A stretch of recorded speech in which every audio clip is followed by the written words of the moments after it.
We are breaking news. The death toll in Iran has skyrocketed to over 500 people killed, 490 of them being protesters and 48 being security personnel, along with over 10,600 people arrested. Who's this according to? A U.S. organization called the Human Rights Activist News Agency. Many mainstream outlets often cite these numbers with the caveat that they are unable to independently verify them, but that's largely due to the fact that the Iranian regime suppresses journalists and has imposed a near total internet blackout for the past 3 days and have cut off international phone calls, but these numbers are the most accurate we have, although it could be many more. So tell me if I'm wrong. The people of Iran have stood up in protest against the Islamic regime multiple times in the past, but each of those times the regime uses this harsh playbook of suppression and violence to quell the protests. Is this time different? It does seem that a perfect storm exists that makes this time different. Number one, the Islamic regime is in a weakened point militarily from the 12-day war with Israel, where of course the U.S. got involved. Number two, this and other factors have led to an economic crisis in Iran where the currency has collapsed and inflation has surged. Number three, the Iranian people seem hell-bent on liberation. Protests all over Iran have been going on since December 28th. And number four, Trump has sent out multiple messages in support of the protesters and vowing to get involved if Iran kills protesters. Well, it seems that's happened, right? Any signs the U.S. is getting closer to involvement? Yes, it was reported last night that Trump has been briefed on multiple options to strike Iran, although no final decision has been made. He has said there will be no U.S. boots on the ground, though, so airstrikes are the expected course under consideration. What has the Iranian regime said in response to all this? They've been blaming the chaos on, quote, rioters trying to please the U.S. and Israel, who they say are responsible for the deaths of the protesters themselves. They're obviously doing and saying whatever they can to try to stop the protest. The U.S. military needs to get involved in Iran. No, this has the potential to backfire horribly. How? I mean, the Islamic regime has arguably been the largest destabilizing force in the Middle East since the Islamic Revolution in 1979. They've funded terrorism throughout the world, been oppressing and killing their own citizens, been attempting to build a nuke, and has allied with their enemies. And now the Iranian people are rising up and begging the world for its help. Why wouldn't we? Well, have you considered why the Islamic Revolution happened in 1979? We have to go back to 1951. Iran was a parliamentary constitutional monarchy, and they elected Mohammad Mossadegh as prime minister. And he begun to nationalize their oil industry, which made the UK and US very angry. So in 1953, the CIA and UK orchestrated a coup to hand power in Iran to the pro-West Shah. Well, there's a lot more to that story. Iran was also becoming closer to the Soviets, but the result of Iran becoming more pro-West led to multiple economic and social advancements for the people of Iran. Sure, but because this was a de facto shadow US-UK government, it lacked legitimacy among the Iranian people, which set the stage for the revolution in 1979. The point being, if the US gets involved right now again in Iran, the fear is it could destroy the legitimacy of this natural uprising of the Iranian people. The Islamic regime is already framing this as US-backed protests. If the U.S. intervenes now, that validates their claim and could turn undecided Iranians towards the regime. Look, every revolution is different, and the U.S. should learn from the past and allow a future Iranian regime to be legitimately chosen by no one other than the people of Iran. But the fact is, right now, the Iranian people are rising up and begging for our help because they are unarmed, and the state has the monopoly on firepower and are killing masses of protesters.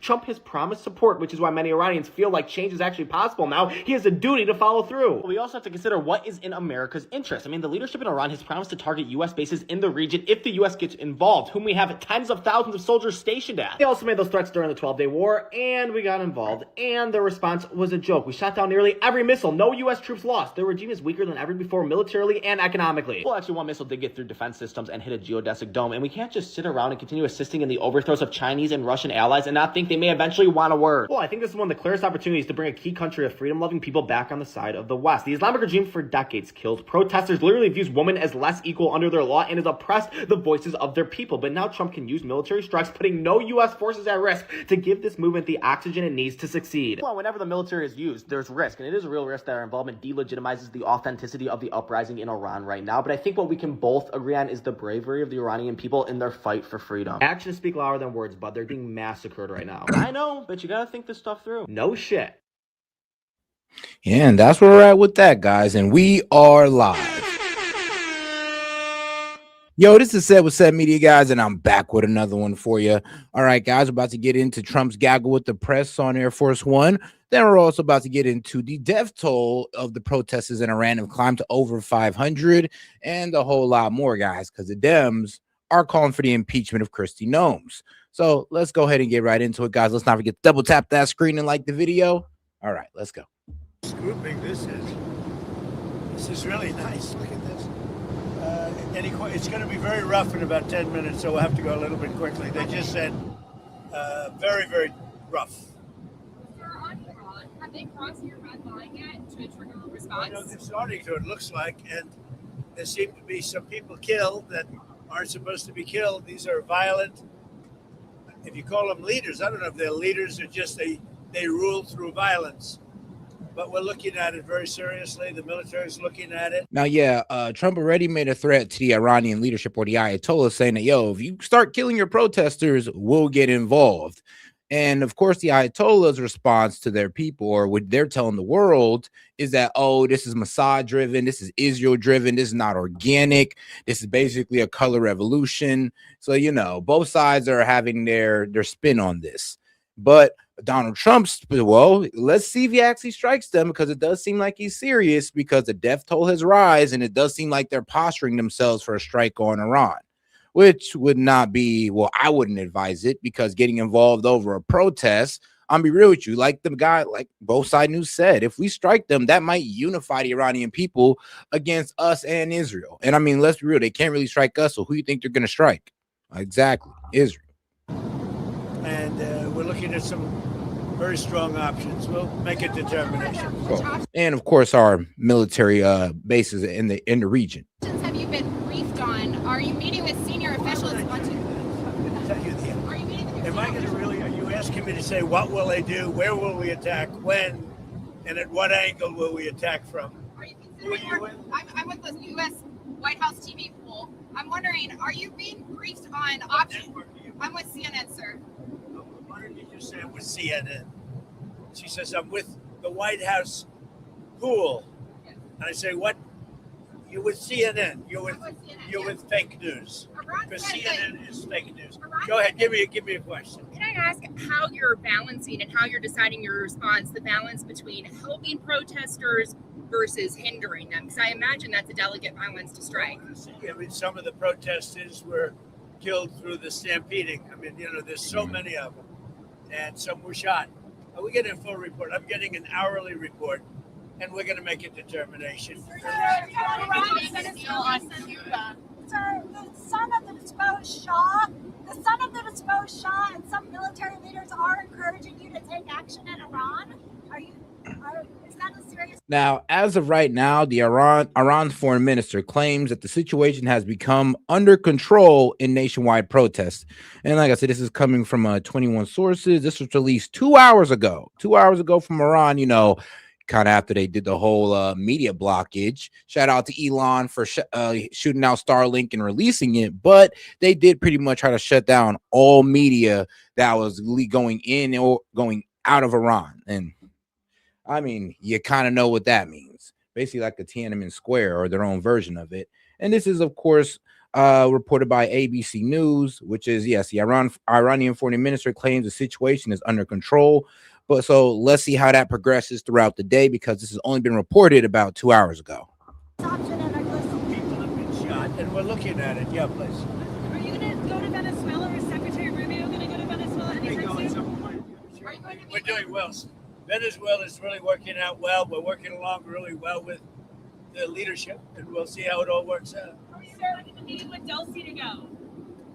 At some point I'll meet. Yeah, she's been very good. Look, she asked us, could we take 50 million barrels of oil? And I said, yes, we can. It's $4.2 billion. And it's on its way right now to the United States. When will you meet with Machado this week? Looking for something to grab here, because it's going to get rough, and I don't seem to be in a very. I think you did this to me. You put me in a position where there's absolutely nothing to grab. Mr. President, So I'm looking for something to grab, and it's not going to be Caroline. Have any oil companies made commitments to you, sir? Have any oil companies made commitments to the United States after your meeting on Friday, sir? Which have Exxon, Qdoba? No, I didn't like Exxon's response.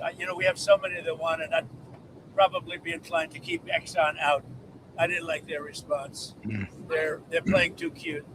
what backstops or guarantees have? So yeah, Trump pretty much had a roundtable meeting televised with oil executives, pretty much saying how they're ready and posturing themselves to move into Venezuela to start the oil refinery there. So yeah, I remember there was pretty much I think it was CNN who was, giving their little, being speculative about it, and reasonably so, pretty much saying that, well, who's going to want to go back to Venezuela? I mean, who's going to go back there, rebuild it, put all the investment into it? And they were trying to say that, well, there's a small number of oil companies that would do so. Well, Trump found the oil companies that would do so, put them on television, had them at a round table, and they were all talking about how they're oh so excited to get into Venezuela. Have you told the oil companies that you're willing to provide? Guarantees that they're going to be safe, that there's going to be no problem, and then we'll. God, let's not forget to double tap that screen and like the video, guys. Let's get more people on the conversation by double tapping that screen. Appreciate the support, guys. There's not going to be a problem. They had problems in the past because they didn't have Trump as a president. They had stupid people. You're saying that they would Cuba makes a deal. What kind of deal are you looking for from Cuba? What kind of deal are you looking for from Cuba? You're going to find out pretty soon. We're talking to Cuba. Okay. And you'll find out pretty soon. And one of the things I want taken care of, and one of the groups I want taken care of, are the people that came from Cuba that were forced out or left under duress, and they're great citizens of the United States right now. You have a lot of people forced out of Cuba unfairly, so we're going to take care of, most importantly right now, we're going to take care of the people that came from Cuba that are American citizens or in our country. And speaking of Cuba, we did kind of just screw Cuba over by, taking these Venezuelan oil tankers, which I believe are on our fourth one. So, I mean, shout out to Donald Trump and these oil tankers, because like I said, for every time he steals one, I pretty much got to play this. I'm sorry, guys. I know it's going to be annoying, but... Stole that shit. That's what I do, nigga.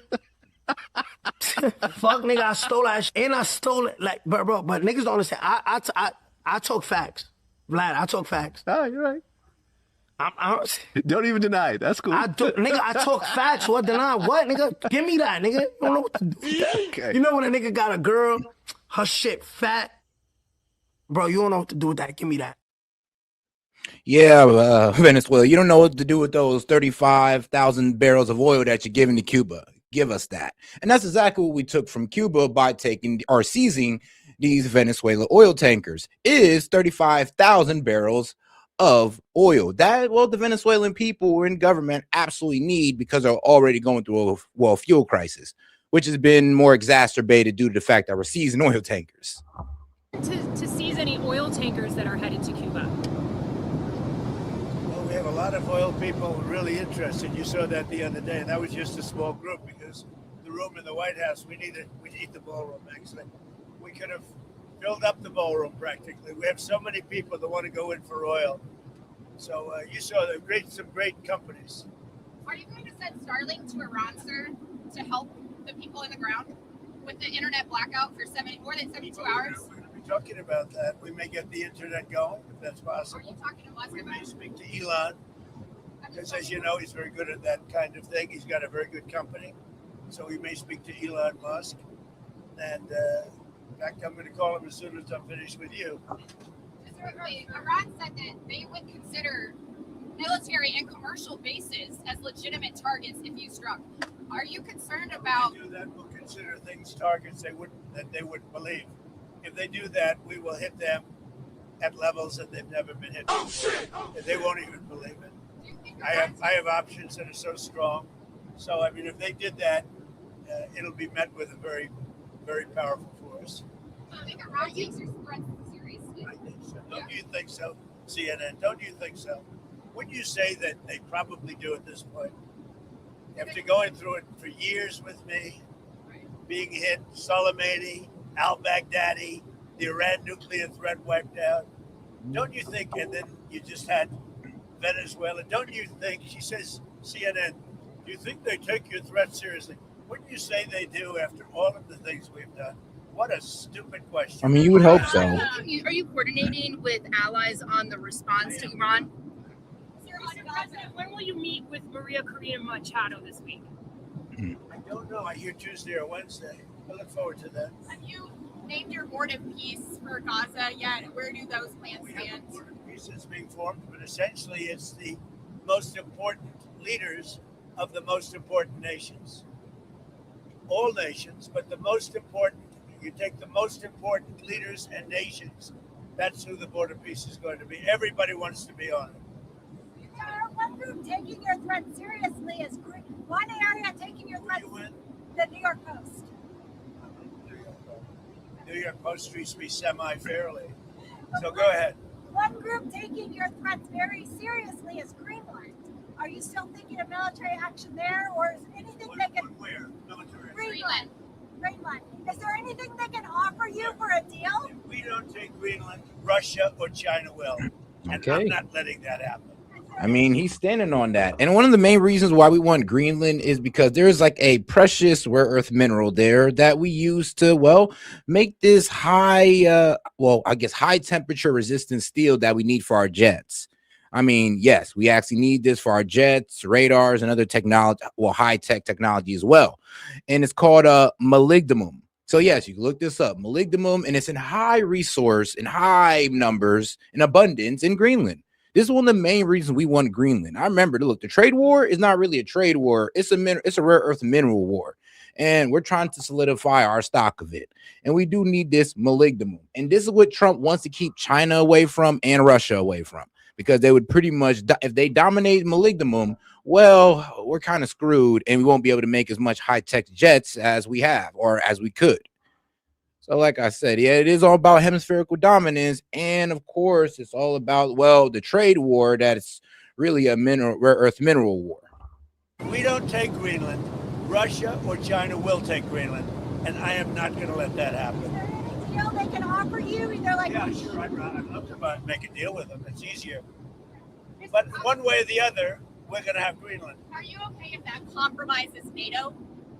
If NATO effectively ceases to exist? I'm doing a great job. I'm the one that saved NATO. I'm the one that got him to pay 5% of GDP. Wait a minute. It was 2%, and they didn't pay. Now they're paying 5%. I'm the one that saved NATO. You wouldn't have NATO if I weren't president. Would you pull the U.S. out of NATO? Would you consider doing that? Well, maybe NATO would be upset if I did it. Maybe NATO would save a lot of money. But I like NATO. I just wonder whether or not if we needed NATO, would they be there for us? I'm not sure they would. We spend a lot of money on NATO, and I'm not sure they would. But what would you say? Now, what's happened is, as you know, Sleepy Joe Biden gave $350 billion to Ukraine and got nothing for it. I got rare earth back. I got, I think, value back far greater than that. And that's what he should have done. Now, if you look at what's going on with respect to NATO, we have a very good relationship. 5% GDP, and they pay us. We send them military equipment, and they pay us back the full cost of the equipment. Yeah, but Putin made a pretty crazy move, though. Like, guys, watch this clip. Russia struck the Ukrainian city of Lviv using a deadly Orshnik hypersonic missile. The target was Ukraine. The message was Europe. Lviv is just 70 kilometers from Poland, a key NATO country. It's the main corridor for weapons, logistics, and gas supplies going into Ukraine. This strike was not accidental. It was Putin's retaliation after reports of threats against him, and after the UK and France openly discussed sending up to 30,000 troops to stop Russian forces. Moscow answered with a missile. Air raid sirens echoed across Ukraine. Even in Poland, radars were activated. A single missile froze the entire European continent. Because this wasn't ordinary, Oreshnik missile can travel 1,500 kilometers in just 7 minutes. It can also carry a nuclear warhead. Patriot systems failed. Nothing stopped it. This time, Putin used conventional explosives. Because this wasn't an attack, it was a demonstration. Now, Oreshnik missiles are being deployed in Belarus, even closer to Europe. Reaction time, almost zero. The warning is clear. Step into Ukraine, and this is what follows. Yeah, so NATO or all of Europe is hopefully not, but it seems like they're about to F around and find out. Because what did they say? Oh, Russia's a paper tiger. Their nukes don't work. Their hypersonic missiles don't work. None of that. And you know what? Due to the use of this hypersonic missile, it seems like what Putin was saying was right. He was slow rolling this on purpose. And he could have honestly just unleashed these hypersonic missiles a high number if he wanted to and completely decimated the capital of Kiev, but he didn't. And I'll be real with you. We can't stop these hypersonic missiles. They can't stop it, to be quite honest with you. Why? Well, because they go right past our Patriot systems. Look, not even the Iron Dome could stop hypersonic missiles. And you've seen what Iran did with those in Israel. The war is, we make money with the war, but I don't even want to talk about that. I want to save the lives. They're Russian and Ukrainian lives. I want to save the lives. That's the only reason I'm doing it. This is Biden's war. Should have never happened. Would have never happened if I were president. This is Biden's war. It's not Trump's war. All I can do is stop it. and I think we're making progress toward stopping it, which would be number 9.25. You know what the quarter is, right? Right? Thailand and Cambodia went at it again, but I got to stop very quickly. I consider that 1/4 of a war. When was the last time you made a tangible offer to Greenland yet? Have you made an actual offer to Denmark? I haven't done that, but Greenland should make the deal because Greenland does not want to see Russia or China take over. They don't go there. It's very far away from Greenland. And Greenland, basically, their defense is 2 dog sleds. Do you know that? You know what their defense is? 2 dog sleds. In the meantime, you have Russian destroyers and submarines and China destroyers and submarines all over the place. We're not going to let that happen. Hey, yo, and shout out to my man Jet for starting us off. He says, I think Europe is starting to pucker up tight. I mean, exactly. Like, that stood him up straight after that one. It was like, whoa, we didn't even think your hypersonic missiles worked. Actually, they've been spending all the propaganda in the world that, oh, well, they just got these regular missiles. They don't really got these hypersonic missiles. Their nukes don't work. But surprise, surprise, though. They hit Ukraine with one of them, and nobody's able to stop it. Now they got Belarus loaded with them, so there's really no response time they can set up for. I mean, this is Putin telling them, yo, stay out of Ukraine. This ain't your business anymore. And if you want to make it your business, you can catch a hypersonic missile too. And sadly, that's just the reality of it. And if it affects NATO, then it affects NATO. But, you know, they need us much more than we need them. I will tell you that right now. Are you going to increase the amount of military bases? That's a war that should have never happened with Ukraine.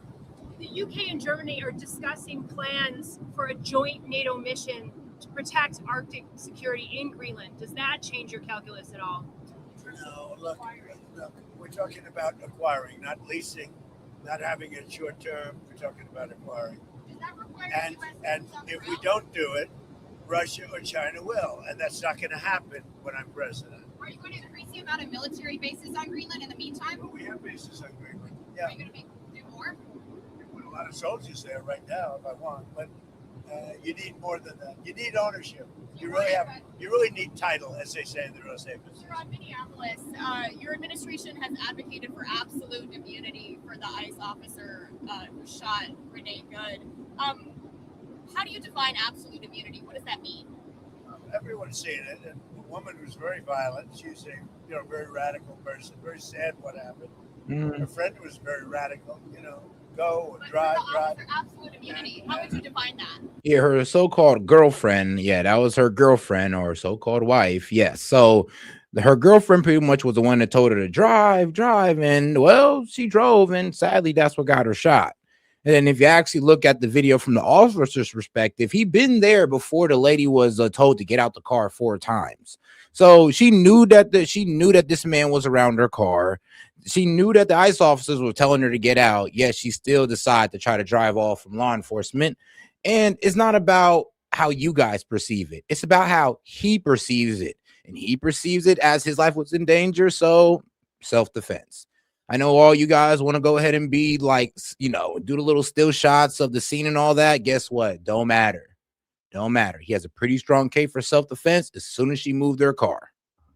Well, I'm going to let the people define it. But immunity, you know what immunity means as well as I do. So that officer should be back on the force? People can't be treating law enforcement that way, whether it's ICE or Border Patrol or our police and men and women. You can't do that. We have...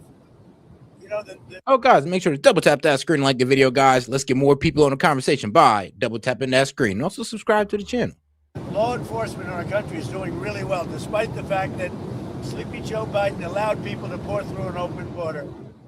Crime stats just came out. We have the best crime stats on record, despite all the criminals he allowed into our country. We've gotten a lot of them out.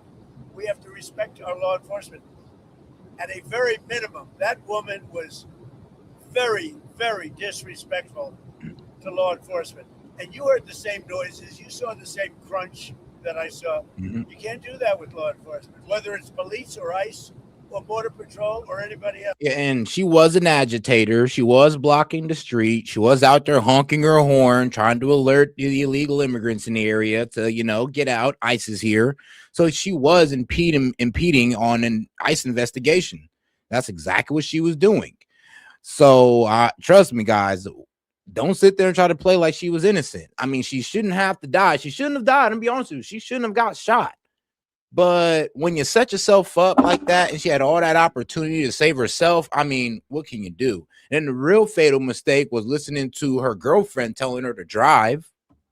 When it comes to ICE officials, though, Mr. President, you well, just to clarify on the absolute immunity, do you believe ICE officers should have absolute immunity?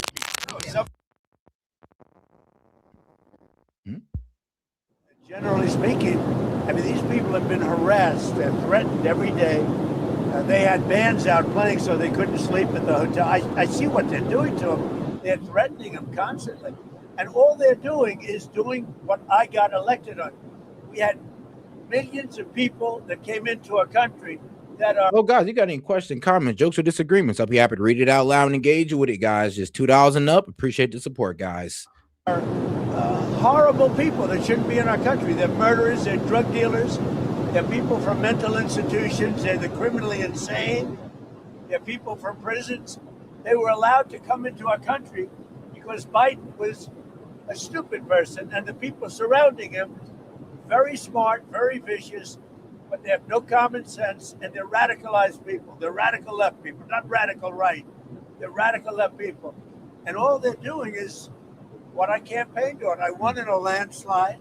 And she was part of a group called ICE Watchers or ICE Stoppers, but pretty much their job is to pretty much go like follow ICE around. They're following their cars around, literally stalking ICE anywhere they go to, you know, start knocking on doors and run an investigation or to catch a suspect or anything like that. They start honking their horns, start blocking their way, slowing them down.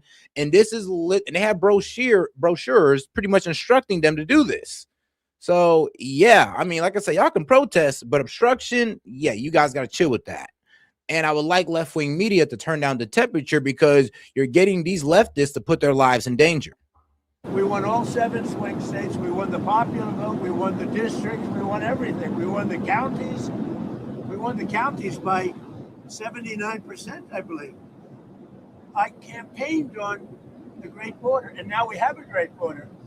But Biden let 25 million people come into this country, and many of those people are criminals, including 11,888 murderers. And we want them out.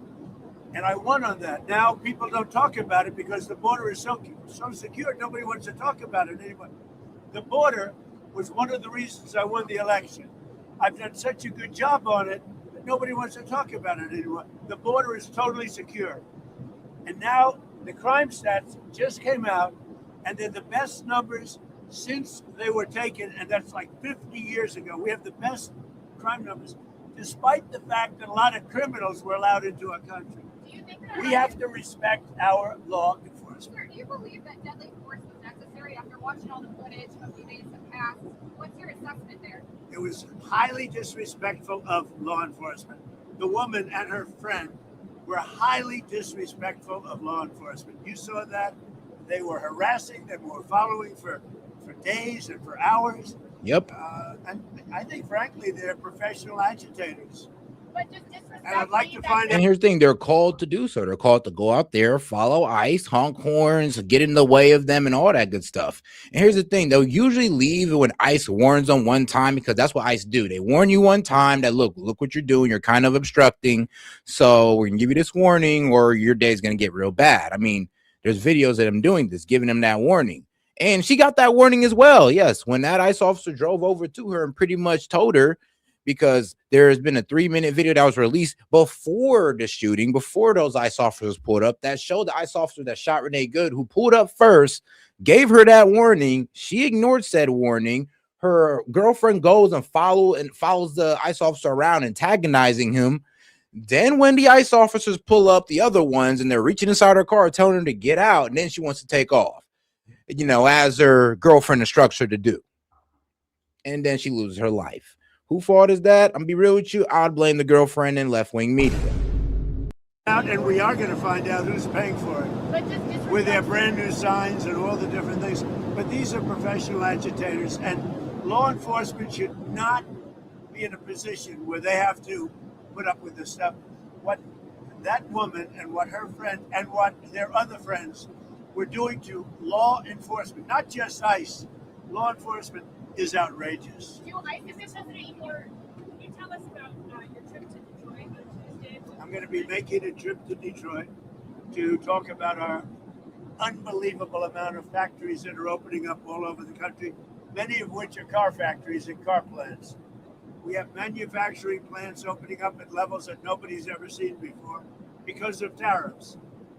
If we didn't have tariffs, you wouldn't have them opening, although they were very happy with the November 5th election. But we have from Canada, they're coming, from Mexico, they're coming, from Germany, from Japan, from all over Europe, and from Japan, other places, and from China. They're opening up car factories, car manufacturing plants at levels that we've never seen before. So I'm going to Detroit because they're going to be opening up plants in Detroit or redoing plants, but they're really ripping down old plants and building new. We're the hottest country right now anywhere in the world. I mean, think of it. A year and a half ago, we were a dead country, and now we're the hottest country anywhere in the world. Mr. President, the House passed a 3-year extension of the ACA. It's in the Senate. If it passed the Senate, would you veto it or allow it? I might, yeah, I might. So yeah, the ACA subsidies, you know, the ones that the Dems been crying about for the past 3 months, and rightfully so. It passed the House to get a 3-year extension. So the enhanced ACA subsidies that the Democrats have been crying about for, like, honestly, what they shut the government down about. Yeah, they got a 3-year extension that passed the House. So let's see if it passed the Senate, and it'll go on from there.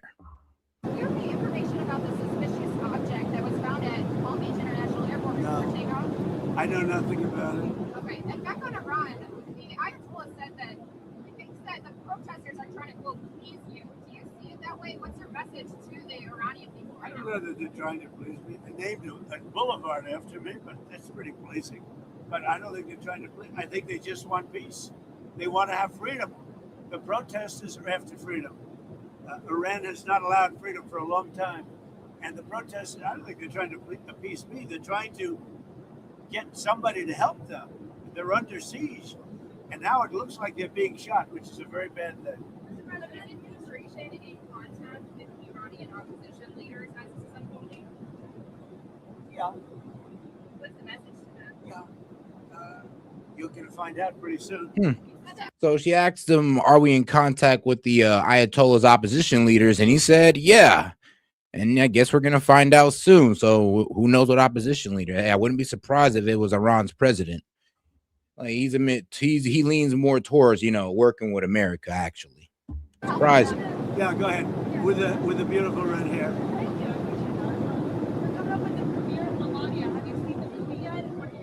I've seen pieces of it. It's incredible, I tell you. I think it's going to do, you know, she did a book, and the book was a big #1 bestseller, and this is a movie, and it seems to be captivating a lot of people's attention. It's very good. Because here we go again. Yeah, it's going to be doing the premiere at the Trump Kennedy Center. It'll be very exciting. It's a very hard ticket, I can tell you. Everybody, Wayne Gretzky and his wife, Janet, beautiful wife, great wife. He said last night, gee, I want to go to everybody wants tickets to the premiere. I think it's going to be great. Is there any timing on the mortgage bond purchases you announced last week? On the what? Mortgage Bond purchases by Fannie Mae and Freddie Mac? No, they're already doing it. They've started. Yeah, they started the process. And it's having a great impact. Interest rates are falling very rapidly. Not only for that reason, for other reasons too, but interest rates are falling very rapidly.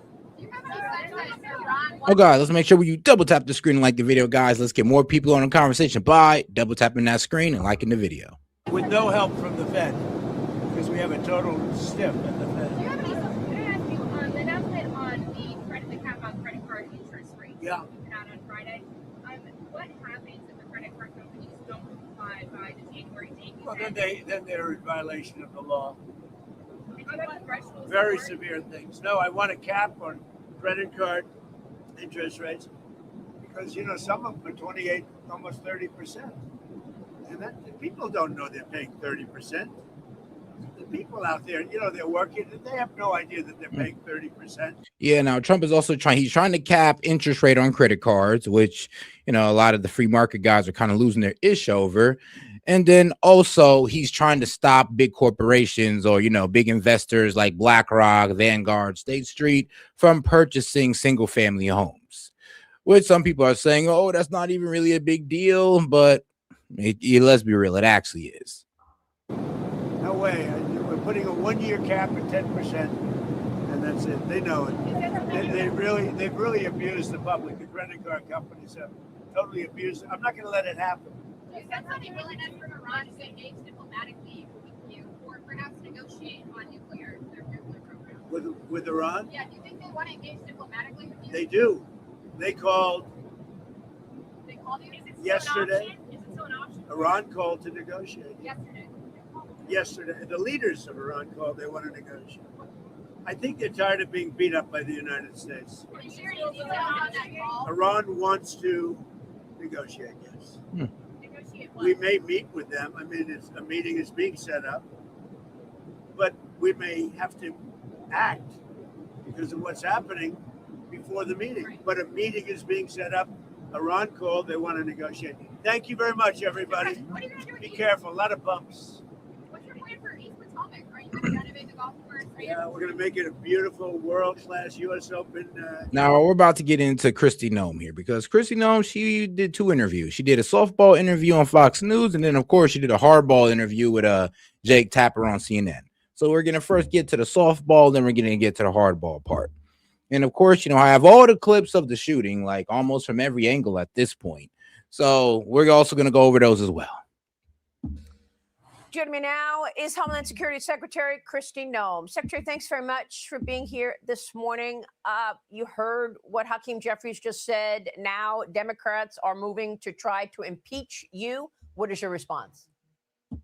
Well, we're going to keep doing our jobs. President Trump promised the American people that he would make America safe again, that we would be out there enforcing the laws, and that we would apply them equally, that nobody was above the law, and that we were going to start putting American citizens first. So criminal, illegal aliens in this country are going to be brought to justice under his administration. And that's exactly why we surged resources to Minnesota, because their corrupt elected officials at the city level and at the state level allowed fraud to happen, allowed crimes to happen. We've arrested dozens of murderers, rapists, traffickers in that city already, and we're going to continue to do that work to follow through on President Trump's promises.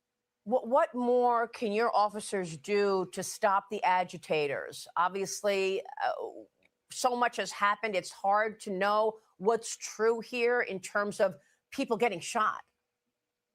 Well, Maria, we're sending more officers today and tomorrow. They'll arrive. There'll be hundreds more, and in order to allow our ICE and our Border Patrol individuals that are working in Minneapolis to do so safely. We're going to continue to, if they conduct violent activities against law enforcement, if they impede our operations, that's a crime, and we will hold them accountable to those consequences. So unfortunately, when you don't have the partnership of the city, Mayor Fry and Governor Walz have been very clear that they're going to continue their rhetoric. They're going to continue to they're not going to try to help crack down on illegal immigration in their city. If anything, they're going to promote obstruction and all that good stuff. They're going to actually try to promote the hatred and the demonization of ICE officers. So they're not helping it. They're only making things worse, and honestly putting these officers or these law enforcement guys' life in danger.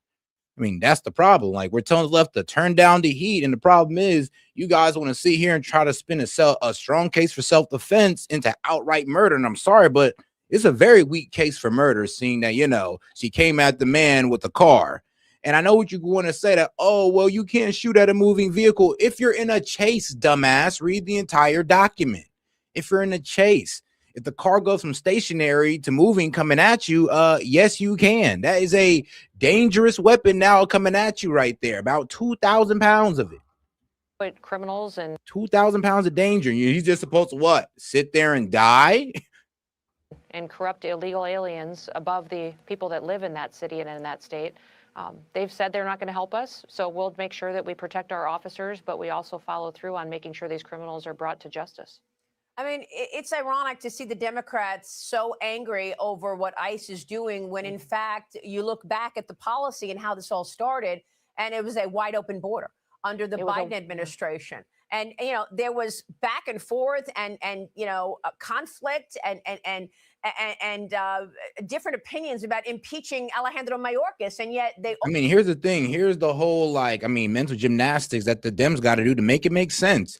So when you ask them, all right, is an open border okay? I mean, you know, any reasonable person will say, oh, yeah, no open borders, unless they're a globalist and they're just like, oh, there shouldn't be any borders. Borders is a figment of our imagination, you know, those guys. But usually the more reasonable will tell you that, yo, no, we shouldn't have open borders. Then, okay, you should be okay with ICE crackdowns because the reason they're happening is because we had open borders, which you disagree with. So if you disagree with open borders, therefore you disagree with the result of open borders, which is a whole lot of illegal immigrants coming in. So that means you also agree with the removing of those illegal immigrants, since you are not okay with open borders, right? Right. I would hope so. I would hope your logic leads you there. All rush to try to impeach you right now for responding to it. For responding and telling the truth. I'll remind everyone, Maria, that every single thing that I've said has been factual about what's been going on in Minneapolis, what's been going on in Minnesota, and with the incident that we had where we had a tragic loss of life. These law enforcement officers are trained to be in situations that are dangerous, and they rely on that training each and every day to make the right decisions. And that's what I'm so grateful for, is that we have professionals that stepped up and took an oath to serve this country. The American people support them in that. It's really, really horrific that we have elected officials that are using this as an opportunity to divide, using this to promote an agenda that fundamentally would take away our freedoms and our liberties in this country. And Governor Walz's corruption has been exposed. It's been exposed for years. He's being held accountable to it. So he's trying to divert the attention away from him and his failed leadership. We're going to continue to do our work and specifically focus in Minnesota. And Maria, we've surged HSI officers there specific to focus on sex trafficking and child trafficking. It's so prevalent in Minnesota. It's horrific. And we brought dozens and dozens of those individuals to justice already. We're going to keep hundreds of HSI officers there to continue to protect those children. Every day, we get another individual that was sexual assault against a child, sodomy against a child. I can't believe that the and if you don't know, you know that the illegal immigrant that these guys was going after was a child molester, right? So you know they was impeding an investigation or a pursuit of a child molester while they was out there honking their horns, not really knowing at all what ICE was doing or who they was going after. They're out there trying to stop these guys from going after, well, I'm gonna be real with you, somebody that I agree that even Renee Good would want off the street. I'm pretty sure if you ask the liberals, they want child molesters gone, right? Right. But they don't even know what they're doing. They don't even know what they're really stopping. All they care about is that, oh, we hate ICE, we hate Donald Trump. It's retarded. And the governor can defend allowing those people to go out there and victimize more of our children and grandchildren. Well, I don't understand that. I mean, how is it possible that they're not as interested in ending that as you are? And that was my next question. Why Minnesota? What is happening in Minneapolis that you have been as aggressive as you have in terms of sending more officers there? Well, it is ground zero for stealing of taxpayer dollars and protecting criminals. We have had officers there for years. We've surged officers because we recognized and started to uncover the true, corruption and theft that has happened. Billions and billions of dollars have been stolen from American people. And Maria, these are dollars that were supposed to go to programs to help the most vulnerable, to help people that were disabled or had mental health challenges, or children that were autistic, or to help people transition into their own home and to get back up on their feet. They stole the money from those people and used it to enrich their lives. And many of the times we've dug into this, and it's immigration fraud. They came into this country lying on their documents of why they could come and why they were eligible to use our programs. Joe Biden facilitated this all. And as we uncover more of this criminal activity, we're going to continue to surge resources to make sure that this abuse of government funds and government power no longer continues in Minnesota. And the freezing of, all child care funds in Minnesota got a lot of people upset. I mean, here's the thing, though. I know there was people complaining to Kyle Besson like, oh, this is hurting us and all this wild stuff. And I'm just like, okay, well, provide, documentation that you guys are, valid. I mean, that you guys are not fraudulent. That's all they got to do to get their money. That's all they got to do to get their government funding back, is just prove that they're a valid daycare. And I mean, if you're complaining and crying to Scott Besson about, oh, you're holding up my money, I mean, He's not really. He's just saying, yo, prove to me that you're a valid daycare. You can get it. I mean, don't sit here and cry to me where you could be proving your business as a valid business that deserves government funding. And who is funding these agitators? Where are they getting the resources to keep up trying to block ICE from doing their jobs?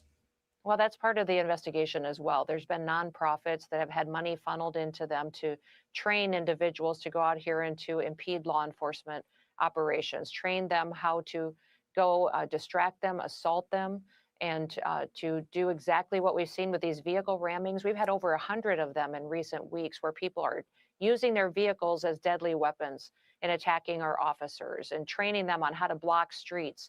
And I'll remind everybody that if you get involved in impede a law enforcement operation, you are breaking the law. That is a crime.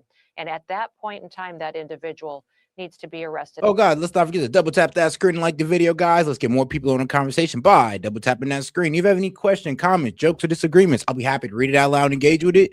Just $2 and up, or if not, you can send a GIF, or if not even that, just like the video, or if you're just a hater, look, you can sit there and debate with my mods, man. Go ahead and hash it out with them. And taken in and charged and convicted for what they're doing to stop justice in the United States. So all of these times you see these rioters out there doing that, they've been trained to do that. They know they're training them to break the law, and the previous administrations allowed it to happen. President Trump is standing up for what's right. All right, we'll be watching your moves. Secretary, thanks very much for being here this morning. We so appreciate it.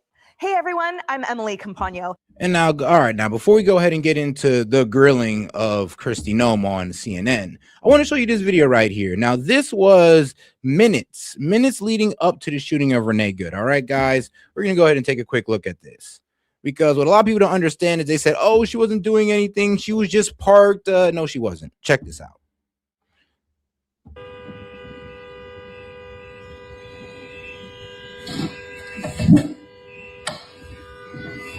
As they're looking for somebody.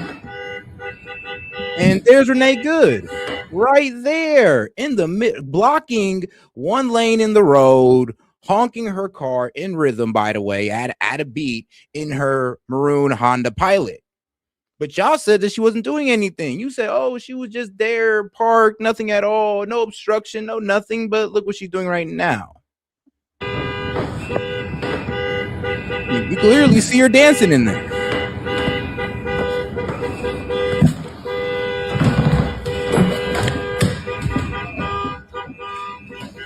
And she's continuing. You see ICE officers are heading over to her.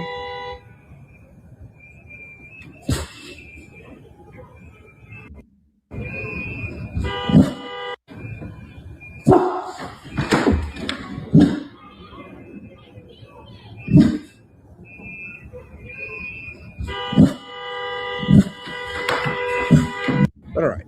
And this is just pretty much the scene that played out. And if you actually watch the video, you'll see the full video. You'll actually see how the ICE officer who shot her came up before. He was there like before the other officers came up and just started trying to say, yo, get out the car, get out the car. AKA, she was warned before they told her, yo, you got to get out the car for obstruction. See, look at him. He's right there. There's the, wife, well, the girlfriend getting in his face.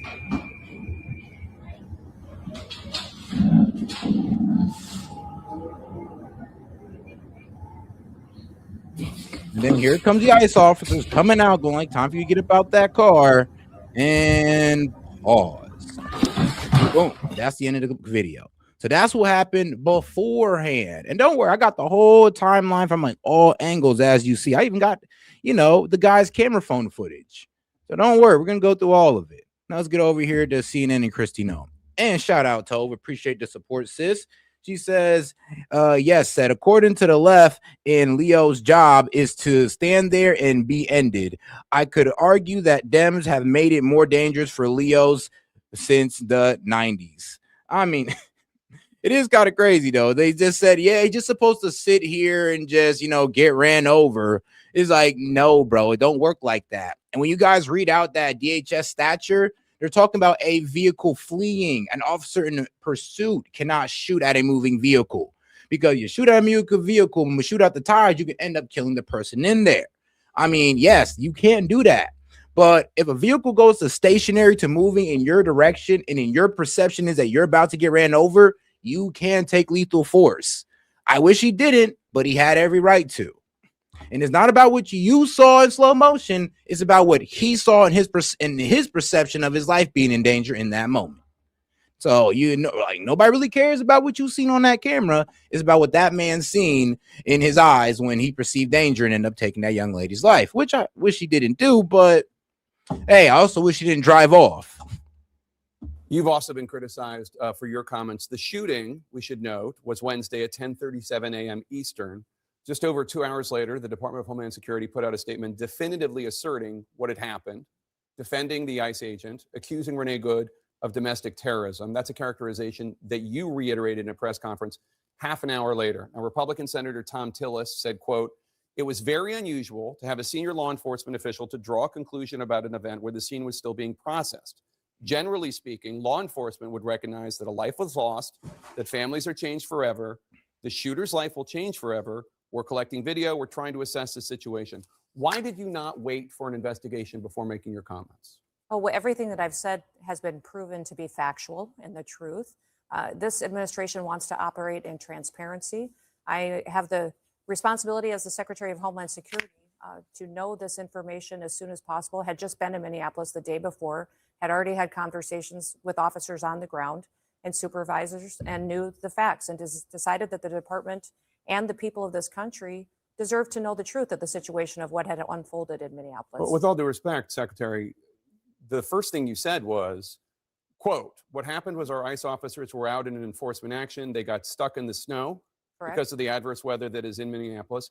They were attempting to push out their vehicle, and a woman attacked them and those surrounding them and attempted to run them over and rammed them with her vehicle." That's not what happened. We all saw what happened. It absolutely is what happened. Those officers had been out in enforcement action. A vehicle had been stuck. They had come to help get that. Here's the problem, though. Here's the thing. I don't honestly believe that was her intention, but as soon as she drove off her car, bro, it's not about her true intention. It's what the officers perceived her intention to be. She was told to stop, right? She's already obstructing. This guy's already went around to her, already in his face, antagonizing him. Now, three ICE officers walk up to her, telling her to get out the car.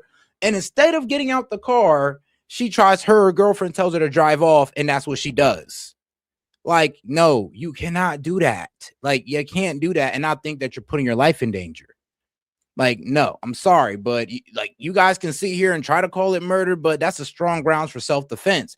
And if you actually look at the video, the man didn't really even know she was moving backwards until he got into the side of the car where he was hidden. In the video, you can hear the thump that the car, well, you can hear the impact of his body hitting the car.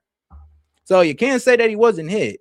And you can't, and I'm sorry, but once that vehicle went from stationary to moving in his direction, that is a lethal weapon. He is allowed to take deadly, well, I mean, really, be real with you, use lethal force, like it or not.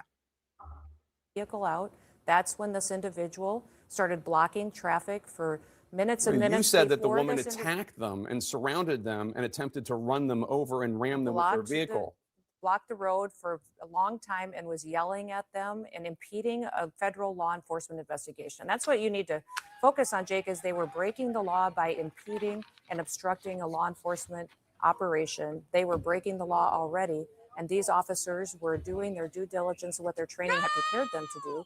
That right there. Handling it appropriately. You see that right there at that very moment when they told her to get up out that car, she should have just took the key out the car or put her hands on the dashboard, and that'd have been that. Like, that's exactly what she should have did. A law enforcement operation. They were breaking the law already, and these officers were doing their due diligence of what their training had prepared them to do. And guess what? When she drove off, she didn't just put this man's life in danger who shot her, but she put the officer's hand who's inside of the car in danger as well. That was a risk at dragging him as well. Do you understand this? Make sure they were handling it appropriately. You said within hours of her being killed, you said that she was a domestic terrorist. How do you define domestic terrorist? She weaponized her vehicle to conduct an act of violence against a law enforcement officer and the public. Well, she was using her vehicle to obstruct law enforcement, distract them, follow them around. So, yeah, she was obstructing law enforcement, but was it her intention to actually drive this man over? In my honest opinion, No, I believe she overreacted out of fear, but that don't matter. It's all the officer's perception of, damn, with like the car's coming towards me, so damn, she might be actually driving towards me, so let me go ahead and protect myself. And that's all that matters, is their perception. And if it's a reasonable argument to make, like, yeah, he can sit there and say, yo, I thought the car was coming at me, so I shot her. I couldn't see the wheels turning like everybody else could see in the video. I'm not looking at the bottom of the car. And everybody went, well, the camera set the camera. He was holding the camera like this, remember? AKA is not stuck on his goddamn forehead or on his effing chest to where you know he's directly looking at this woman. We don't know that. It's off to the side. So please spare me. How So can as you they are doing that, how can you assert with certainty that she was trying to hurt the officer as opposed to she was trying to flee the scene? if you look at what the definition of domestic terrorism is, it completely fits the situation on the ground. This individual, as you saw in the video that we released just 48 hours after this incident, showed that this officer was hit by her vehicle. She weaponized it, and he defended his life and those colleagues around him and the public. The question is, I don't doubt. My position is, I wasn't there. I didn't see it. Some people say that it clearly showed that she was trying to hit him and did. Some people say, no, she was clearly trying to move her car. And I mean, like I said, let's go over it. Let's go over it from his point of view, because I got the video right here, guys. Don't worry, I got all angles of this. So let's go ahead and get right into it. This is the officer's that shot her cell phone footage.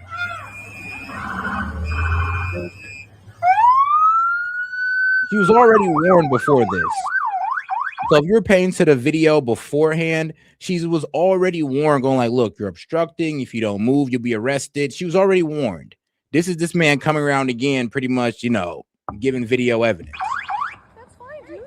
I'm not mad at you. And here's the thing, her saying, I'm not mad at you. I'm sorry, but that means nothing. That means nothing at all. I'm sorry. It doesn't play into the fact that she definitely did drive the car towards the man. And he perceived it that way. So that's why her life was lost. If she'd have said that and just leave the car stationary and get out the car and talk to him, she'd be alive today. Show your face. I'm not mad at you. That's okay. We don't change our plates every morning, just so you know. It'll be the same plate when you come talk to us later. And this That's is fine. the U.S. citizen. girlfriend. You want to come at us? I say go get yourself some lunch, big boy. Go ahead. Out of the car. Yep, out of the car. Get out of the car. Whoa. Yep, got hit. And that's why I say a lot of people only want to focus on one video. They want to focus on the first video that came out instead of looking at all angles, especially the Dems. Like, I need to do better. Get out of the fucking car. Get out of the car. Whoa.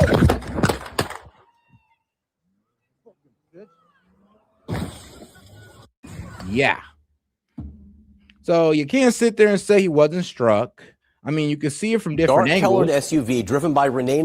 As the vehicle passes, you can see the dark-colored SUV driven by Renee Nicole Good. That's on the right there in the back. The surveillance video taken by a home nearby. Agents can be seen milling about near the vehicle, then converging on it. And then you see right there, the SUV begins to move. And let's be real, it was very clear what they told that young lady to do. Get out the car. You're done. Stop. And here's the thing. 2 officers' lives was put in danger when she pulled off. I hope you know this. Remember the officer's hand who's inside the car? She's trying to pull off with him while there's an officer circling her car. And she knows this. If you've seen the video that I just shown you, this man was circling her car before she even moved it. So she knew her surroundings. She knew this officer was still moving around the car, yet she still chose to drive off. With an officer's hand inside. Those are 2 officers' lives that was put in danger because she moved their car. And that's when the shots are fired. Sadly. Moves across. And here's the thing. You want to know how you know he just didn't stand in front of there like an idiot? Fired. He moved across the front of it. If he really wanted to stand in front, he'd just hop out and put his hands on there and be like, don't move. But he didn't do that. He moved across it, trying to get that video evidence or trying to help his homie who's trying to get her out the car. And oh Lord, look what he's seeing. All of a sudden she's driving off with his man's hand still in there. He sees that he might get ran over. His man might get dragged. What does he do? He shoots the lady. Do I disagree with him just taking her life outright? Of course I do. But I also disagree with her doing, I'm gonna be real with you, ignoring everything. Like, of course she could have just been at home taking care of her kid, not been obstructing the police whatsoever, followed the instruction of a federal agent or law enforcement, and she'd have been here today.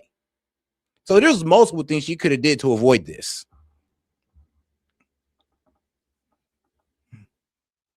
But yep, as he move off to the side there, nicks him. Wow, and yep, wow. She now, prior to this, the video shows the SUV had been stationary and sideways across the road like that for about 3 minutes. The reason for that is unclear. CNN has obtained some new video. Again, and I'm just saying, like I said, a lot of people want to sit and say, no, bro, no. It's like, yes, bro, I'm sorry, but these are the facts of the matter. He drove up behind her already and gave her that warning. Here's him coming out again. The dog was actually safe. Don't worry.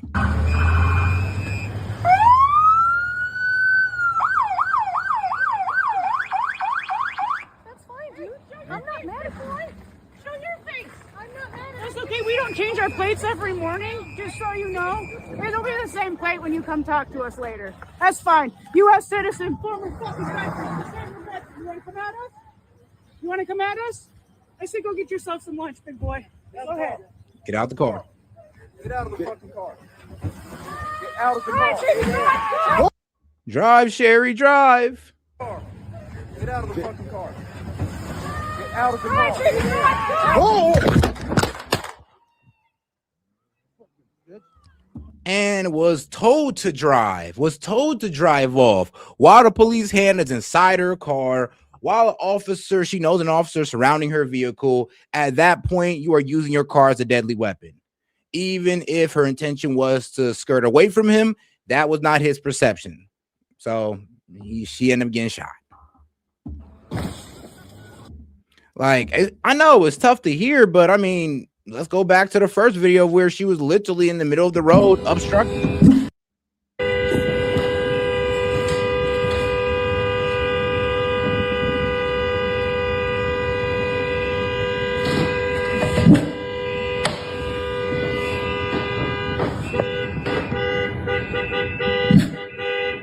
So who's this? Do y'all know what this is? This is Renee Good.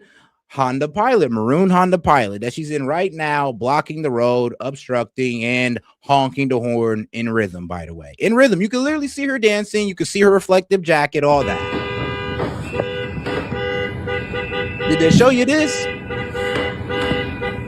The mainstream media show this to you?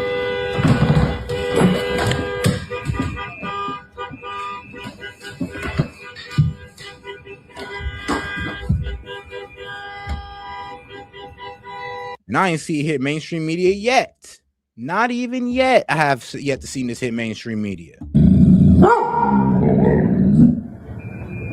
This was walking up towards her because she was warned, already warned. See that you're obstructing, you need to get out the way.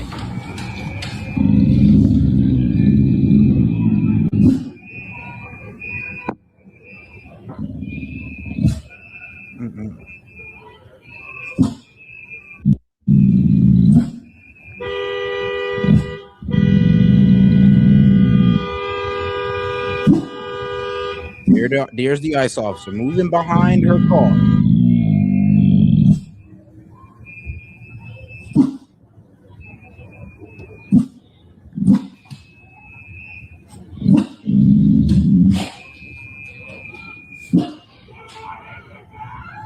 AKA, she already knew the ICE officer was there in that surrounding area. Already knew. And I'll be real with you. When cops get next to you, yeah, I would suggest you don't move.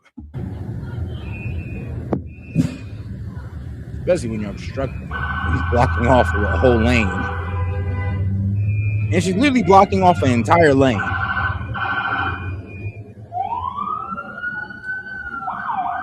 Like the entire side of the road. See, moving around.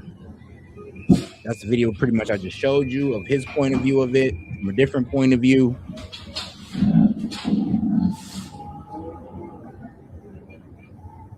Nah, it's too late now. Too late now. You was already obstructing. Ain't no going through. Get out the car and boom. So please tell me, how are y'all guys so confused about this? I mean, it's kind of obvious how this went down.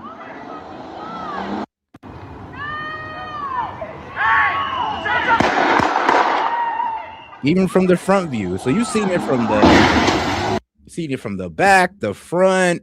I mean, shoot, you've seen it from, of course, what the mainstream media showed you. You've seen it from the ICE officer in his position. I mean, let's be real. Just to sit here and try to say it's murder. Yeah, bro, you jump into conclusions, bro, and you don't know what you're talking about. You can see right there, he got hit. So yeah, I don't even know what y'all talking about when he said, "Oh, he wasn't hit." Set, yes, the F he was. Right there, you can literally see him push him out the way.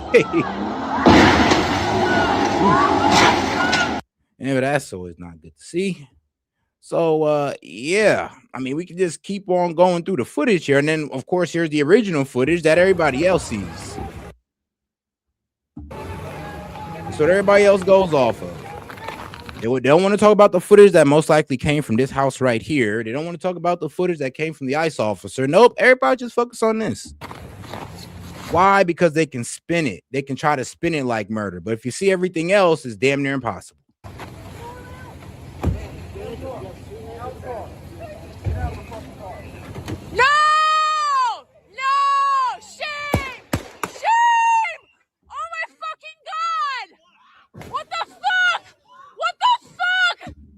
And like I said, only if she didn't try to drive off, she'd still be here today. If she didn't listen to her wife, she'd still be here today. If she didn't listen to the rhetoric of left-wing media talking about how ISIS, Gestapo, and Nazis, she'd still be here today. I want y'all to think about that for a little bit before you guys, chimp out in the chat. All right, though. Shout out to Toe. Appreciate you, sis. He says send something in the Discord for you to read off. All right, let me see. Flee and get away. But let's get back to Jake Tapper and Christy Nome. Some people say that it clearly showed that she was trying to hit him and did. Some people say, no, she was clearly trying to move her car and flee and get away. I don't know. What I'm saying is, how do you know? How can you assert for a fact within hours before any investigation, this is what happened? The facts of the situation are that the vehicle was weaponized and it attacked the law enforcement officer. He defended himself and he defended those individuals around him.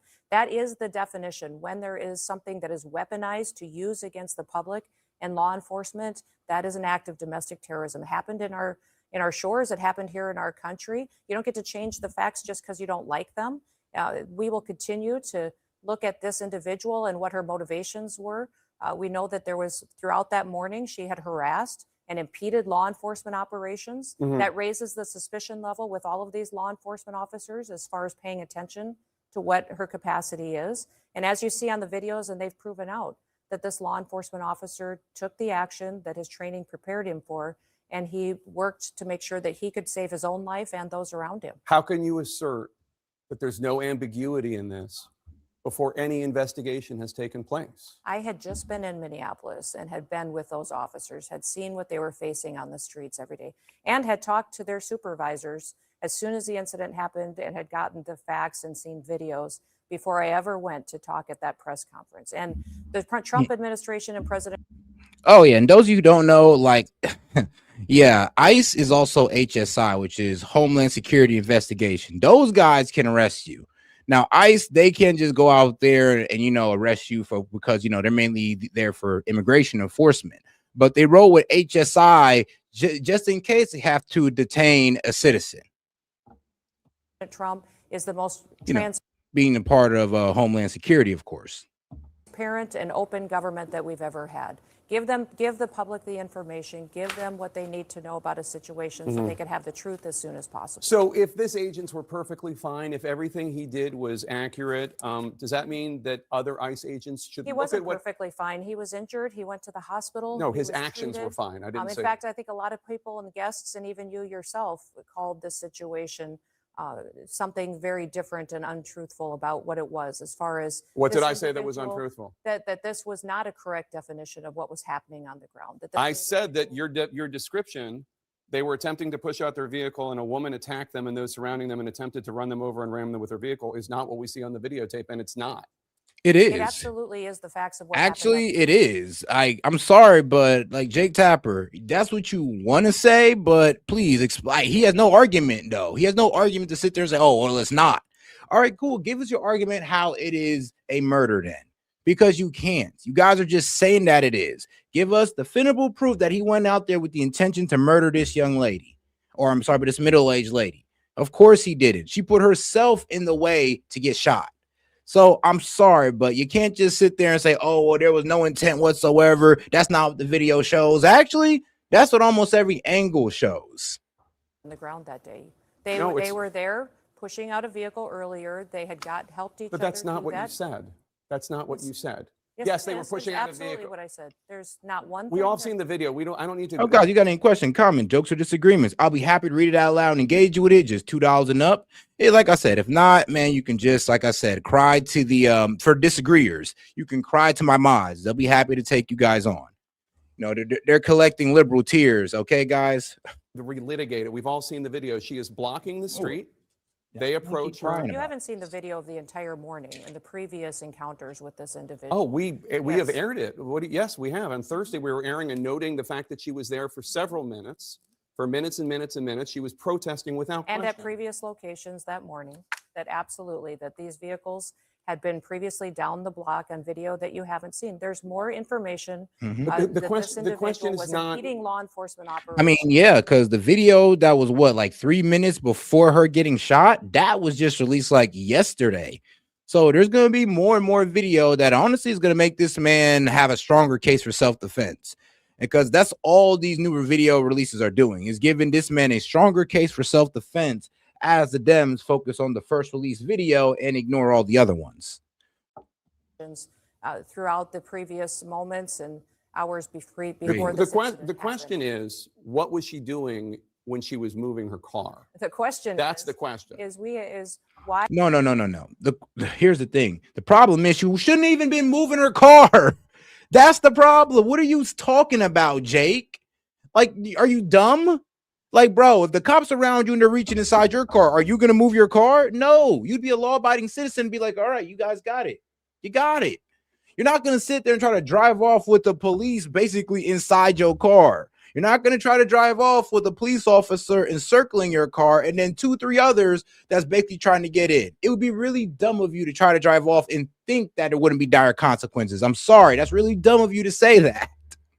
Why are we arguing with a president who's working to keep people safe? Why are we arguing with law enforcement operations that have gone on in this country for years, and we're working to collect murderers and rapists and drug traffickers and fraudsters off the streets of Minnesota, and we don't have local law enforcement and local elected officials that are partnering with us to help do that work? Overwhelmingly, the people in this country said they wanted America to be safe again, that they didn't want dangerous criminals on our streets.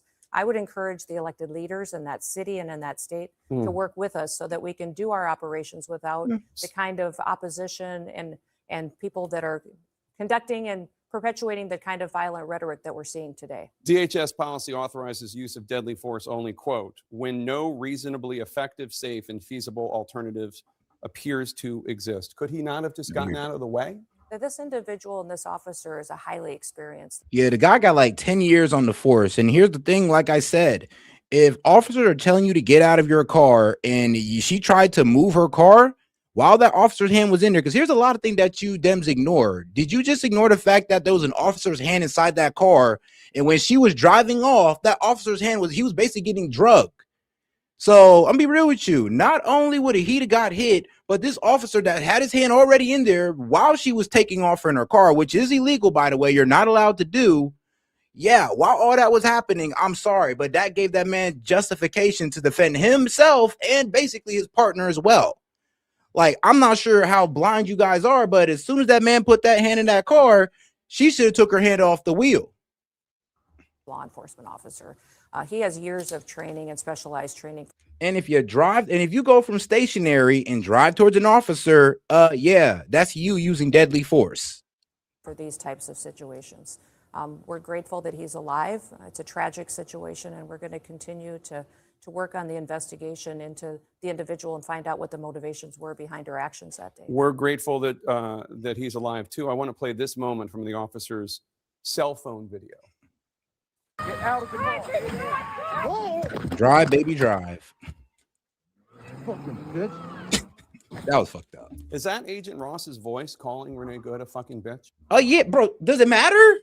Does it matter? Does it matter that he called her a fucking bitch? That, like, bro, it doesn't take away from the fact that she literally moved the car towards the man to where it hit him, and he fired. I'm sorry, but it doesn't matter what he says after that. Like, that doesn't give any credit to the whole murder spiel or murder spin that you guys are trying to do here. Nothing. Like, this is such an emotional argument. It's like, well, is that him saying "fuck this bitch"? Like, nigga, does it matter? Are we not talking about, is this a strong case for self-defense, or are we talking about this man's language? I can't determine which one it is, but it could be. No, it's his. Come on now. In June of last year, Agent Ross had It's his his. arm pinned in the back window of a car as an undocumented immigrant who was a criminal drove away from a traffic stop. It dragged him about 100 yards. Here's what Vice President Vance said about the incident this week. That very ICE officer nearly had his life ended, dragged by a car 6 months ago, 33 stitches in his leg. So you think maybe he's a little bit sensitive about somebody ramming him with an automobile? If this is relevant, first of all, it's horrible that that happened. Mm-hmm. If it's relevant, which the Vice President seems to think it is, do you think this understandably very traumatic event that this officer went through last June might have influenced, as the Vice President is suggesting happened, how he responded? Now, there's no indication to that, but the facts is that we've seen vehicles weaponized over 100 times in the last several months against our law enforcement. Oh, guys, let's make sure to double tap that screen, like the video, guys. Let's get more people in on the conversation by double tapping that screen. If you have any questions, comments, jokes, or disagreements, I'll be happy to read it out loud and engage with it. Appreciate the support. And hey, for the disagreeers, I mean, look, bro, if you ain't trying to put your money where your mouth is, then it's okay. You can just sit there and cry to my mods in the chat. That's what you're here for, to console your liberal tears. They're nice people, honestly. Officers. So they definitely know that the threat is real, that individuals who are trained by activists to go out and to impede their law enforcement operations will weaponize their vehicles and try to run them over and drag them and not stop. So they certainly go into these situations with that knowledge that that could happen, and that's what their training prepares them for. More to you. What evidence are you looking at that so many other people around the country look at and they say, it looked to me, her tires were turned to the right, she was moving her car, and they see a woman trying to flee. You say she was trying to kill the officer. No investigation has happened. Why are you so certain that your interpretation is the truth when an investigation hasn't even happened? Jake, I'm watching the videos. Other I'm people are talking to watching the officers. videos I'm getting and the coming to a facts. different conclusion. Everything that we've stated as the Department of Homeland Security in this administration. See, and then you gotta roast dumbasses in the chat like this. Hey, retarded. Like, I'm sorry, but yeah. Here's the thing though. He didn't even know the vehicle was moving. Like, and let's be honest. You're saying that officers are taught not to get in front of vehicles. Yes, moving vehicles, my friend. And then let's be real. When that officer told her to get out before he got in front of the vehicle, she shouldn't even have moved it, you dumbass. Like, that's what I'm saying. You guys don't even get like the details of this. So you're not allowed to move your car as soon as the officer tells you to get out with his hand inside your car. As soon as you take off, and guess this guy was moving across it. He wasn't just standing in front of it. So you're wrong also there, by the way, as well. He wasn't just standing in front of there waiting to get hit. He was moving across it, most likely moving towards the guys that was trying to extract the lady out the car when she took off and ended up clipping the guy and also dragging the guy whose hand was in the car. Man. Administration has been factual. You gotta grill the and I retards. wish we would talk factually about what we see every day from these protesters, what they do, what they say, how they chant over and over, kill ICE, attack law enforcement, how they're trained to perpetuate violence against them and to stop the work that they do every day. Each of these law enforcement officers takes an oath to protect this country and uphold the law. They go out every day and enforce the laws of this country to keep people safe. So these individuals that are out there harassing them while they do that work, doxing their identities, threatening them and their families, it's unacceptable. And that's why President Trump is so strong in supporting their operations in all of these cities. The officer appeared to have fired 3 shots. The first one through the front windshield, the second and third through the side window. And guys, let's go ahead and look at this again, because like I said, we got some we got some I'm gonna be real with you, some real slow people in the chat. There he is in their face. So get out the car. Get out the car. See, hand right there in the car, basically gripping, trying to open the door, and she's moving backwards. You cannot do that. Like, not at all. She's actually putting his life in danger just moving the car while his hand is on it. Still doing so. Now his hand is inside the car. And you know what? You know what stopped the man from getting drugged? Sadly, this guy's shooting her. While getting nicked by the car. What the fuck? So yeah. And that's the video that that you guys all seen. But let's go ahead and get into what CNN. That's on the right there in the back. As the vehicle passes, you can see the dark colored SUV driven by. And you see where my cursor is? This is the ICE officer that shot her. Renee Nicole Good. That's on the right there in the back. The surveillance video taken by a home nearby. Agents can be seen milling about near the vehicle. Wasn't just standing in front of the car either. Think about it. The car moved. The car literally moved like ICE officer's hands was on the car and moved in front of him. Taken by a home nearby. Agents can be seen milling about. If the car didn't move, boom, the car moved. He's in front of the car now. So no, he didn't just get in there and stand in front of the car. Like, are you serious? It's right there in front of your eye. The dark colored SUV driven by Renee Nicole watch Good. it one more That's time. on the right there in the back. And follow the my surveillance cursor. video taken by a home nearby. Agents can be seen milling about near the vehicle. Boom, the car moved. When she backed up, when she backed up, she put him in front of the car. He didn't move in front of the car. When she backed up while the ICE officer was trying to gain access, she put him in front of the car. Not he just went out there and stood there. But you guys only looked at one angle, right? I'm pretty sure. Now let's go ahead and watch it again so you guys can't be retards and try to deny your eyes. Go ahead and focus. Keep your hands. Go sit on your hands and look at the video. The surveillance video taken by a home nearby. Agents can be seen milling about near the vehicle. Moved. He wasn't walking over there to get in front of the car. Bro, he was walking over there to help out his fellow ICE officers. She moved the car and put the car in front of him. But you didn't see that one in that angle, did you? Then converging on it. And then you see right there the SUV begins to move. And that's when the shots are fired. Literally moved the car. When she backed up, she moved the car in front of him. Bro wasn't even in front of the car until she moved the car. Fired.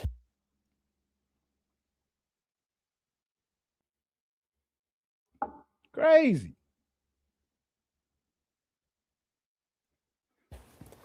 Now, prior to this, so all of you guys that were saying that, oh, he stood in front of the car. No, he didn't. She literally moved. When she backed up, that's when she put that man in front of the car. And that's one of the reasons why he thought in his perception that, oh, this car is about to come towards me and she's most likely or maybe want to hit me. So please tell me how you've missed this part right here. As the vehicle passes, you can see the dark colored SUV driven by Renee Nicole Good. That's on the right there in the back. How'd you miss it?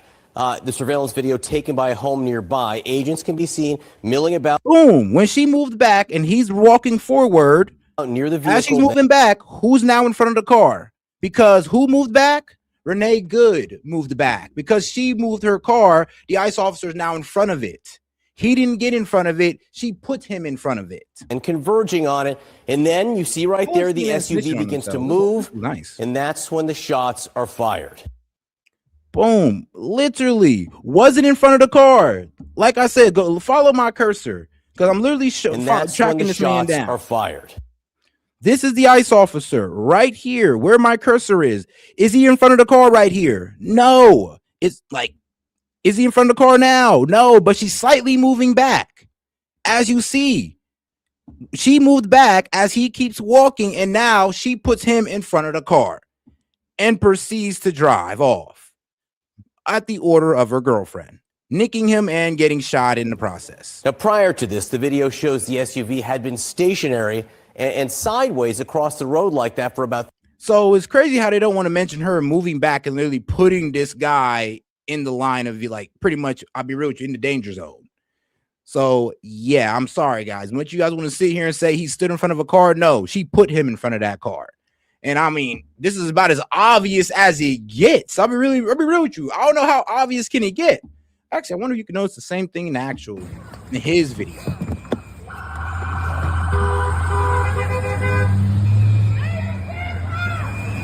Oh, and shout out to my man Jay. He says CNN using the same playbook they did with Biden videos. Exactly. They don't want to really show you the full picture.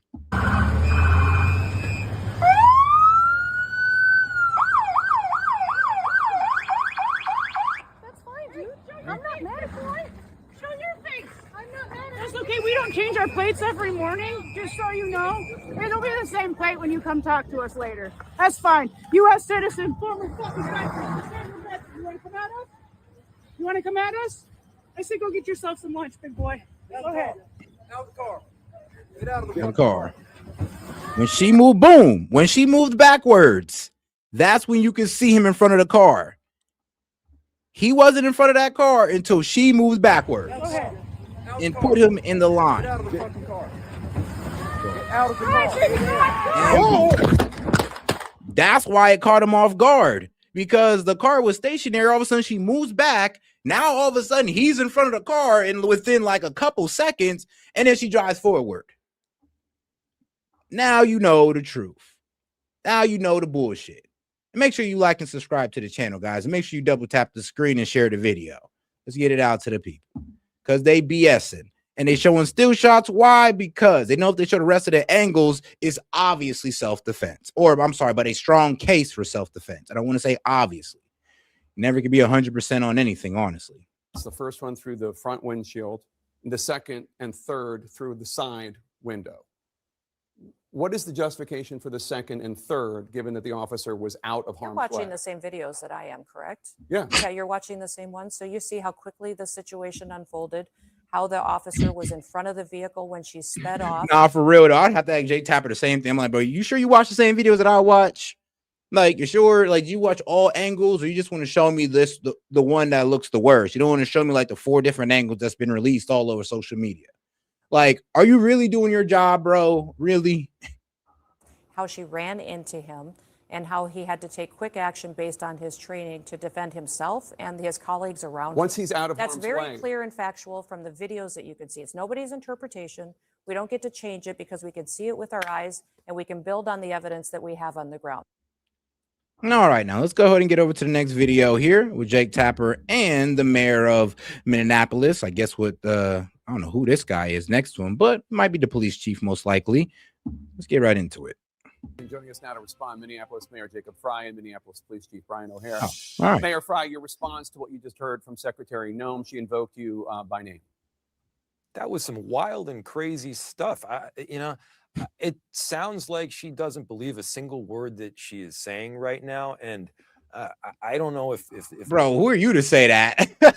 He's like, it sounds like she doesn't believe a single word. No, she spoke pretty confidently, just like I'm speaking pretty confidently on the matter because I've seen all the angles.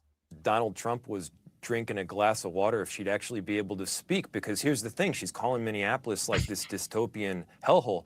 You know how many shootings we've had so far this year? 2, and one of them was ICE. 2 shootings in a large city so far this entire year, and one of them is ICE. This is a safe city. ICE and Kristi Noem and everything they're doing is making it far less safe. I want you to respond to what. No, bro, you sponsoring this, you proliferating the obstruction of ICE, the villainization of ICE, you proliferating all of that. Yeah, that's what's causing these problems. Ain't nothing Kristi Noem doing. She's just enforcing federal law. She's using it and she's doing it through ICE. I mean, it's you out here with all the crazy rhetoric that's getting people to fear ICE, overreact towards ICE, what caused the killing of Renee Good. or I'm sorry, but the unaliving of Renee Good. So yeah, bro, this is all in your head as much as it's on the ICE officers. This is more your fault than the ICE officers. It's because of your rhetoric and the left wing's rhetoric that this actually happened. I'm gonna be real with you. More of it's gonna happen if you guys keep on throwing yourself, obstructing ICE, thinking that it's gonna end well for you. And hopefully listen to that first warning they give you. What she said about you telling ICE to get the F out. She says you and the leaders in Minneapolis have been demonizing ICE officers. And it is true that you've been critical of Secretary Noem for her quick characterization of the incident. But you also said on Wednesday, quote, this was a federal agent recklessly using power that resulted in somebody. Nah, this bro do look a little bit strung out. That man looks stressed. But he says, shout out Jet. He says, I'm sorry. He looks like he does coke off the toilet seat. Like, damn. Dying. Shout Does out your Jet. rhetoric need to change? Yeah. I said this was a federal agent recklessly using power that ended up in somebody dying, because that was a federal agent recklessly using power that ended up in somebody dying. It's exactly what happened. I mean, am I biased in this? Of course. And I'm biased because I got two eyes. I mean, isn't it pretty reckless for her to, pull back while ICE officers telling her to get out of the car? When she pulled back, she directly put that man in front of the car and proceeds to drive forward. That's not reckless whatsoever. Okay. Isn't that a reckless use of a power, your 2-ton vehicle? Anybody can see these videos. Anybody can see that this victim is not a domestic terrorist. I mean, my goodness, she's like doing a 3 or a 4 or 5 point turn. This looks like, to be honest, she had actually a perfect record. Really, all she had was traffic violations. I mean, there is that little screenshot. I mean, that little fabricated record of her going around that has her age wrong, pretty much saying that she got caught for child abuse and all this wild stuff, and that's not true. Let's not try to villainize this lady for a past she did not have. Okay, she was actually a law-abiding citizen until she joined the ICE Watchers and became an obstructionist. And then I'll be real with you, that's probably was the first crime she ever broke and the last crime. That's the sad reality of it. If you actually look at her criminal history, if she'd have went down for that, that'd have been her first real crime she ever committed outside of a traffic violation.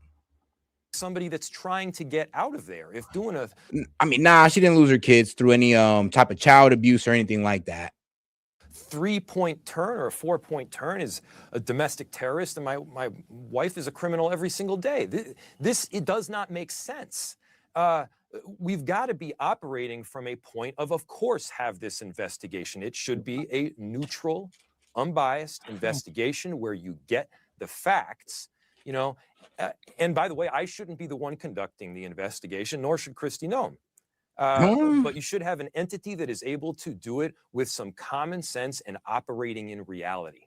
Chief, what's your reaction to the Homeland Security? AKA, you want somebody to investigate it that's going to see it the way you see it. Secretary's claims, and also just the assertion that the officer feared for his life. This guy.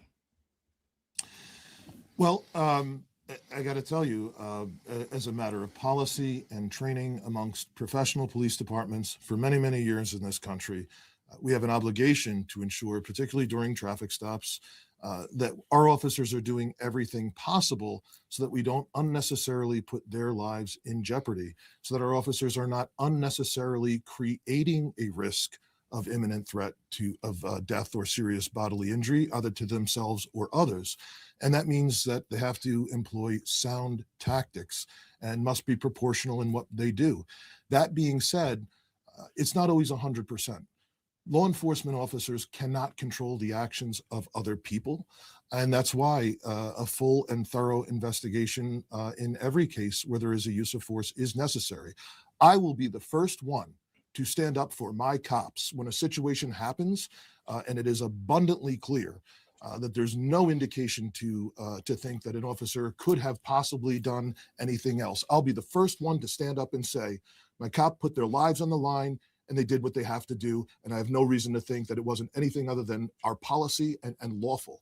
But I think, we have to use caution, even as Tom Homan has said, and allow a full and impartial investigation to proceed. Mayor Fry, the police union in Minnesota released a statement that says in part, quote, the hateful and anti-law enforcement rhetoric by Mayor Fry and other politicians have made their jobs and those of local and state law enforcement more difficult and dangerous. The job of law enforcement is difficult and dangerous enough without the agitation by leaders in our state and communities, unquote. Do you think that you could bring down your rhetoric? Do you think you should?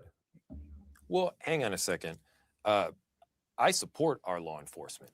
Our police officers in Minneapolis are doing an incredible job. I am so proud to work with them.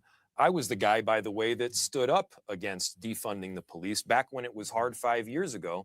And these honorable officers that have stayed and that have come on have been incredible. By the way, community members that have traditionally been pretty critical of law enforcement officers are supporting our police. They have kept people safe.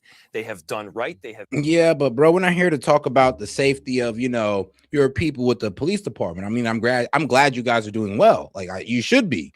But what we're here to talk about is there's a lot of illegal immigrants in your city, and you're not willing to uphold federal law or immigration law. So you're leaving ICE to do it, and that's what they're going to do. And if you want to interfere with them, then the National Guard will come next. So you might just want to let them do their job. You know, try to be real with you. Try to lead people away from trying to obstruct ICE, crack down the ICE watchers, tell them to disband, tell them that's not what you want to do because they're putting themselves in danger, obviously.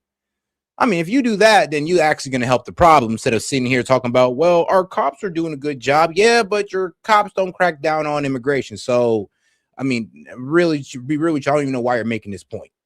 Abided by the Constitution, which is a massive juxtaposition against what we've seen from some of these ICE agents.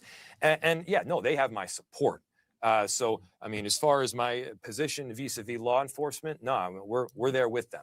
Well, that's not me. It's the Minnesota Police Union saying that your rhetoric agitates these protesters. Look, I can't speak for the police union. I certainly never will. But I will speak for myself. And I am grateful for the work of police officers in our city, especially over the last several days. I mean, these servants are tired. They're working tirelessly. They're drastically, by the way, outnumbered by the number of ICE agents and beyond that we have in our city right now. And they deserve our full-throated support. Mayor, what would you say to somebody who says, look, these ICE agents, they're also law enforcement. They're doing a job that they were sent to do by President Trump and Secretary Noem. They're not there because they want to be there. They're there because they were told to be there. And if people have an issue with it, that's true. They shouldn't be protesting the ICE agents. They should be protesting outside the White House. Well, I think that's probably a fair point. Oh God, we got about 500 y'all here, man. Do me a favor and double tap that screen and like the video, guys. Let's get more people in the conversation. And if you have any questions, comments, jokes, or disagreements, $2 and up, I'll be happy to read it out loud and we'll engage with it. And like I said, I'm really looking for the disagrees. I'm actually hoping that you guys actually tune in because I kind of want to grill you guys, but it is what it is. In that, look, of course you need to enforce laws, of course, but there's also a requirement that you carry out laws and carry out enforcement in a constitutional way. And what we've seen is that people are being plucked off the street indiscriminately. I take that back. There's discrimination only to the extent that they are Latino or they are Somali, and then it feels indiscriminate thereafter. We've got pregnant women. I mean, look, bro, just because a majority of your illegals are Hispanic or Somali descent, don't mean that we're discriminating. It just means that you just happen to have a whole bunch of illegal Mexicans and Somalis in your area. That's all it means. And I'm sorry that there's not a high number of illegal white people that we can point to, but trust me, they get deported as well. Like, trust me, nobody's playing favorites over here. They're just not in high numbers to where we could just point out and be like, look, what you mean? We just deported like 5 white guys, like what, 3 months ago? Like, no, I'm sorry. Majority of the immigrants here are, well, non-white. That's not our problem. That's their problem. And it's kind of what you guys allowed. So, I mean, stop crying about the mess that you created. Getting dragged through the street. We've got, high schoolers just getting, American citizens, by the way, getting taken away. And so, yeah, I think it's a fair point to say, well, these ICE agents are being put in a horrible position because they're asked to do things that are not legal or are unconstitutional. But here's the thing, they're still doing them. And we are still dealing with the repercussions here in the city. Minneapolis has been on this glorious, amazing comeback. And this is just setting us back because we've got to deal with it. And so, there we go. No, look, Minneapolis, we're going to get. All right, now that I got access back to the StreamYard. Here we go. Super chats. Oh, shout out to my man, Mr. Pandemic. What's going on, Monty? He says link. I'm gonna go ahead and send that to you now. Sorry, I would have seen that sooner, but I randomly got kicked out of the StreamYard. This. We had 10,000 or something people protest peacefully yesterday. We have thousands and hundreds of thousands of people that are standing up for their neighbors right now. We have people that are not taking the bait of this Trump administration because they all know, we know, they're looking for any excuse to come in with greater force and occupy our city. We're grinning down. I mean, all right, now that you know that, then don't give it to him, because that's exactly what y'all doing. You're giving it to him.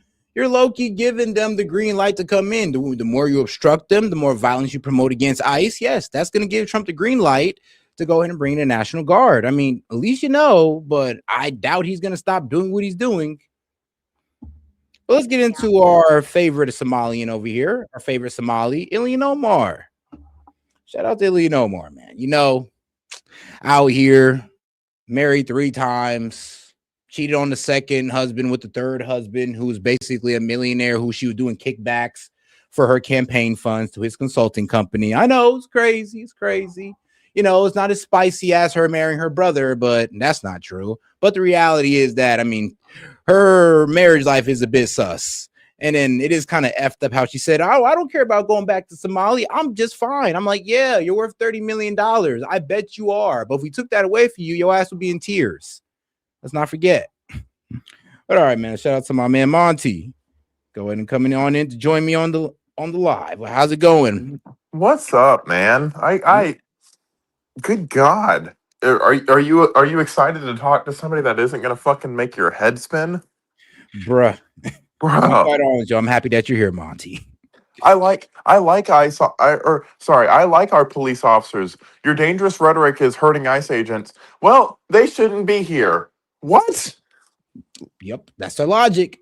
And they're police officers too. They should protest Donald Trump. Oh, we've had 10,000 people protest peacefully. We're not talking about the peaceful protesters, dumbass. We're talking about the people that are throwing bricks through the windows, dumbass. Talking about those you're inspiring to pretty much go against law enforcement. We're talking about those that you're trying to get to run over with their cars, dumbass. But oh, Mons, you know what's crazy? Like, it's funny because I just noticed that, yo, she moved her car to where that man was in front of it. This guy never just. That's what I was trying to say. I was like, yeah, she lined her car up and she moved to the right only to line him up squarely on her grill. The only reason that he got hit by the headlight is because he was moving out of the way. Yeah, and she put him in the way, but nobody don't want to see that. But all right, though. No, let's get into this girl, Ilhan Omar. Let's see what she got to say. We're joined now by Congresswoman Ilhan Omar, who represents a large portion of that city. It's good to have you here. I represent the city. Thank you for having me. Thank you. The Trump administration is actively telling the public that journalists are misleading them. You heard what was just reported from the scene. What we know. Did he ever say that? Renee Macklin-Good and her partner were. Well, yeah, he did. He said that in his recent meeting that I guess on Air Force One, that they're misleading people about the ICE shooting. JD Vance came out and said, "Yo, y'all misleading people, and you're radicalizing people about the ICE shooting." So yeah, they were driving around Minneapolis. They were recording what some of these ICE enforcement officers were doing. Let's see if she'll get to the point. The chief says Macklin-Good blocked the street with her car. President Trump has said that the partner was a paid agitator. That's the phrase he used. Secretary Noem alleged this was an act of terrorism. Given both are true. How much heat there is and the administration's scrutiny, would you tell Americans it's too dangerous to demonstrate and to go out and document as she was doing? I think it is really important to go out and Americans to record, to create the level of accountability and transparency that we need. What we have seen in Minneapolis is ICE agents oftentimes jumping out of their cars. These are unmarked cars. Oftentimes they're wearing a mask. They're approaching, running towards cars. They're pulling people out of those cars. Oftentimes, these people are citizens. Oftentimes, these people have documentation of their legal right to be in this country. And we know that. Yeah, but if you're trying to obstruct ICE, ICE is going to send HSI after you. They're going to arrest you. Like, remember, ICE rolls with two groups: the guys who's handling law enforcement and the guys who can handle any citizen who's caught up in, impeding them, obstructing them, or just involved in illegal immigration themselves. Like, let's say they were hiding a whole bunch of illegals. Also, ICE they are federal agents, guys. Like, I don't know if that word means anything to you, but they can arrest or they can detain and then subsequently arrest American citizens. Yeah, they forget that part, though. That DHS has lied repeatedly when it comes to these accounts. So it is even more important for there to be recording from eyewitnesses every single time. You mean like the ICE agent was? Do you see from the recordings that we see, is there anything that you believe was being done that should not have been done by Macklin Good? The administration says she was blocking the road. They are claiming this is an act of terrorism. Yeah, Renee Nicole Good, as you hear her say, she's not mad. She's sitting in her car. Bro, that don't matter. That doesn't matter. Like, I hate how they bring that up as if that's like a valid point to bring up. Like, oh, she said she wasn't mad at him. I mean, who cares? All it cares is her actions. Her words don't matter. Her actions matter. I mean, I'm be honest with you. Well, what do you guys care about more? Somebody's words or actions? Watch this set. Actions. Set. I'm not mad at you. I'm not gonna say a bad word. Fuck you, bitch. Nah, it's like, I'm not mad at you. I'm just gonna move my car and put you in the lying side of it. That's all. I'm like, oh, okay. I'm not mad. I'm not mad. I'm not mad. Raise his gun. I'm not mad. I'm not mad. Raise his gun more. Pulls trigger.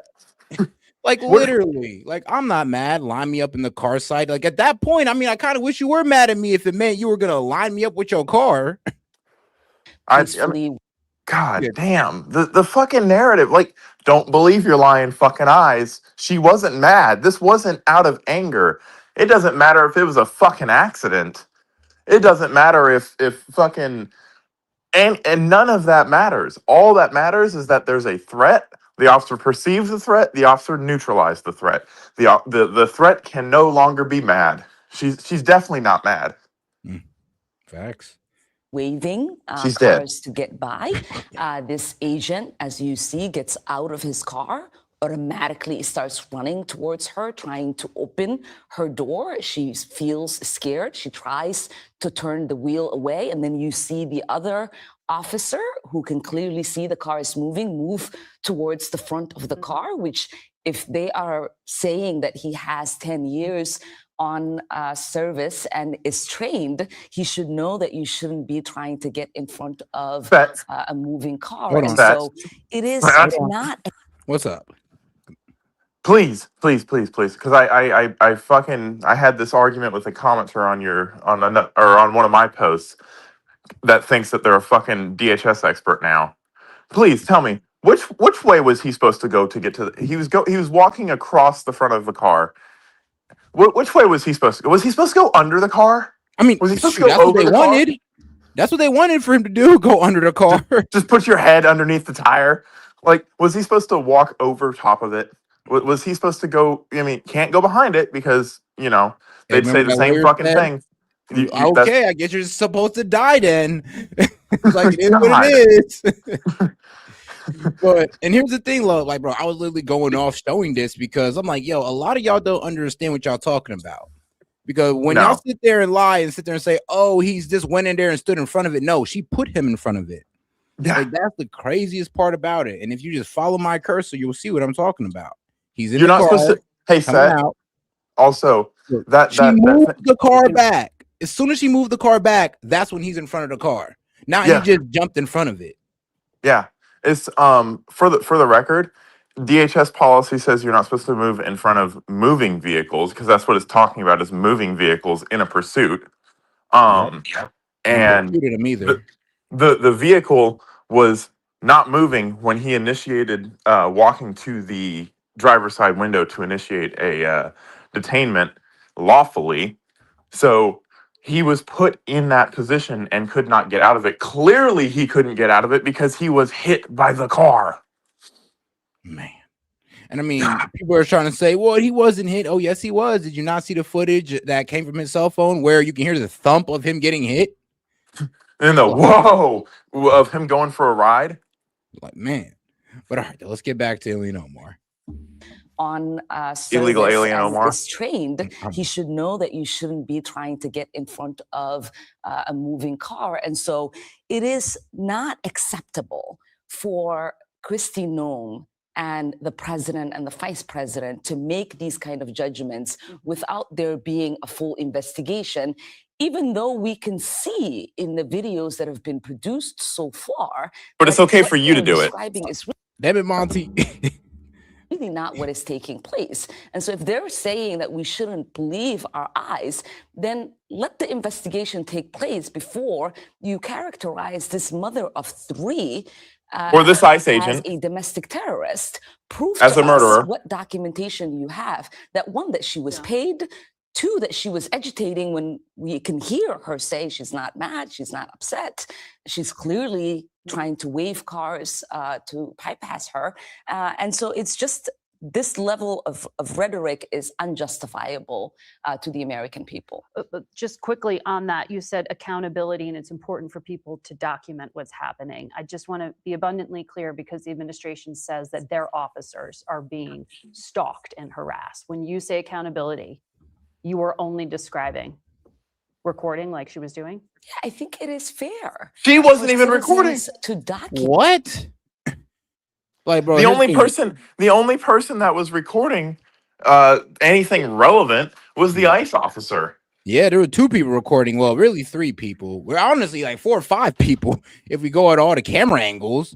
I mean, let's be honest. If we go to all camera angles that I've got compiled up, shout out to all of them. I mean, we got this angle right here that shows before. That's one person. Here's another camera angle that shows him getting clipped and, from the side. Here's the camera angle of, his personal cell phone that he used to catch the shooting. Then there's this one over here that CNN caught. And then there's the original one that everybody's freaking out about all over the internet.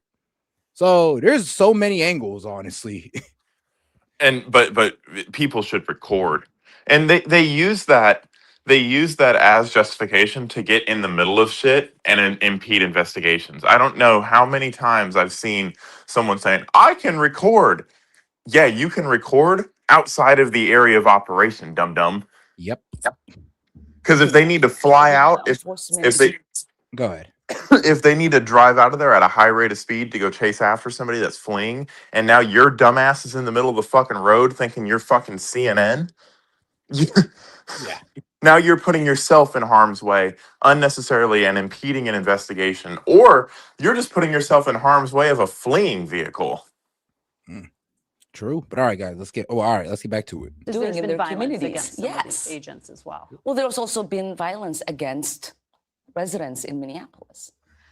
There right now is a lot of heat on your state. Treasury Secretary Bessent called Minnesota ground zero for what may be the most egregious welfare scam in our nation's history to date. 85 of the 98 people who were charged by the Justice Department with this welfare scheme are Somali. And you know this, the Treasury Secretary is probing whether any of the money was somehow funneled outside the country. He actually issued new standards. He's going to make it make someone disclose if they receive public assistance when they try to wire money out of the country, and he's lowered the bar for suspicious activity. What is the practical impact of doing that in the community? It's just creating fear. What they are doing is creating confusion, chaos, trying to intimidate people from being able to exercise their regular, normal activities that they would. There is no justification in any of the things that they say. The Fraud is okay. People that you've described as being investigated, many of them adjudicated, all happened under the Biden administration. there is no justification for this search. We know that ICE has the ability to conduct raids. There is no reason to have over 2,000 people coming in to our city and creating the level of terror that they have created. Well, the administration argues that they have to do it because the state failed to, right? The state, the federal government and the state have been working peacefully together. Lie again. Lie some They more. tell y'all law enforcement not to help ICE. Like ICE wouldn't really have to be there in large number or do this crackdown if you guys were actually helping them. Hey, Like, do you have a what's wrong? picture? Do you have a picture of the stand down order that was given in Chicago while ICE officers were getting rammed with vehicles? Nah, but I do remember the call out of them saying that the Chicago police is not supposed to help ICE. I was like, wow. But then if they bring in the National Guard, you guys are gonna lose y'all shit. It's fucking all it is manipulation of the situation. And now all the libs in the chat are going to have a whole bunch more talking points. They shouldn't have been there. They're overwhelming force, blah blah blah. They're terrorizing, blah blah blah. Fraud isn't you know what $19 billion could buy us? A Gerald R class Ford Gerald Ford class aircraft carrier called CVN-79, the USS John F. Kennedy, $11 billion, and her $5 to $6 billion worth of aircraft. That's what we could buy, a whole ass aircraft carrier full of aircraft for the price of all this fraud. Yep, and all under Tim Walz. But I can't wait to see what they discover in the Gavin Newsom. Now that's gonna be crazy. But shout out to my man Daniel Castro. He says libs haven't seen the videos because news won't show it. Literally, dude, they will not go out there and show you all angles of it like I will. Because I'm not just gonna sit there and try to frame a story off just this one angle, this one video, just like they are. They're using the same one, bro. They're using the first release video and they're running with that. Like I've yet honestly I've only really seen CNN like show other angles. And they're cutting it up and like playing it at different speeds and whatnot so that they can prove that somehow this guy was like, if you do enough editing of a video, I can make a video look like whatever I want. Yeah, that's true. Shoot, if you put enough AI on it too. But all right, let's get back to Elena more. And have brought justice to these 87 people that you've described. None of this search that they have conducted has produced any sort of criminal activity. They haven't been able to charge anyone as of yet. Well, the administration also announced they're going to cut food stamps to Minnesota because they say some of the food stamp money had been embezzled here. Are you and those are the things that are being litigated. And here's the thing, though, is like if the people of Minnesota don't get mad at Trump. No, get mad at your leadership for allowing so much fraud to happen to where you guys do need to have y'all benefits frozen to make sure that it's actually being used for you guys, for the American people. So yes, this is why Tim Walz, hold on, man. This is why Tim Walz low-key resigned because, yo, at the end of this day, this comes down on him because you let this happen, all this fraud go down. Our benefits are frozen, child care benefits, food benefits, because you allowed this to happen. Not Donald Trump, but you. Also, why are we feeling bad for Somalis that have had daycare funds frozen? Since when the average American pays like $2,300 a month to get daycare for a newborn and it goes up from that, why are we crying about that? Why are we even giving people daycare assistance? Please tell me. I'm be real with you. I promise I did not think that was a thing. I'm be real with you, but I don't got kids. So I didn't even know about daycare assistance. Even when I was a kid, I was like, bro, like shit. Daycare assistance not my a mom thing. used to bitch about the daycare rate, the fees. Yeah. So and then on top of that, have you ever had your card number stolen or had your debit card stolen? What's the first thing you do when you find out your debt? Huh? You mean you freeze the account? Yep. Everything. Huh. That card is useless at that point. And you hopefully if you're smart, you do it within like in that first hour of you realizing you cannot find it anywhere. Not the first 10 years. Hey man, some people would try it though. But all right, though, let's go ahead and get over to Ilian back. It is again unconstitutional for them to do so. Are you confident that the fraud that has been discovered is no longer being conducted now? Is there any justification for saying this food stamp money is somehow being misused? Yeah, there are ways to investigate fraud, which we have been doing in Minnesota, which the federal government has been doing under the Biden administration. There is no reason for them to use this level of rhetoric. There is no reason for them to fully stop funding these programs. The only reason they are doing that is for PR purposes, and it is harmful. Hold on. But we can say the same to you. You know, you don't gotta vilify ICE. You don't gotta call them Gestapo or fascists. You can humanize them. Just tell them that, yo, they're just following the law. That's all they're doing. You may not like it, but this is what we got to do. I mean, y'all can sit out there and protest, but don't get obstruct, or you guys will get arrested too. If you actually let your people know that, instead of, I don't know, emboldening them to go and take this, risk their lives like this, or to honestly risk their freedom, well, like when is any blame get passed on to you guys? Like, you're always waiting for us to turn down the temperature, but you guys don't ever sit there and be like, you know, maybe that rhetoric against ICE is a bit of a problem. I mean, they're getting assaulted at. Like, what? The assault rates went up at 1,000%. They're getting trapped in by cars, and all the ICE agents are hearing about this across the U.S. You don't think they're going to start taking actions to protect themselves? And S.E.T, you know the argument would not have changed. In fact, we have heard people on the left say that the argument wouldn't have changed. We have gone from this was cold-blooded murder and he wasn't even in front of the car and he shot her into an open window and killed her from an open window, and then it's, oh, he barely got touched, to, oh, he got hit but you know he walked it off, no big deal, to, I don't care if he got hit, he should have gotten run over. Actually, it's a good thing he got hit. So it doesn't matter. It doesn't matter what the justification for the force was. It doesn't matter what the law was. These people, these fucking monsters with no fucking conscience and no soul, think that it's okay to kill people you disagree with. They've proven that. And they've said as much. They said, I would celebrate if he got run over. Run his ass the fuck over. I would have run his ass the fuck over. Like, it doesn't, we're not arguing with people that have a conscience. We're not arguing with people that are willing to take an honest approach to anything. They honestly believe that they should die, just like they honestly believe that it was a good thing that Charlie Kirk died. It was a bad thing that the shooter missed Donald Trump's forehead, that it was, it was a good thing that Ashley Babbitt got shot. So it's rules for thee, not for me. And it yeah, because they can't hold their own accountable, bro. They can't even hold their own politicians accountable, much less they're radical leftists. But hold on now, but let's keep it moving. And guys, we are $81 until we open up the call-in line for the naysayers, the guys who disagree. We love to hear you guys, and for our supporters as well, like our members, because we love to hear from you guys as well. So we're 81 away. So let's go ahead and get that support up so we can get some of these guys in here, not just me and Monty, which we don't mind. I mean, sure, we'll go ahead and cook the whole time. We don't have no problem with that.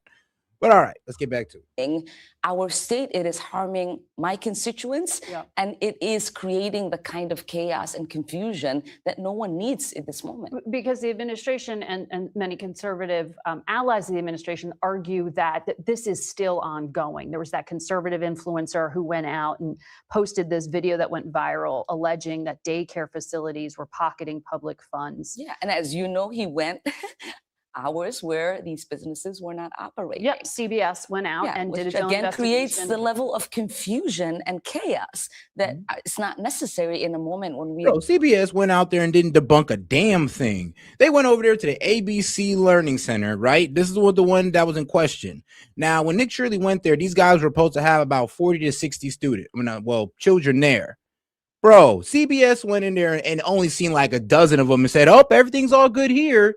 I'm like, hold on, bro. Do you not see where they're getting about $1 million a year of like child care grants for 40 kids? And you did no real investigation. You just went in there, seen some kids because you wanted to prove a MAGA, a right-wing MAGA guy wrong.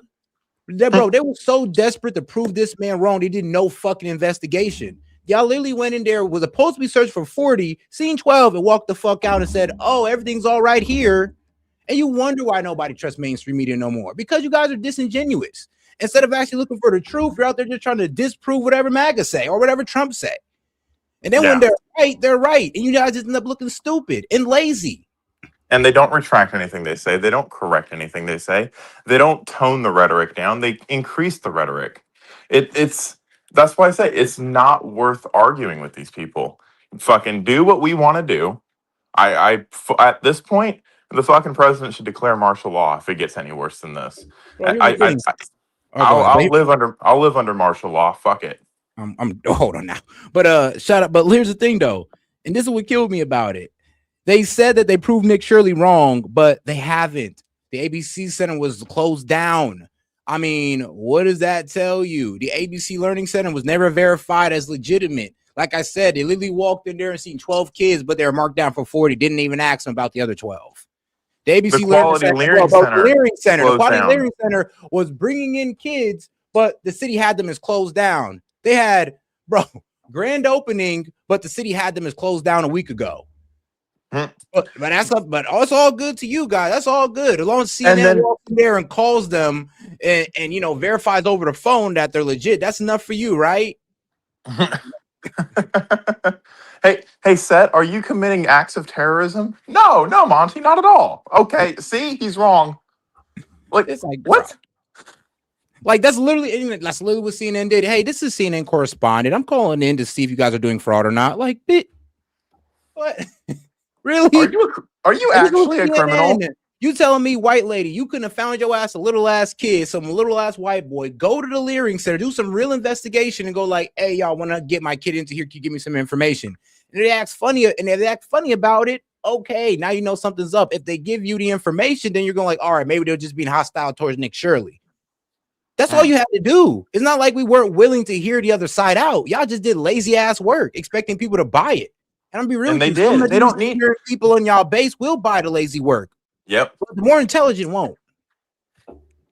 It's fucking crazy. It's crazy. We act like we're not seeing what we're seeing. They say, oh, but you can't prove it. That's a big fucking thing I've heard is you can't prove anything. It's like, no, I didn't realize I was a federal prosecutor and I had to fucking do my job.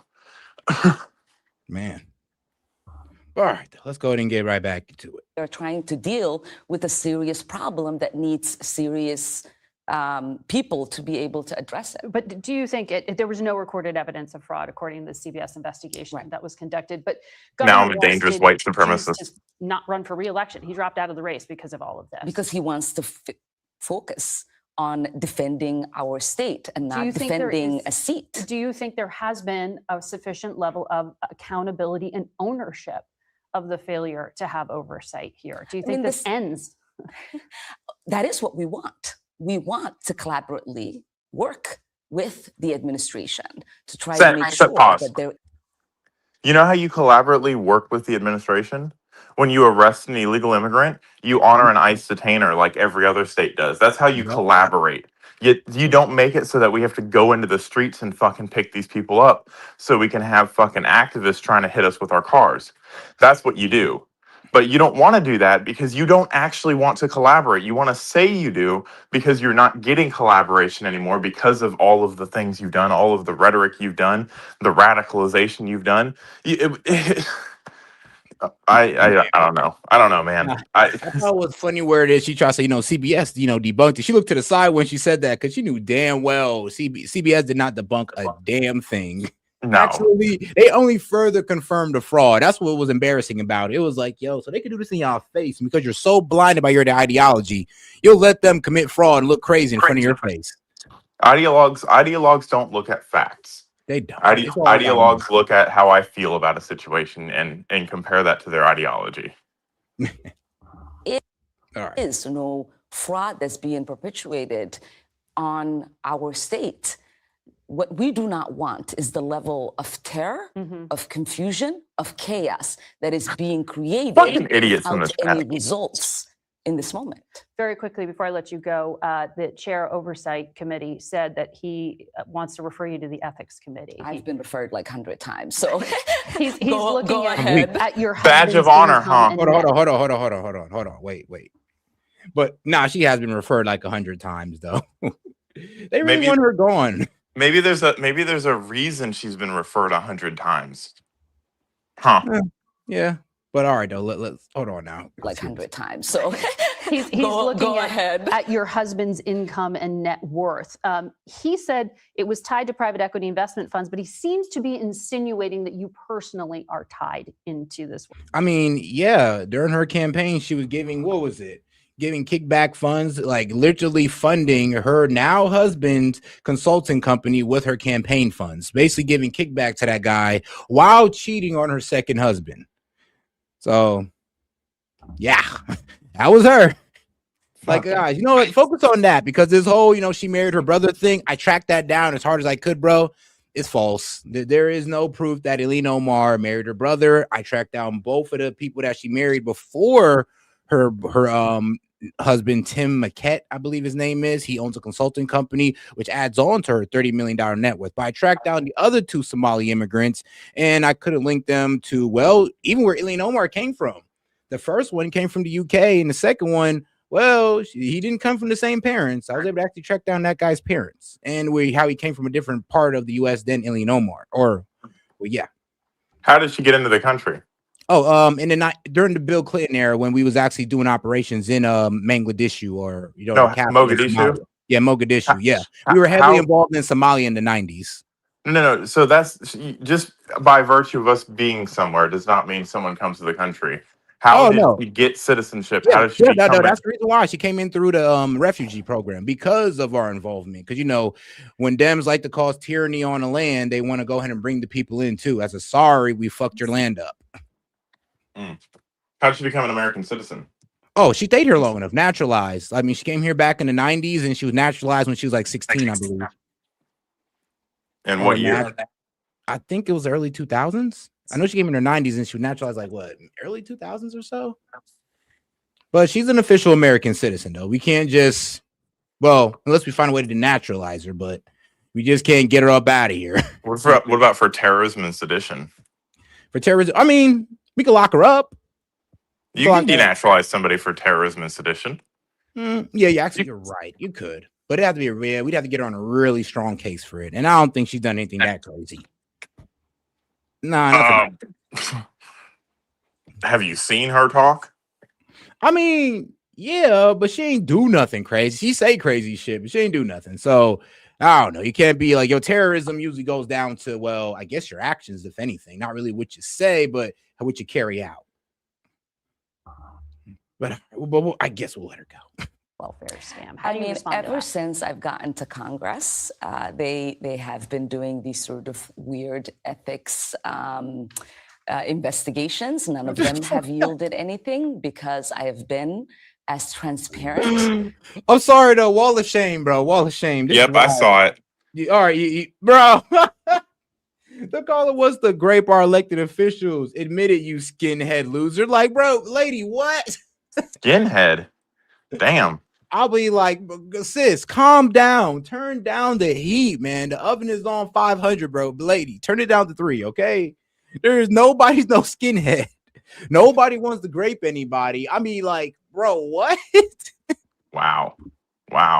I mean, sweetheart, you got to be off your rocker to type something like that. And think she's not off her rocker. She's off her meds. Oh, yeah, it got to be the meds. Lady, look, man, go to the medicine cabinet, take a couple of them, calm down a little bit. Get your SSRIs back on board.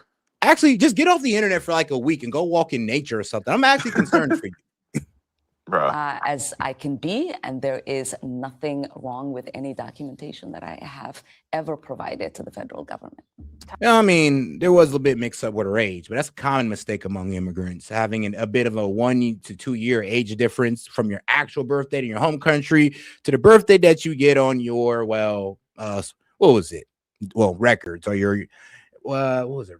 Immigration records? I'm not really sure how they count it because it ain't your birth certificate. Lord knows that. But all right, now let's go ahead and get into our guy, Tom Homan, because Lord knows he had to face the heat as well on Meet the Press. Well, there we go. This Sunday, fire and ice. A federal immigration officer shoots and kills a 37-year-old mother in Minneapolis, triggering outrage. protests, and new questions about the Trump administration's immigration enforcement policies. It was an act of domestic terrorism. I can believe that her death is a tragedy while also recognizing that it's a tragedy of her own making. To ICE, get out of Minneapolis. I'll talk to White House border czar Tom Homan and Minneapolis Mayor Jacob Fry. Plus, crude power. President Trump plans to take full control of Venezuela's oil sales for years to come. We're taking. Oh, and shout out Tove commenting on Ilhan Omar, pretty much saying her voice is like nails on a chalkboard.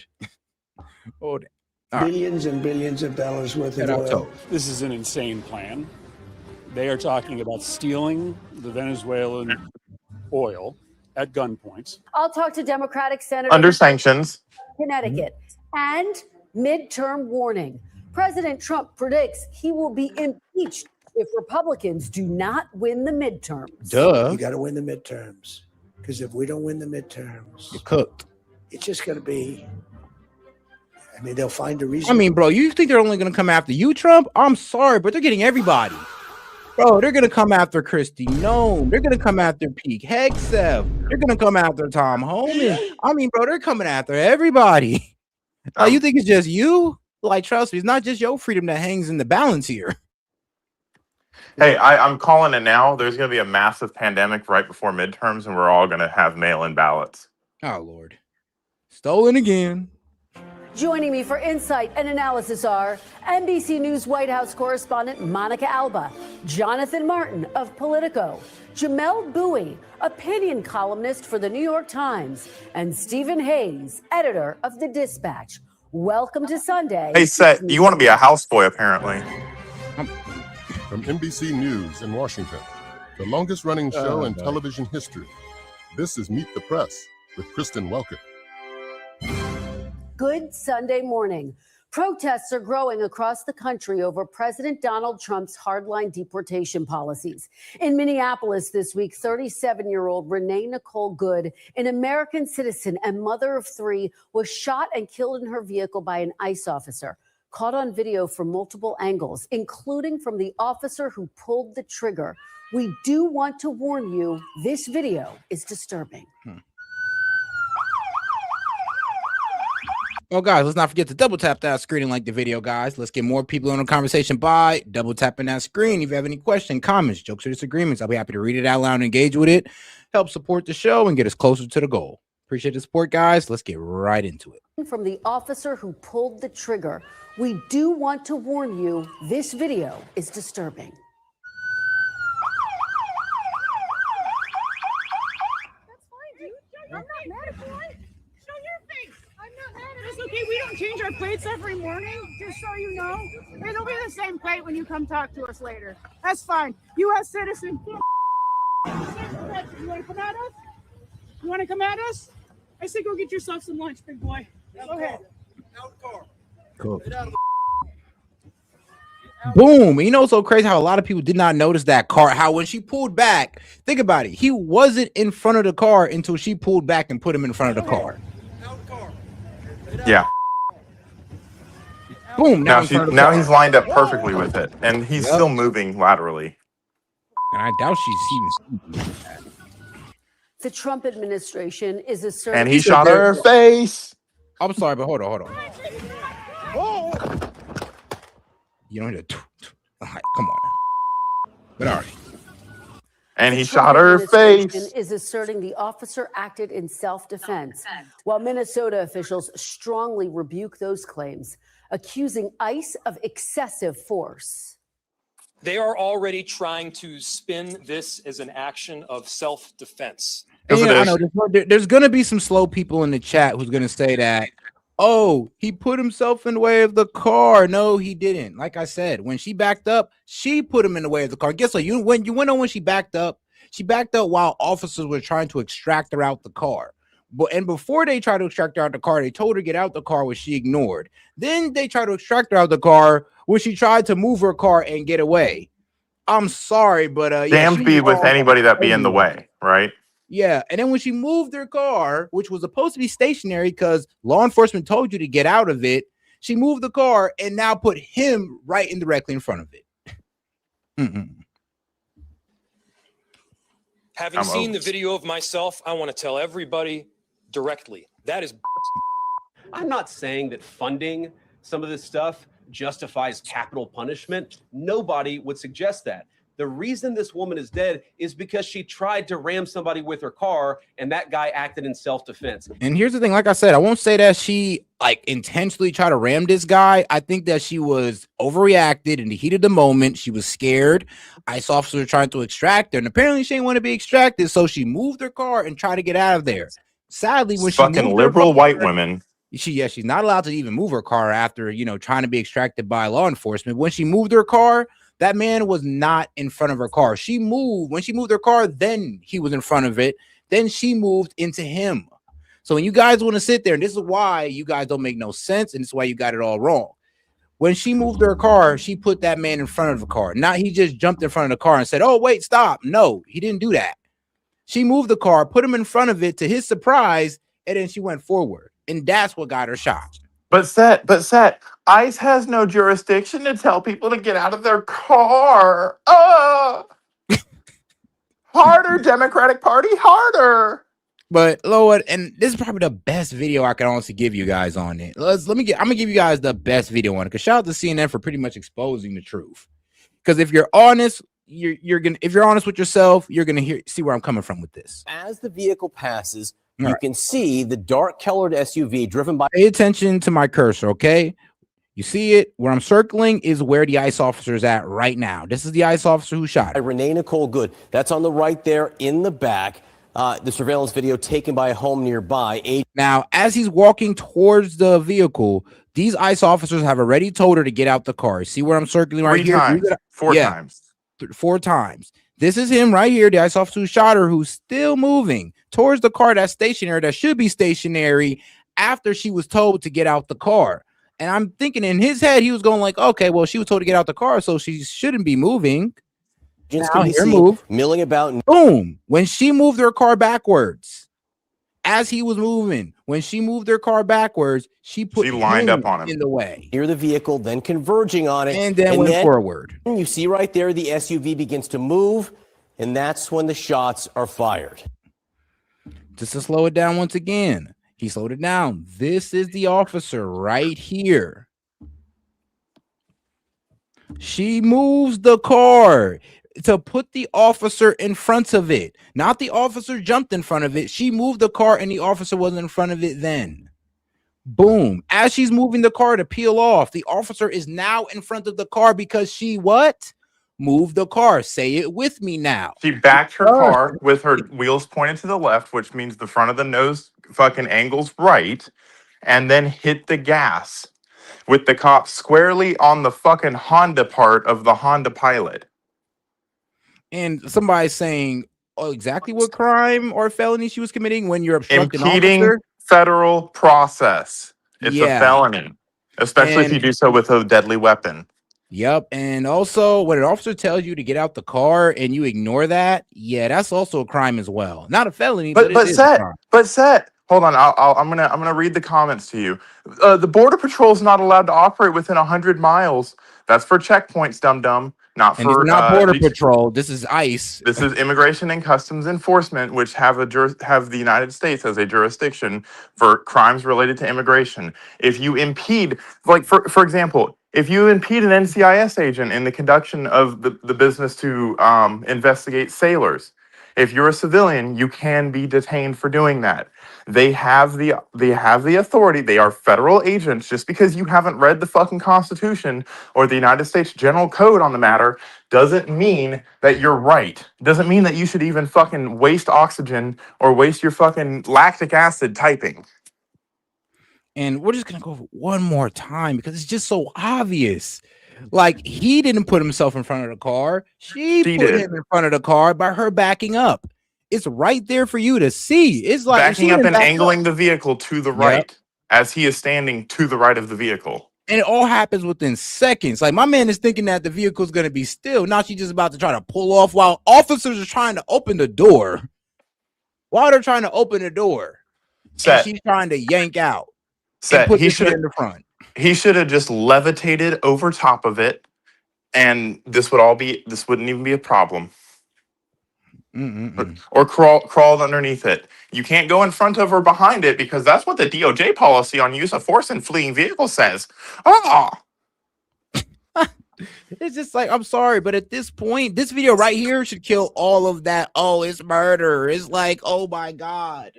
It's like, bro, shut your dumb ass up. Look at the video, look at all angles, and you'll see exactly what we're talking about. Because here we go. One of your main arguments, he put himself there, has already been debunked. Like, think it about doesn't it. matter. How do you The put yourself goalposts are there gonna when a fucking car move had at to light speed, move? Set, Think about it. How do you put yourself there when a car had to move? The car to get you literally there. moved while being told, while having an officer's hand on it or a law enforcement's hand on it, she still moved and put that guy in the line of her car. So no, that's now debunked. He did not just hop in front of that car. No, she moved the car and put him in front of it. That's why Christy Nome said she tried to run him over, because it looks, if she didn't want to run him over, Set, you know what she would have done? She would have fucking peeled out and went straight and around on over the right. She wouldn't have fucking peeled off and angled her car to the right. And let's be real. I mean, he took her life, but this is self-defense, not murder. And he shot her face. Now I'm a believer. Okay, goddamn. But yeah. I mean, an order gruesome comment from Monty, but let's look at the facts here, guys. The fact is, when she moved that car, she put him in the way. When she moved that car has now become a deadly weapon. And one, you are not allowed to evade law enforcement, especially when they're this close. I mean, I would hope you know this. It's important to me that you actually know this part. Hey, lefties, did Ashley Babbitt deserve to get shot? She was unarmed and she didn't have a car. I ain't say nothing about that. Huh. I mean, did Donald Trump deserve to get shot? I mean, of course not, but y'all say that he did. Y'all wish that he did. Did Charlie Kirk deserve to get shot? Of course not, but y'all was out there celebrating. So y'all might want to sit down when it comes to talking about, Renee Good. Karma's a bitch. I'll tell you that right now. Karma is a bitch. And you have burned out my sympathy for you. You have burned out all of that shit. Like, I originally saw this and I was like, wow, that really fucking sucks. That sucks that she's dead. That was my first response to seeing that. And my second response was, I'm glad he's alive. And like I said, for the people who want to use that, ICE is not law enforcement. Yes, but ICE is part of Homeland Security. You know who they roll with? HSI, Homeland Investigation. No. ICE is federal law enforcement. That is their actual title. Yeah, immigration law enforcement, though. They have LEOSA credentials. Okay, so they law can enforcement go ahead and certified detain arm. you and all that. So they can detain you and all that good stuff. They absolutely can detain you. All right. But honestly, a lot of people were telling me that, oh no, they roll with HSI and they can do the detaining of citizens because they're really not a part of ICE. They're Homeland Security. No, that's people that don't know what they're talking about something that they want to be true. An ICE officer in his line of duty, if obstructed by a U.S. citizen, can absolutely detain that U.S. citizen to stop. Like, the U.S. citizen is not going to get arrested by that ICE officer, but they will get detained by that ICE officer. And local PD, if they're fucking worth anything, will come and arrest for obstruction. Like, they'll put you in the back of their car, handcuffed or zip tied, until municipal PD comes and gets you. If it's a situation like this in Minneapolis where the fucking state is trying to obstruct ICE themselves, then they'll just come and bring HSI in. So the part of it's partly true and it's partly false. Okay, yeah, because I was reading it here. It says, yes, the Homeland Security Investigation, HSI, division of ICE. Yes, division of ICE. They're ICE agents. Pretty much. And can and does arrest U.S. citizens, but only for federal criminal offenses, not civil immigration violations. Correct. That's why I said if ICE is walking up on you and you're a citizen, you get arrested, that's most likely HSI. Yeah. I mean, if you can get detained, they all look the same. It'll say police, it'll say ICE, it'll say HSI, it'll say law enforcement. They have different shit on their plate carriers or on their uniforms, but they are all a division of Homeland Security. That's why they're all HSI agents. And then specifically, they're immigration and customs enforcement agents. It's like a gang unit. A gang unit is a gang unit, but they're also police officers. But all right, though, let's go ahead and because I know my man Galactic. Shout out to my man Galactic. He said, you know what, man, play the cell phone footage because my man Galactic feels like there's a strong case for murder in the cell phone footage, and I think that Of course he actually does. He's a liberal. I know, but we got to hear him out. The hive one of the mind only thinks the liberals I same. actually respect. So shout out to Galactic. I'm gonna go ahead and play it for you.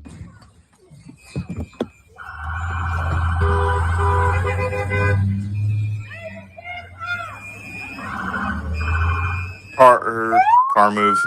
Oh wait, this isn't the part. Yep. Take note of where she is. That's okay. We don't change our plates every morning, just so you know. It'll be the same plate when you come talk to us later. That's fine. U.S. citizen, former fucking veteran. You want to come at us? You want to come at us? I say go get yourself some lunch, big boy. Go ahead. Look. Out of the car. Get out of the fucking car. Get out of the Boom. car. Pause. Boom. I'm like, hold on, man. You're right. I missed it. But I was just reading some breaking news because, bro, you know how me and you were arguing about like the whole little like Israel ceasefire and all that? Yeah. Bro, Israeli-backed group kills a senior Hamas police officer in Gaza. On January 12th, an Israeli-backed Palestinian militant said it killed Mahmoud al-Shattah, head of the criminal police unit in Khan Yunis, while Hamas blamed Israeli collaborators. I'm just like, but they're supposed to disarm. How are they gonna? Man, F it. Sorry, it took me by surprise. But go ahead and give that analysis, Monty. Watch as he walks across. When the car first moves and angles itself, remember where he's at. Pause it as soon as you see the car move. Get out of the fucking car. Boom. Pause. That's when the car moves. Out of the car. Right. Boom. Like at that very moment, think about it. At that very moment when the car moved, boom. She put him in front of the car right there and then. He was not in front of the car at first. Play it. And think about it. The camera picked up this guy saying, get out the car. So he picked it up as well. He's thinking that, all right, she's most likely going to get out the car and not try to drive off. Like, that'd be crazy. What does she do? Does the crazy. And moves the car, put it in front of her, put him in front of him while the girlfriend says, drive, baby, drive. And now pause. Set. Now imagine now you have seen that happen. And you've gone from I'm going to record this to I'm going to engage with this threat. The camera is going to automatically move out to the side, kind of how it is right now. Watch, it's going to move to the left, like pan to the left as he draws his service weapon.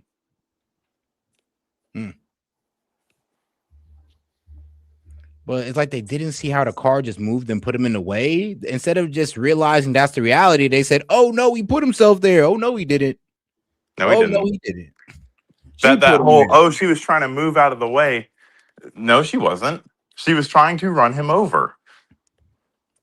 I gave her the benefit of the doubt, saying, oh, maybe she was just trying to flee. It doesn't change anything, but maybe she was trying to flee. Plus the smile on her face when she floors it. Everybody's gonna say, "Oh, you can't presume to think what she was thinking." Yes, I can. Yeah, that shows intent. She intended to kill him, and then got. Just because you lost the fight does not mean the fight was not allowed. You engaged. He didn't pull his gun. He pulled his camera out. He was armed with a camera until you decided that you were going to use a car as a weapon. It's kind of crazy. Like I said, when I keep playing this, it's so obvious that when she moved back, that's what put him in front of the car. Not he just jumped out in front of it. So when you guys say that, I'm sorry, but this video makes you look real dumb. They are dumb. It doesn't make them look dumb. It confirms that they are dumb. Like, come on now. Let's use more critical thinking than that, guys. They don't know what that is, Set. I'm done. That's not fair. They don't know what critical thinking is. Damn, give us some credit, Monty. But, you got to wait for the investigation. No. You got to wait for the Minneapolis Police Department to do the investigation. That's what you got to wait for. So when they come out and say, "Oh, this was murder," you can riot in the streets. That's all they can do is they call. It's funny that they call us bootlickers, but they want their sources to be vindicated. And oh, shout out told you, I think we need a chill out song set. I think you'll like this one. All right, I'll go ahead and I'll play it after Tom Homan's interview. That is why she lost her life. And that is the tragedy. And joining me now is White House border czar Tom Homan, who was the actor. Oh, yeah, and she listened to her husband rather than Leo. Now, I mean, well, her wife. Her wife. Yeah, that was her wife. The lady that was in his face. Remember, she left her husband to go be gay or a lesbian.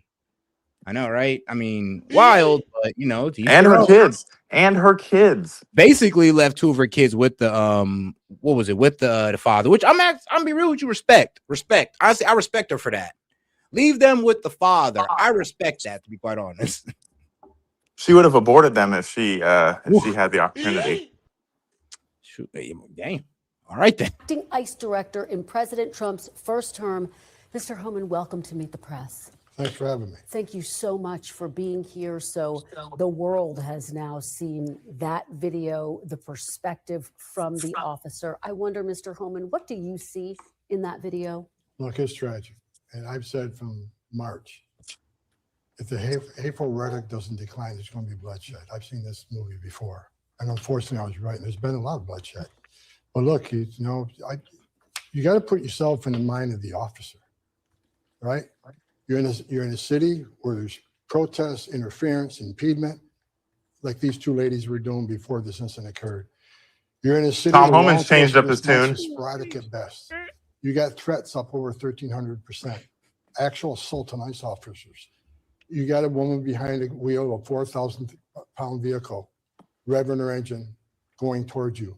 I truly believe this officer, in his mind, thought his life was in danger, which allows him to use lethal force. Now, I'll say this, let the investigation play out, right? There's a lot of video we probably haven't seen that the FBI has that we don't. Where's the forensics in the ballistics? That is. Hey, shout out to Tove. Hers been. Okay, it's her husband. It's a joke. My ex-girlfriend called herself that. I'm okay. Well, husband. Yeah. Well, all right.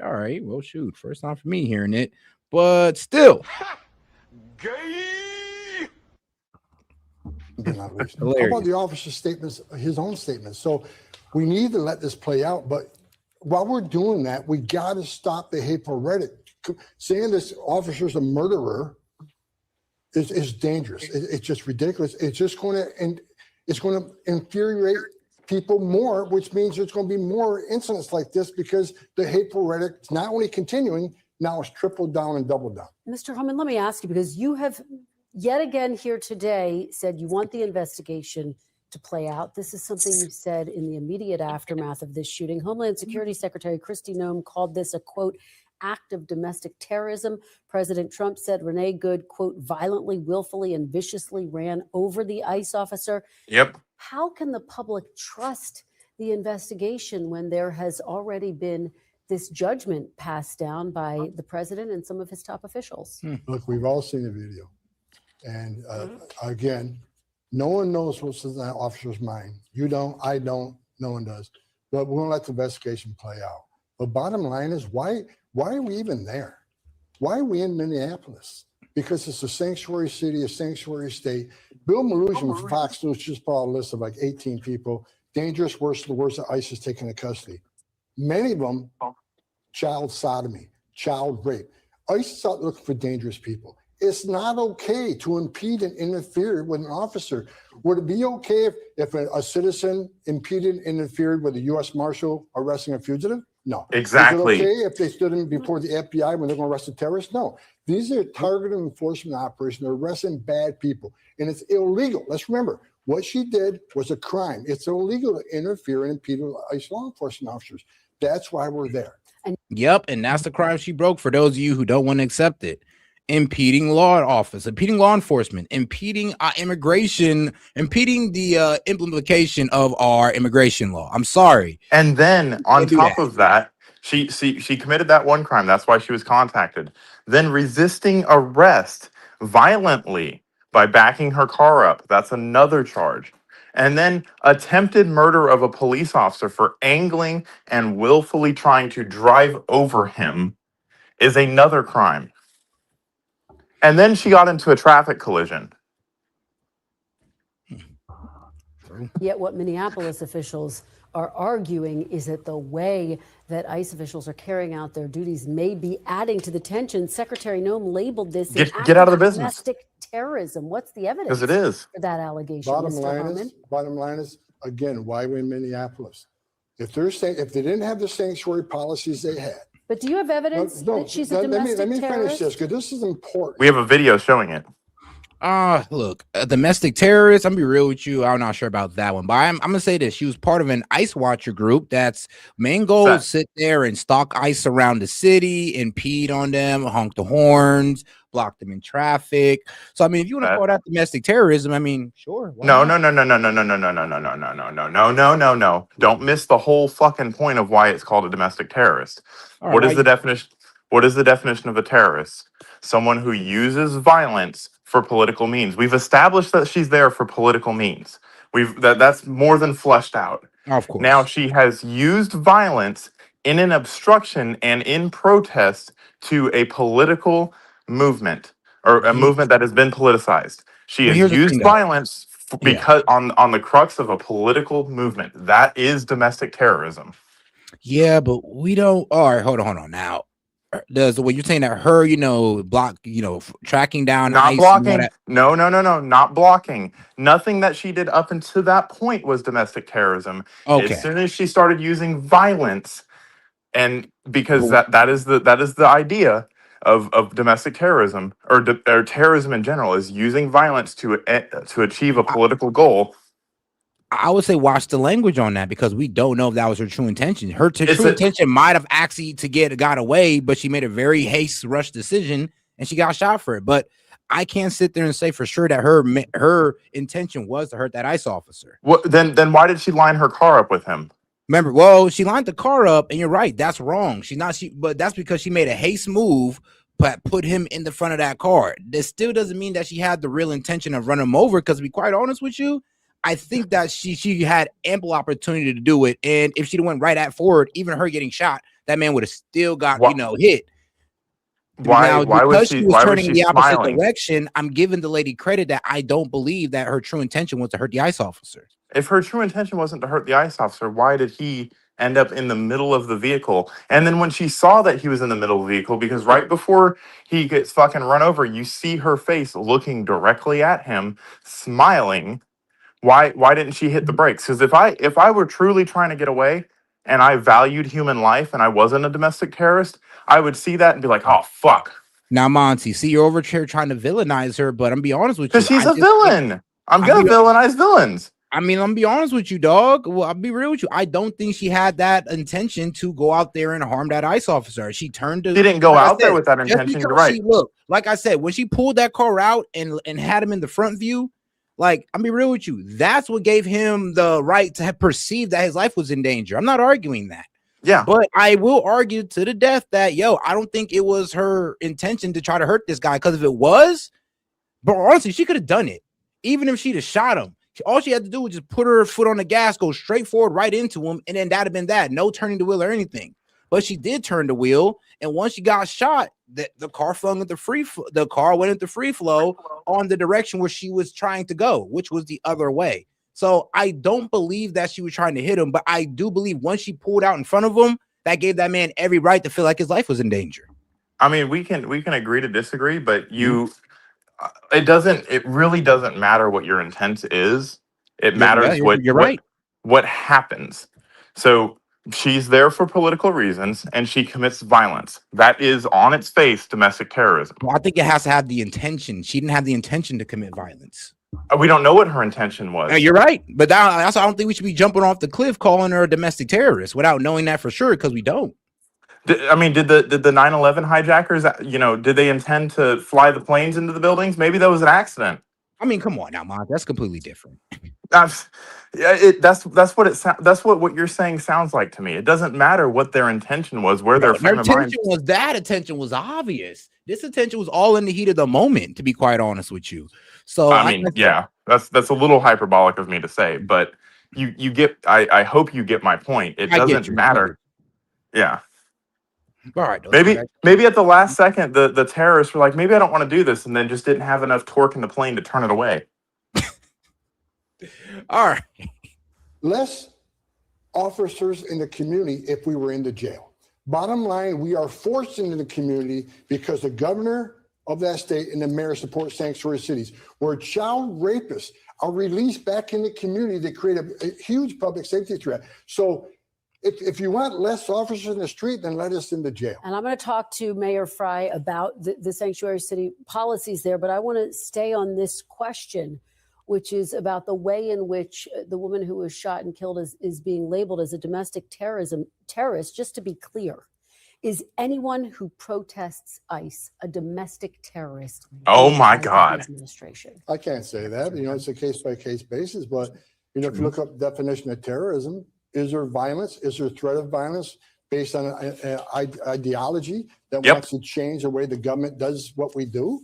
Look up the definition of terrorism. But was Secretary Noem correct to label her a domestic terrorist, Mr. Homan? Look, we don't know what I don't know what Secretary Noem knows and what I know. I can tell you is what they did is illegal. And if you look up this definition of terrorism, it certainly could fall within that definition. If you look at definition, but you don't have evidence.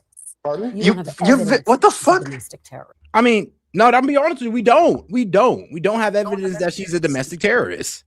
You have a political ideology. On its face, it's domestic terrorism. Yeah, but we you don't have a know political that's her ideology intention. and violence committed in the name of that. That is No, terrorism. we don't know if it's in the name of that. That could have been completely done on accident. Like I said, it could have been done to an overreaction and not, the need to, I want to hurt ICE. You could have did it to, oh my God, all this is going on. She drove out, made a hasty decision, and it cost her life.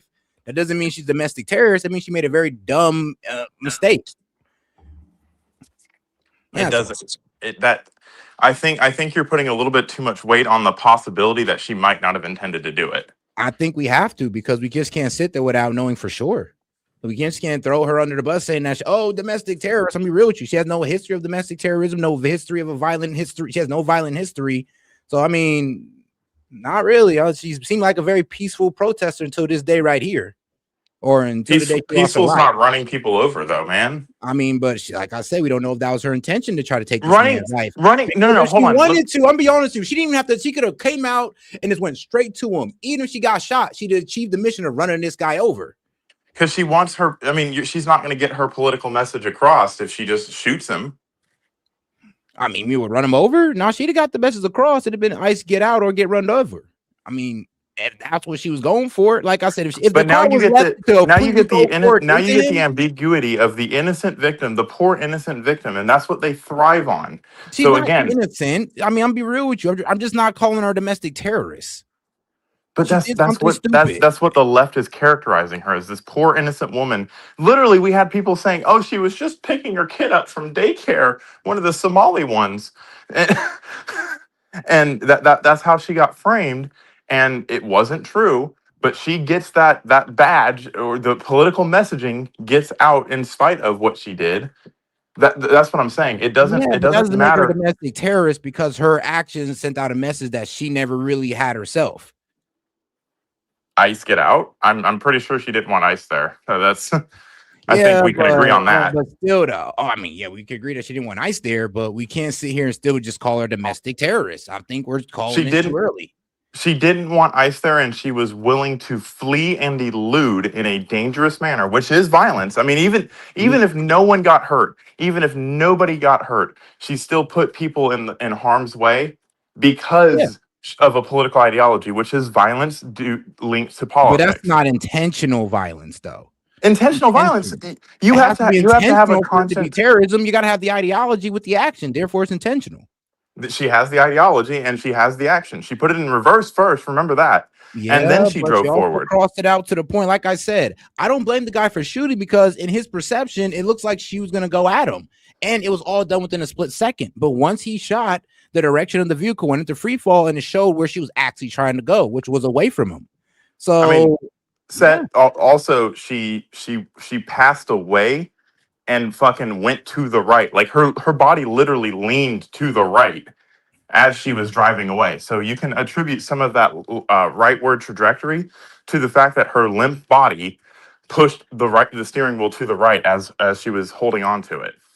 It's like, look, I'm be real with you. I agree with you on the whole self-defense part. It's just the making her a domestic terrorist. I think we need to hold off on that.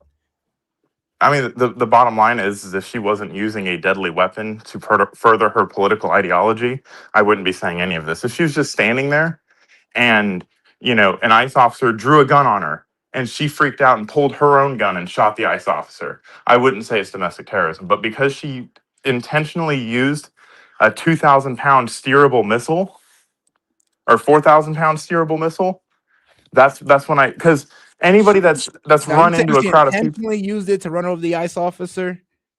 Or are you saying she intentionally used it? If you say she intentionally used it to evade, okay, but intentionally used it to run over the ICE officer would be saying, yeah, she's a domestic terrorist. But we don't know the true intention. I mean, her intention was to get away, be damned with anybody around her. Okay, I'll give you that one. I'll give you that. And in that process, she hurt people.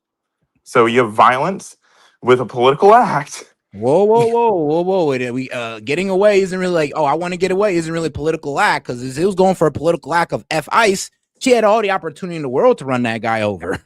No. The political act is being there, personally being there, and then the fact that she uses a deadly weapon while she is in the commission of a felony, and she has a political message.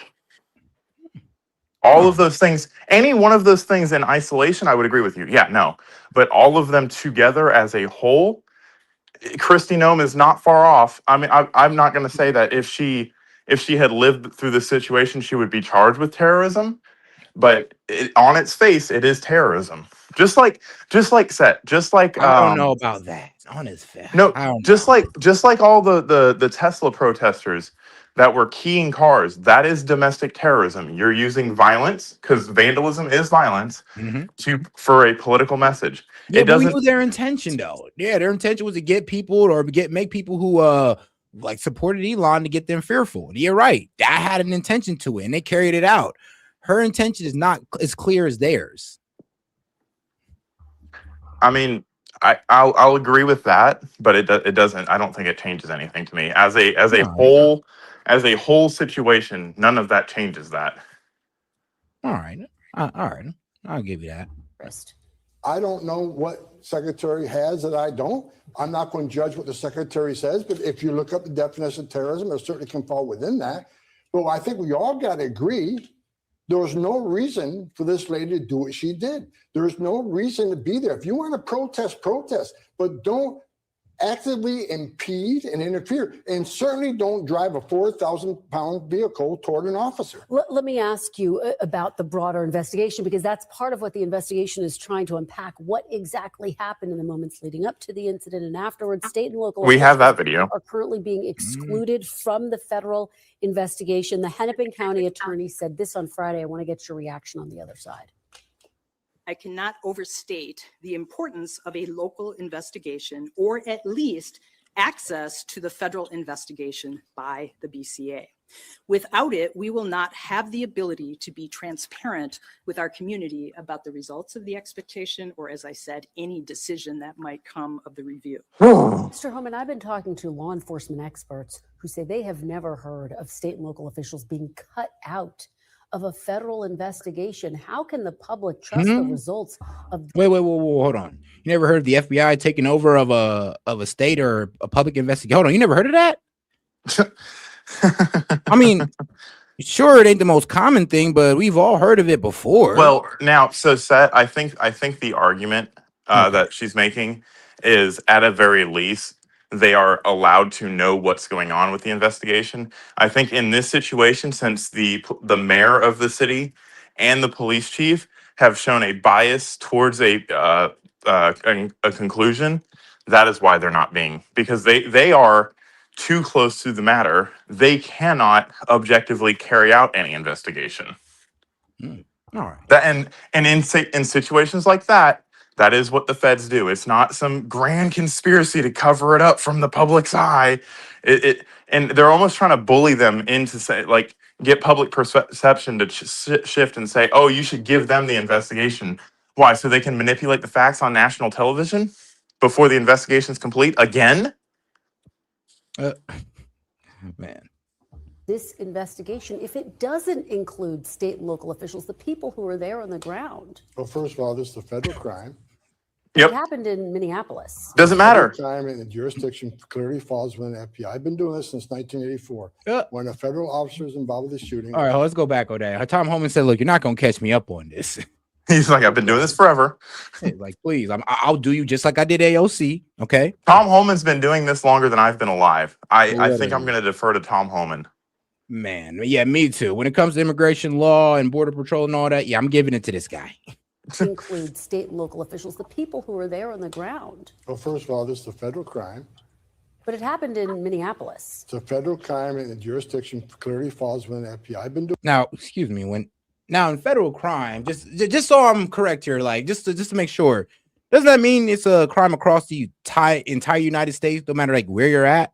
So for example, every bank robbery is a federal crime. Local law enforcement will be the first on scene, and this is why they're getting confused. You're gonna have, I promise you're gonna have this.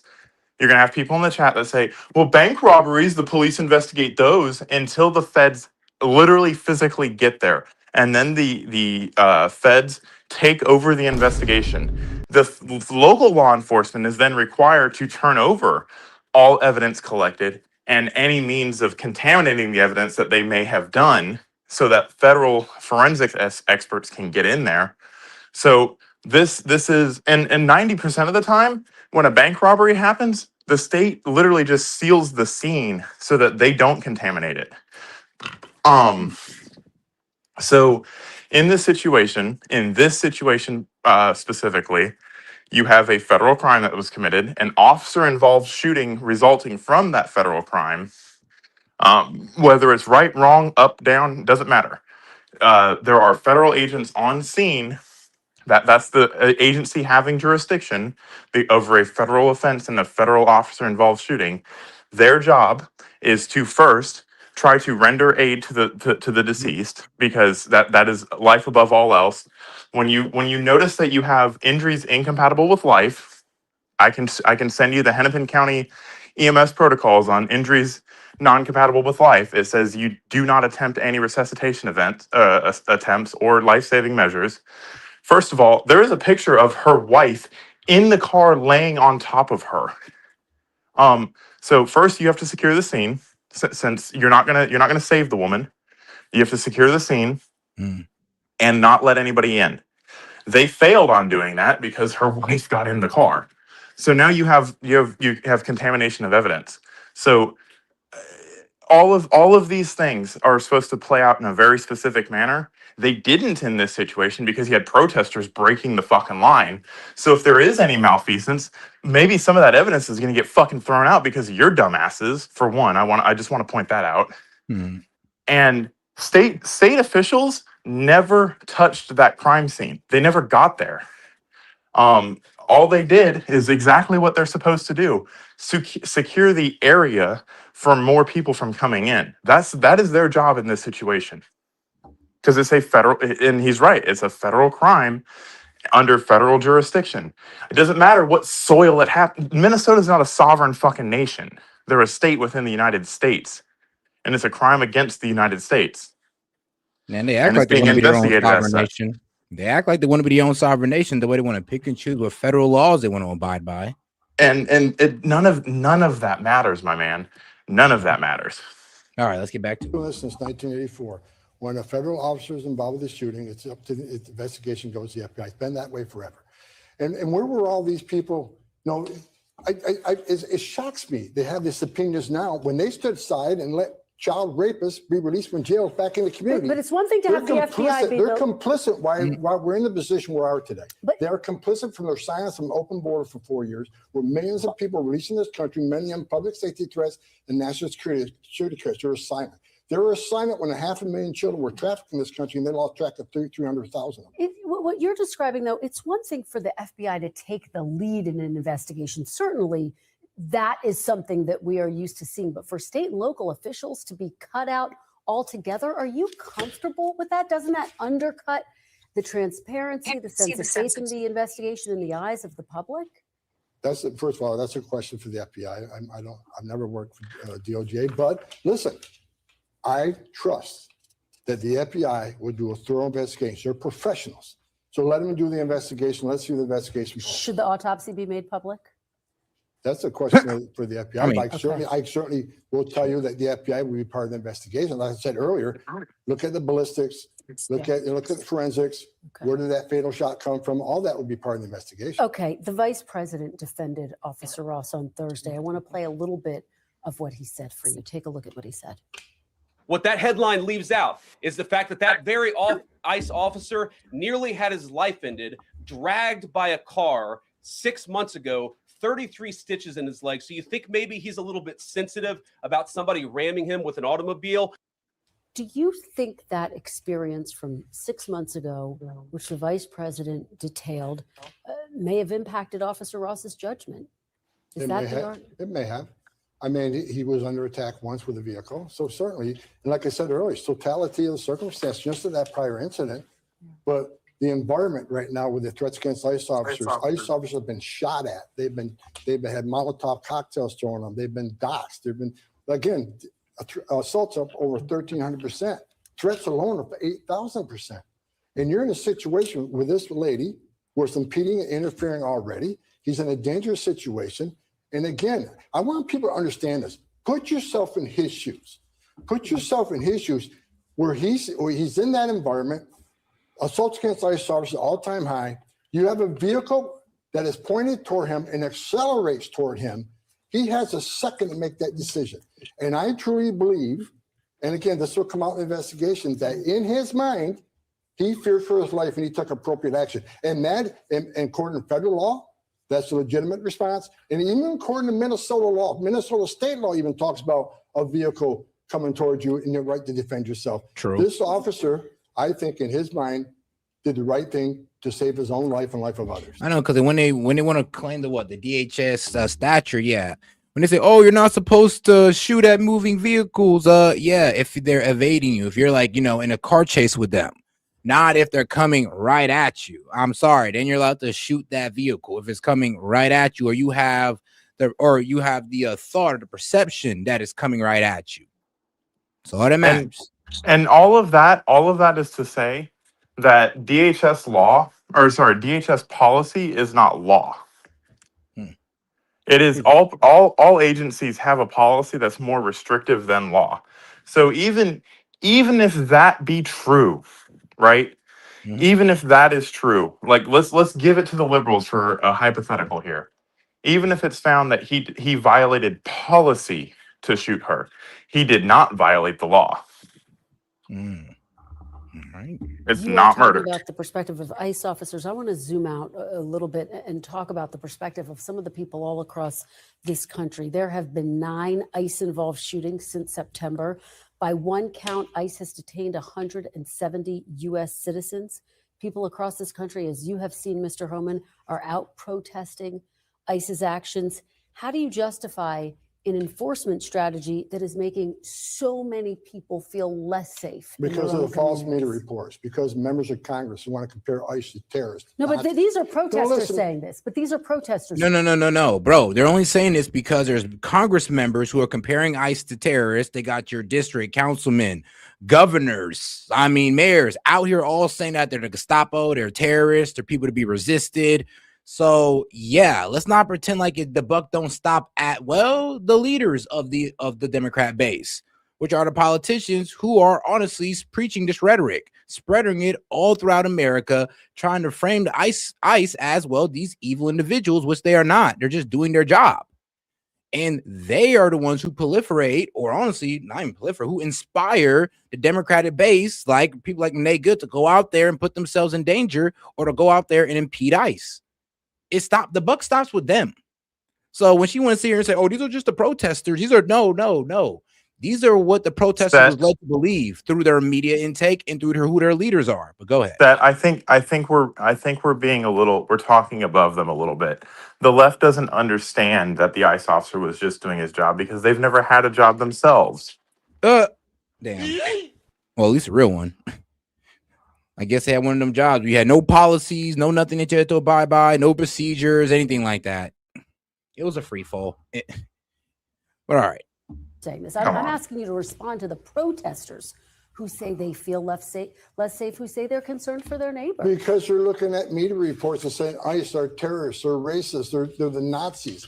They're listening to people saying that, using the term disappearing people. ICE is doing the same thing they've done for 40 years. ICE is an enforced law. If you don't like what with no ICE evidence of nobody being disappeared. Like, then that's the wildest part. Like, they say this crazy stuff saying that, ICE has disappeared people. Who? They can't give you a name. ICE deported American citizens. Who? They Where are can't all give these you a families name. that are being broken up? Why aren't they speaking out if they're so afraid? Actually, there's like one case of, what was it? It was a military vet that got deported, but that man was a drug addict and he never got his paper right. Like, so he got deported. So it wasn't like it was an unjustified deportation, but we wish we could have did more for him to make sure his papers were good. I mean, Biden had 4 years to help guys like that. He didn't. But some reasons all lands on the Republicans. doing it, go protest Congress. ICE is enforcing laws enacted by Congress. For any member of Congress to say that ICE is a Nazi or a racist or secret police, really? Because they're enforcing laws you enacted. If they're a racist for enforcing law, what's that make you? You wrote the law. And let's remember the true data. Hold on. Go ahead. What assholes? Why do they have masks? Show your Proud Boy faces. Like, are you serious? Are you retarded? Why? So you can dox them? Bro, and here's the thing. Like, why do you assume that they're Proud Boys? simultaneously Here's the thing. simultaneously make an argument to show their identity and then accuse them of being a militant group. And can you factually prove that they're Proud Boys? Of course you can't. You're just saying whatever so you can vilify these guys in your head. You don't know if they're Proud Boys. I guarantee you most of them are not. I'm pretty sure when they do background checks, they don't want to hire anybody from the Proud Boys. You get it. You get a whole FBI background check, and they look into your entire history and all of that fun shit before they do that. And it's sad that people say this because it shows how desperate they are to villainize these people to where they're still willing to say the most outrageous things. That Because they if you villainize them, you justify killing them. You dehumanize them and justify killing them. That's all. That's all it is. That's all it is, Set. It's nothing more complicated than that. There's nothing you can wrap your head around that will make it make sense. That is what it is. They want to justify killing them. And shout out to Tove. She says, however, we can name all 70 U.S. citizens that Obama illegally deported. Yeah, I mean, look. And one that he illegally killed in another country. Yeah, but hey, man, when one of their own do it, like I said, it's like y'all don't hold y'all base accountable. Y'all don't. Y'all want to cry out when y'all think the Republicans are in the wrong. And here's the thing. I mean, ICE, they're not in the wrong in this. You guys are. You guys radicalize your base to go out there and risk their lives like this, and that's your fault. That's nobody else's fault but y'all immaturity and y'all. And I mean, real with you, I don't want to call you guys unintelligent, but you kind of act unintelligent. I mean, if you really think it's okay to ignore law enforcement, man, actually, boot-sized IQs. Literally boot size IQs, room temperature IQs. I actually know it. Yeah, room temperature. Like this is the y'all idiot. Stand in front of a moving car. Oh my God, that's assault. Oh my goodness. He could have broken arm, guys. Yeah, but you don't see the part where he literally stood in front of an ICE car. So what was they supposed to do? Ran him over, you guys have lost y'all shit. Push him out the way, you guys lose y'all shit. Arrest him for impeding, you guys lose y'all shit. They can't do fucking anything without you guys bitching. You fucking crybabies. Say, calm down. I'm supposed to be the unhinged one. Oh no, I'm sorry, yeah, because it's so irritating the double standard that they play. It is, and I've been living it. My entire fucking life. So that's why I'm at the point I'm at, and it. Like you said, you arrest him. What did he do wrong? You push him down. You could have hurt him. You run him over. I mean, I personally think that's what they should do. They should just run him over because that's what the leftists are allowed to do. They're allowed to run over police officers. So rules for thee, right? Yeah, so it's kind of just like, bro, y'all gotta be reasonable at some point. You can't be this delusional to where everything they effing do is wrong. That's how delusional you guys are. Where like nothing these people do, these protesters do could be wrong. Like, don't you think that's a little crazy? Don't you think you're a little bit mind controlled at that point? Nothing they're doing. It's an unjust cause, so they have all of the justification to act like fucking complete idiots. Approximately. Yeah, that's you know what they would you know what would Go. make them happy? You know what would make them happy? If all the ICE officers just shot each other. But even then, they still test. Damn. That's what would make them happy. Man, just to go out and just start Hunger Gaming each other. But it is what it is. Like I said, bro, ICE can't do anything without these guys crying about it. So that's why nobody even want to listen to you guys, because we know already what your take is, and it's an unreasonable, unreasonable take. When you have no real logic when you come up with this, like what I'm saying, that's outright murder. Like y'all have no logic when you guys come up with this. You don't even have all the facts. So it's and y'all all are looking at only one clip, like wild. But then you have the arrogance to think you know everything. And people that are arresting are criminals. Bottom line. But some of the media says, no, that's not true, because they think DUI isn't a crime. DUI kills 13,000 people a year. I think it's a huge public safety issue.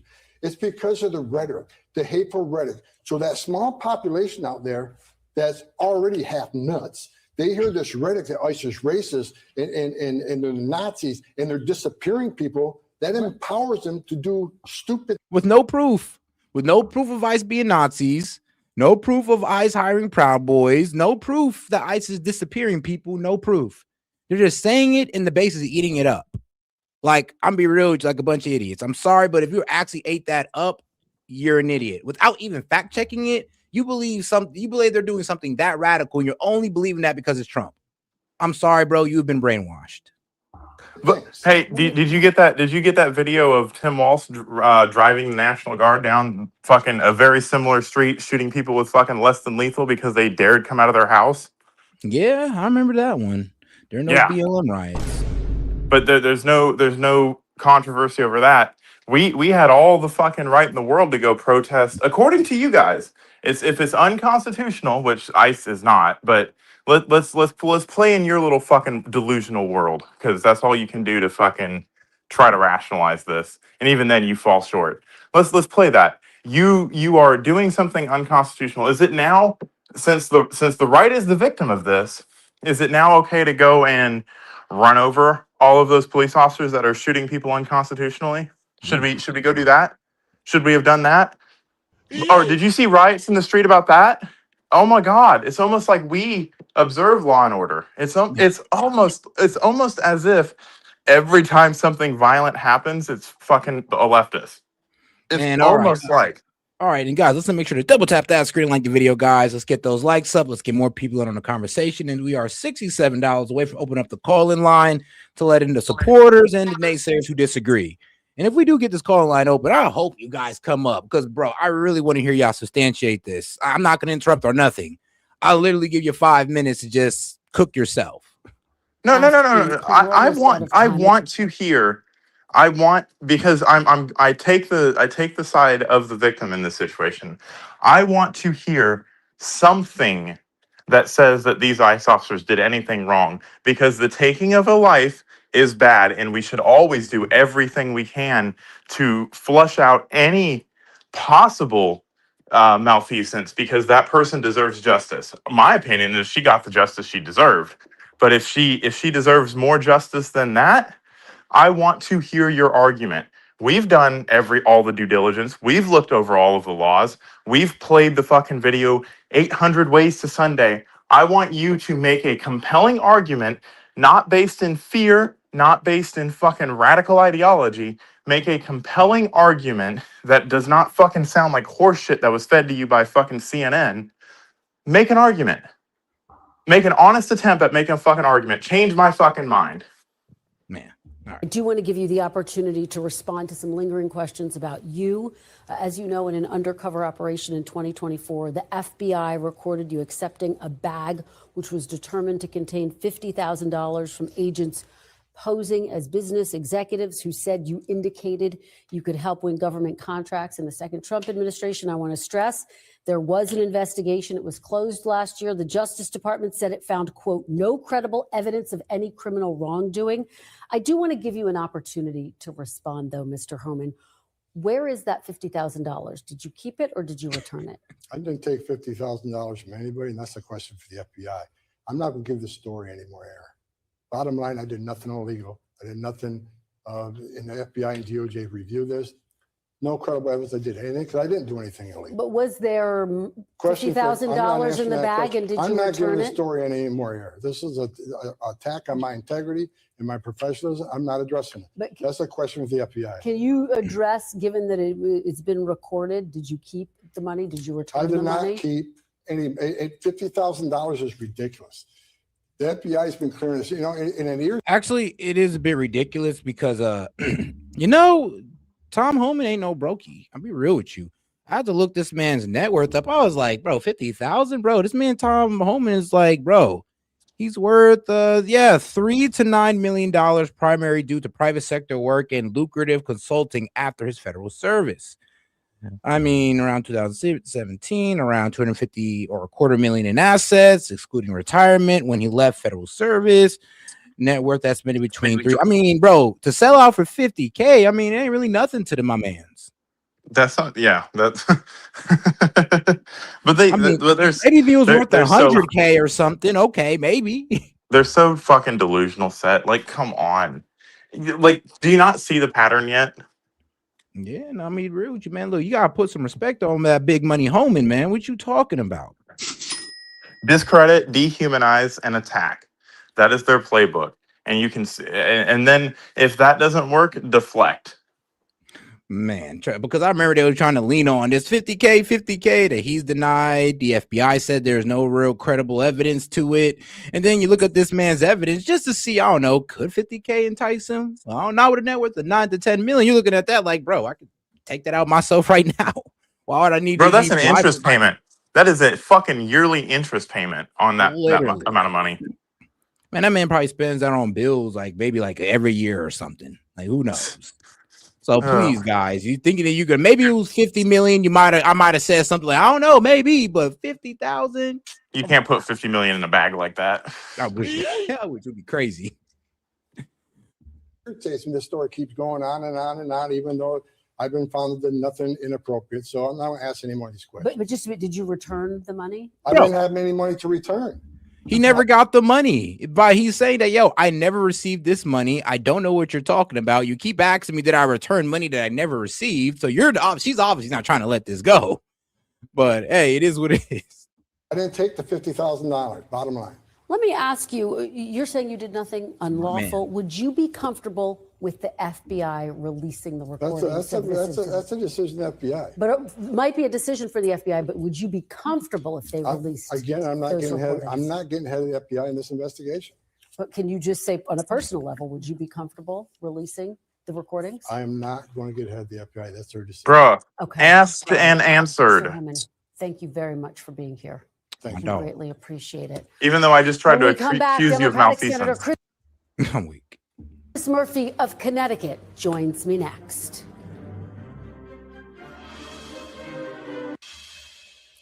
Welcome back, and joining me now is Democratic Senator Chris Murphy of Connecticut. Senator Murphy, welcome back to Meet the Press. Thanks for having me. Thank you so much for being here. Oh, crap. I did say I was going to play Toad's video after this one. Let's see here. Do I have it right now? Yes, I do. Yes, I do. All right, quick little musical interlude. And shout out to Tove. Hey, if you have any music suggestions, if you're a member, $5. If you're not a member, $10 and up. And that's for any like music video or just video you want me to react to. You know what I want you to play. I'm weak. All right. A whole 8 minutes. All right, hold on, Tove. That's crazy. But all right, let's get back to it. I had to recognize. I was like, wait, hold on. 8 minutes. You just heard my conversation. But shout out, Tove, for that video send in. Let's go ahead and get right back to it. I got one for you next. Tom Homan, he leaned into the idea that he believes this was an act of self-defense, though he did say it's important for the investigation to play out. Having seen the officer's cell phone video, how do you see this? Do you think he was acting in self-defense? Well, first of all, let's make it clear there's not going to be an investigation. The vice president has essentially already declared that this officer has absolute immunity. And in fact, oh, and shout out to my man Jetty says, where was this energy in October? Oh yeah, y'all cheered. Yeah. Every immigration officer has absolute immunity. Now, this is the most high profile and most heinous act of violence that has been undertaken, but there have already been over a dozen shootings all across our country by ICE officers. The bottom line is that the way in which DHS is conducting itself today is making our communities less safe. It's not adding to public safety. I heard him say that they are undertaking targeted enforcement actions against criminals. Just not true. The vast majority of people they are rounding up are peaceful immigrants. You've seen the video. I mean, so basically they're here illegally. They just ain't commit no crime. Yeah, bro, this is the problem with you Dems. We don't care. If they're here illegally, get them out of here. I mean, if they're here illegally, they committing crimes. I mean, shoot, get them out of here faster, but we don't care. We don't care about the color. We don't care about the ethnicity, race, the demographic. We don't give a fuck. We want them gone if they are an illegal, okay? So stop sitting here trying to get people, oh, well, they're not actually going against the criminal. They're actually going after the criminals. We are. We're catching them and the ones that aren't. Well, I'm gonna be real with you. They are criminals to us because, you know, illegal immigrant, undocumented. And if you're Indian, the United States, undocumented, you are an illegal immigrant. So you are committing a crime just being here, by the way. So I'm sorry, but we are going after criminals at the end of the day as well. Even if they came in here illegally, undocumented, it hadn't done anything since. Sorry, still eligible for deportation. Walking through, asking people whether they are American citizens or not. They are putting citizens of Minneapolis, citizens of the communities they are in harm's way. Period. Stop. That's why the mayor of Minneapolis says, if you want to make Minneapolis safe, get out of Minneapolis. And the same thing applies to communities all across the country. Let me ask you, because you're proposing sweeping reforms to DHS, from requiring warrants for arrests to banning masks during enforcement to limiting ICE's use of firearms in civil operations. Do any Republicans support your plan? Is it realistic that this could actually pass, Senator? Well, Republicans need Democratic votes in order to pass a budget for the Department of Homeland Security. And what we're talking about, I wouldn't necessarily categorize as sweeping, right? We're simply talking about, you know, essentially going back to the way that ICE was operating when they cared about legality, right?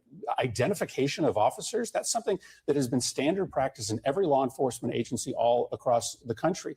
CBP. Until you dox them. Yeah, until you guys dox them. You have a history of doxing them, a history of harassing their family members as you dox them. So yeah, bro, I'm gonna be real with you. No ICE officer in history has gotten this much scrutiny like these guys, have been demonized like these guys have, to the point where you guys are chasing down their family members to harass them online. What do you think comes next? They're just trying to protect their family members, you dumbass. No, they're masking up to protect the public from COVID. I'm done. I mean, you know, you could throw that in there as well. Shoot, if it makes you feel better about them being masked up, don't matter. The border, protecting us at the border, operating in the interior with no training on how to deal with complex urban environments, that's brand new. So we just need to get back to a Department of Homeland Security that is prioritizing the law and prioritizing keeping people safe. And yes, I think that it's reasonable for Democrats, speaking on behalf of the majority of the American public who don't approve of what ICE is doing, to say, if you want to fund the Department of Homeland Security, I want to fund a Department of Homeland Security that is operating in a safe and legal manner. Well, you take me to my next question, because you posted online earlier this week, quote, Democrats cannot vote for a DHS budget that doesn't restrain the growing lawlessness of this agency. You obviously know government funding runs out in less than 3 weeks. Are you actually willing to shut down the government over these DHS proposals? Well, I mean, the question is for Republicans. Are they willing to shut down the government simply to endorse the most lawless Department of Homeland Security in the history of the country? Both parties come to a discussion on the budget with priorities. So, oh Lord. So he's pretty much paragraphing now. So even if we send the ACA subsidies, which you guys been bitching about, which is the whole reason why you shut down the government last year, they did it over the ACA subsidies. Even if they get that, now they're going to shut down the government over ICE funding. Now y'all want to defund ICE. You're going to shut down the government. Hold on. Shut down the government. Make sure the American people don't get their, well, I would say their assistance. Like, make sure that these people, the government employees, don't get paid, all because you want to defund ICE. And that's what you're going to tell them as they go without, right? As you blame it on the Republicans because they don't want to defund ICE. You're going to make the American people suffer because of that? I mean, y'all did it last time. I didn't even get shit. So please tell us why we can trust you to do it again. We can roll the National Guard through streets if you want. Man. Wait, the National Guard is more than equipped to do detainee operations. So yeah, I mean, if you guys want to complain about them, I mean, why not bring in the National Guard? If you guys want to continue impeding ICE, continue attacking them, continue doxing them, the National Guard is up next, and you guys will have nobody to blame but yourselves for escalating it this far. You know what would happen if someone blocked a National Guard vehicle? They just plow through it. They promise the Humvees are heavier than Honda Pilots. Facts. But all right, let's get to it. And let me just give you an example of what we're talking about. The amount of training that is given to an ICE officer has been cut in half by this administration. And the number of days irrelevant in this situation. He's been there for 10 years. You know why they get 47 days? Yeah, that's true. Like, he don't know what he's talking about. Like, the man is a veteran at this. Like, he's been there for a while now, like 10 years plus. Democratic talking points. You have to correct them every time they say some bullshit. Otherwise, it just fucking propagates. Yeah. Given to an ICE officer has been cut in half by this administration. And the number of days of training they get are 47. You know why they get 47 days of training? As an homage to the van. I mean, maybe you don't notice, but a lot of ex-law enforcement and ex-military, that's mostly who ICE is recruiting. So you do realize like boot camp is what, eight weeks for the Navy. I guess it's gone up to 13 weeks now, but that's what is that, 8 times 7? Let's carry the 1. 56 days if I did that math right. I think yeah. Man, yeah. Yeah, I think that's 56. It's almost like to fight in the United States Navy, you need 1 more week of training. Huh. And then they go they go to A school and stuff like that afterwards. But basic training, not to mention the advanced training that this guy had to go through to be on the SRT team.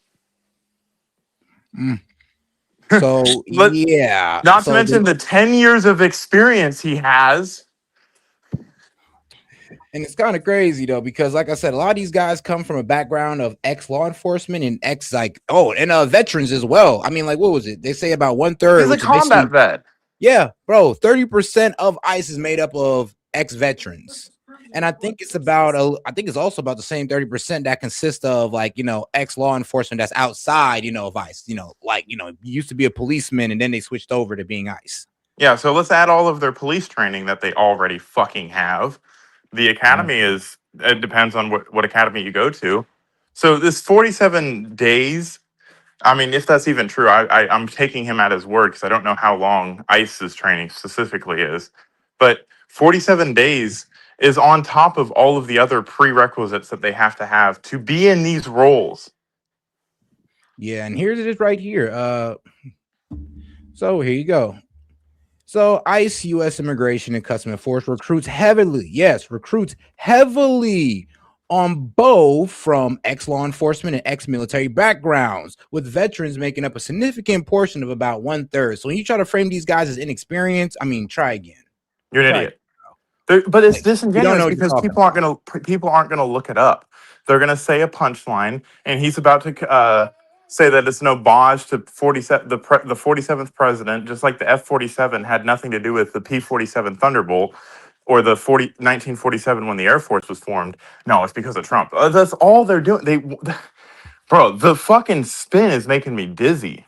I need some fucking Zofran. Bro, and trust me, there's somebody in the chat going like, but you said only 30. Yeah, 30% of ex-veterans. And then when you add ex-law enforcement, what they heavily rely on, they're not just grabbing randos off the street now. I hope you know this. You got to have some type of history in this, in law enforcement or military. These are usually the people that they hire and rely on. I hope you know this. So you guys thinking that these are just inexperienced people that are pulling off the street, you're an idiot. Dude, this isn't South Park, okay? I know you watched South Park and thought that's how ISIS ran, but that's a cartoon. This is real life, you dumbass.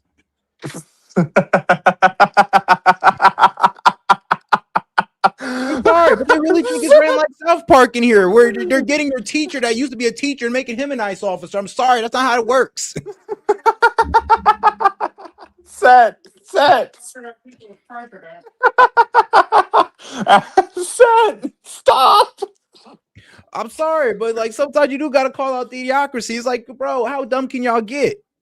Dumber than a box of fucking rocks. Third experience. You mean ex-law enforcement, ex-military, mainly composed of, like, you do realize all of you're talking about. They all get veterans preference, and they all get a higher GS level if they can demonstrate more than a certain amount of years in that profession before applying. Like that's the difference between going between like a GS7 and a GS9, and that's quite a big step in pay. Not to mention, like these people are, some of them have been retired and they're getting back into it. They have served careers, and it's not like, oh, they did their 4 years and they got out. No, this is like 15-year veteran staff sergeant in the fucking Marine Corps. This is a retirement job. Bringing diverse skills from military service, while many new hires are experienced officers from other agencies. Yeah. Or they lateral out of like the FBI and become an ICE agent, or they lateral and they that's where they're getting these fucking bonuses from. Like I appreciate the sentiment and the comedy of South Park, but come on, man. This is not a documentary, you dumbass. Like, yo, like y'all took that for real. Y'all took that as like real life. But shout out to Tove. She says they admitted they would have celebrated the agent's death. Also, Bush created ICE after 9/11, and Obama wrote their current training and policy. Really? Well, maybe. I'm not sure about that. President of the United States, 47 days of training for the 47th president. So we have officers on the streets today who are receiving half as much training, and so no wonder the number of violent incidents are going through the roof. We just want a department. 6.5 weeks for anybody keeping track. People's safety. But you're not ruling out a potential government shutdown over this battle for DHS. We're talking about people who are already trained law enforcement, already was in military, or coming from other departments of law enforcement who are coming to ICE. So yeah, when you guys say untrained, like, bro, like I said, it's in a South Park episode where they're pulling the teacher and putting him as an ICE officer. Okay. Performs. That's a decision for Republicans. But you don't rule it out. They control the House, the Senate, and the presidency. If they don't want to work with Democrats and shut down the government, that's up to them. And by the way, the last time the government shut down, everybody in the country knew that it was Republicans that caused it. Well, no, they, bro. Are you a fucking dumbass, bro? I'm sorry, but only the Dems. You're a dumbass. Like, think about like this. Think about how retarded their argument was, and there's probably gonna be some Dems who think it's smart to say this, but. Oh, well, who controls the House, the Senate, and the executive branch? And yes, we would tell you the Republicans, but what does that have to do with the fact that we need 8 of your votes to pass to go reopen the government? You stating that we control, or not even control, but we have majority rule over those 3 sectors, which is the House, the Senate, and the executive, means nothing. Means nothing about you guys being the ones who are voting no to open up the government. That meant nothing. Obviously, it meant nothing, or else we'd have been able to open up the government if it meant something. You dumb bitch. He's like, bro, can you imagine sitting there saying that, oh, it's all Republicans' fault, while they're the ones voting no? They're the ones voting no to open up the government, and it's the Republicans' fault as they're the ones voting yes? Like, no, really, how dumb you got to be to sit there and say, okay, yeah, I'll go with that. It's the Republicans' fault. You freaking idiot. But maybe You're I'm a going off too dumbass. much on you guys. I'm gonna chill out a little bit. I'm gonna have to let Monty cook up a little bit. So shout out my man Daniel Castro. He says, still waiting for them to wait. Hold on, here it is. He is still waiting for them to add natural to ICE. Wait, hold on. I'm not sure what you meant by that, but he says still waiting for them Waiting to augment the National Guard with ICE. Oh yeah, okay, yeah. Essentially what he's saying. Okay, yeah, still waiting to When you type the National Guard with ICE. Okay. When you type on Super Chat, like it likes to fucking twist your words and correct it to stupid shit, and then like if you just normally type, the autocorrect or whatever the hell it is completely stupid. And then if you try to use voice to text, it'll double it up so that you have to use double the characters. I mean, they'll correct it right as you send it. You're like, wait, what? But yeah, I get what you talk about. Shout out to my man Castro, though. Some Democrats have been calling for years to abolish ICE, and those calls have been raised and amplified, quite frankly, again this week. Oh, and shout out to my man, what was it? JB, he sent 100 for 2 jewels. Shout out to my man Edwin, he sent 100 for 2 jewels. And shout out to Scarlett, sent 67 for 67 jewels, 67 jewels. Appreciate it.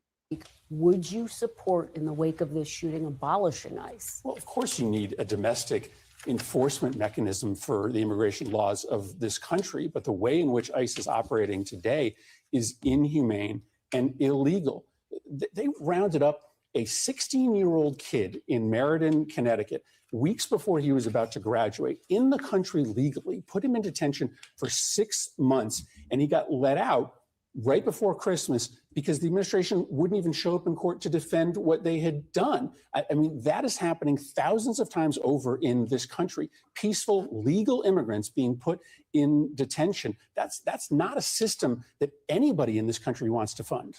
You have waged a number of criticisms against this administration. Speaker Emerita Nancy Pelosi was asked back in December, so last year, whether Democrats should put impeachment talk back on the table for the president if they, in fact, take back the House in 2026. She suggested the president had not yet crossed a line that would trigger impeachment. Do you agree with her? Well, as you know, I would be a juror in an impeachment trial, Yes. so I don't generally give advice to the House on whether or not they should impeach. But listen, I have common sense. And so I know that this president has committed 10 times more impeachable offenses in his second term as he did in his first term. He is Okay, yeah, that's what Daniel Couch, you said. Yeah, still waiting for them to add the National Guard to ICE. Yeah, and to the idiots that said that that ICE can't be supplemented by the National Guard, and then called me an idiot for saying so, they absolutely can. The National Guard can be activated at any time of insurrection or instability in the country to support law and order. It's I'm sorry, but like, bro, were you not paying attention in California when they did it? Like, they did it right in front of your face, so obviously we could do it. Fucking dumbass. Of corruption that he is involved in, taking a luxury private jet from Qatar, trading national security secrets to a foreign nation in exchange for a $2 billion investment in his cryptocurrency. That is wildly corrupt. The House will make their own determination, but I don't think it's any secret that the president's level of corruption and illegality is nuclear grade in his second term compared to his first term. So it sounds like you disagree with Nancy You Pelosi. impeached him Let me 3 ask times in about his first Venezuela. term, so it doesn't matter what you have to say. called Nicolas Maduro an illegitimate leader, and in 2019 you wrote, quote, "Getting rid of Maduro is good for the United States." Is Venezuela now better off without Nicolas Maduro? Do you give the Trump administration some credit for that? So Maduro is an illegitimate leader. Putin is an illegitimate leader. That doesn't mean that it's good policy to invade those countries. Oh, wow. Bro. How are we going to get him out of there? No. I'd have to ask him. So how do you think we're going to get Maduro out of the what? Catch him on vacation in Ecuador or something, bro? Like, explain. No. If Biden had done it, holy shit, the fucking world would fucking clap. You would have earthquakes in Haiti because of how many people were simultaneously clapping. I mean, literally. So it's kind of crazy how he's going to sit there right in front of our eyes and say, well, we wanted him gone, but you don't invade. I mean, how else we were going to get him out of there unless we sat there and did a You strike? fucking beam him up?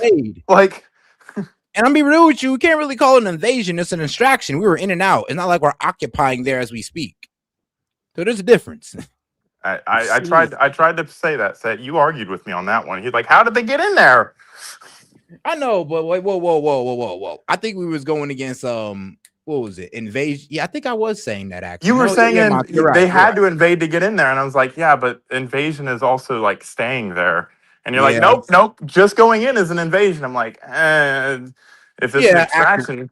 Yeah, you're right. What I mixed up was an active war. Yeah. Over and over is you're right about American that. military hubris, thinking that we can impose a political reality on a foreign country. We can, because we're the bestest. Making us less safe. So yes, I thought that it was important for America to pursue a diplomatic strategy with our Latin American allies to try to force elections in Venezuela. So But see, I'm sorry, but you see how weak these guys are? Talk about, we went to get elections going. That he had stole and you guys would continue bitching about like he did the first time. He stole the first election you guys asked him to hold, right? So that's what you're gonna do. You could continuously do the same shit that don't work while bitching about them. Because they cannot just outright come and say we love Maduro. They can't do that. They'd lose their voters. You have to funnel the radical ideology down. You have to concentrate it. So you start out at imagine a funnel. A funnel's really, really wide and encompassing, and you say a whole bunch of things that sound good. And then as you get closer and closer and closer to the center, it gets more and more and more pinpoint. That's what they're doing. They're saying a catch-all so that they can come back later and say, oh, we want free and fair elections. We want this. We want Colombia, who's working with Venezuela, to hold elections. Like that's all that they're doing. It's a mind game. And they know what they're doing. They're psychologically manipulating people, and people are just buying it. So now that we're at this point, they can all say, oh yeah, I wanted Maduro out, but I didn't want Trump to do it. They didn't want Maduro out. That's what it is. Here's They the thing, want though, Maduro. Kamala. It's like when we act for change, like, what are you guys going to do different from Biden? Oh, I'm going to do the exact same thing. All right. So if it was you, like Democratic senator, I mean, what would you have done different? Oh, I'd have just tried to run another election. Oh, so you'd have did what didn't work in the first place. You'd have did the same thing that didn't work. But you're going to get mad at somebody for doing something that does work. They are envious. They are envious of the power that Maduro was able to get. It's not that they're rallying against it. They want the same thing here, and they want to be on the top of that pile. They are that corrupt. We should not confuse them with Maduro. They are the same fucking thing, and if given the reins of power, they will do the same fucking thing. That's why Trump fucking honestly said over and over again, we will fucking be Venezuela if we keep electing Democrats. Man, ain't that the truth? Because they didn't want him out. No one on the left actually wanted him out. They wanted the appearance of condemning war crimes and condemning drug trafficking, because that's just common sense. You cannot go against that and not shock the public and turn them against you. So what you do is you say things like that, give it lip service, right? Give it lip service. Don't do anything about it, and see, I'm trying as hard as I can. There's just nothing we can do. And then meanwhile, when Trump goes and does what they could have done the entire time, then now you get fucking pissed off because your fucking grand dictator, your ideal of socialism is fucking out, and you can't defend why you didn't go do the same thing. Good point. They've been called out. They've been called out. That's why they're so mad. We wanted free and fair elections. You're not going to get those. Not with Venezuela. I mean, obviously you weren't going to get them with Venezuela, but they want to keep on hoping and wishing. But all right, let's get back. And they see this. They see the world the same way we do. They just want to. They want to take it. All right. Venezuela, so as to allow the Venezuelan people to move Maduro out of power. I have never supported an invasion of Venezuela because I think. But is the country better off? Well, apparently, this new person in charge, Delcy Rodriguez, is imposing a brutal crackdown on the Venezuelan people. That's oh, and shout out to my man Daniel Castro. He says, yeah, National Guard plus ICE basically plus Immigration and Custom Enforcement Agency equals nice. So the news is less effective at demonizing them. They'd have to say, they'd have to say nice every time. I'm crying. Hold on. So at the National Immigration and Custom Enforcement Agency equals nice. So the news is less effective at demonizing them. They'd have to say nice every time. I'm crying. Just go and add an N on it. Make so nice is out here disappearing people. Nice is out here disappearing people, guys. Nice is out here killing people. Apparently, guys, they're out here committing murder in the streets. Nice is out here deporting your neighbor. Stop. That is propaganda. You can't do that. That sounds like hilarious. Oh, that's hilarious.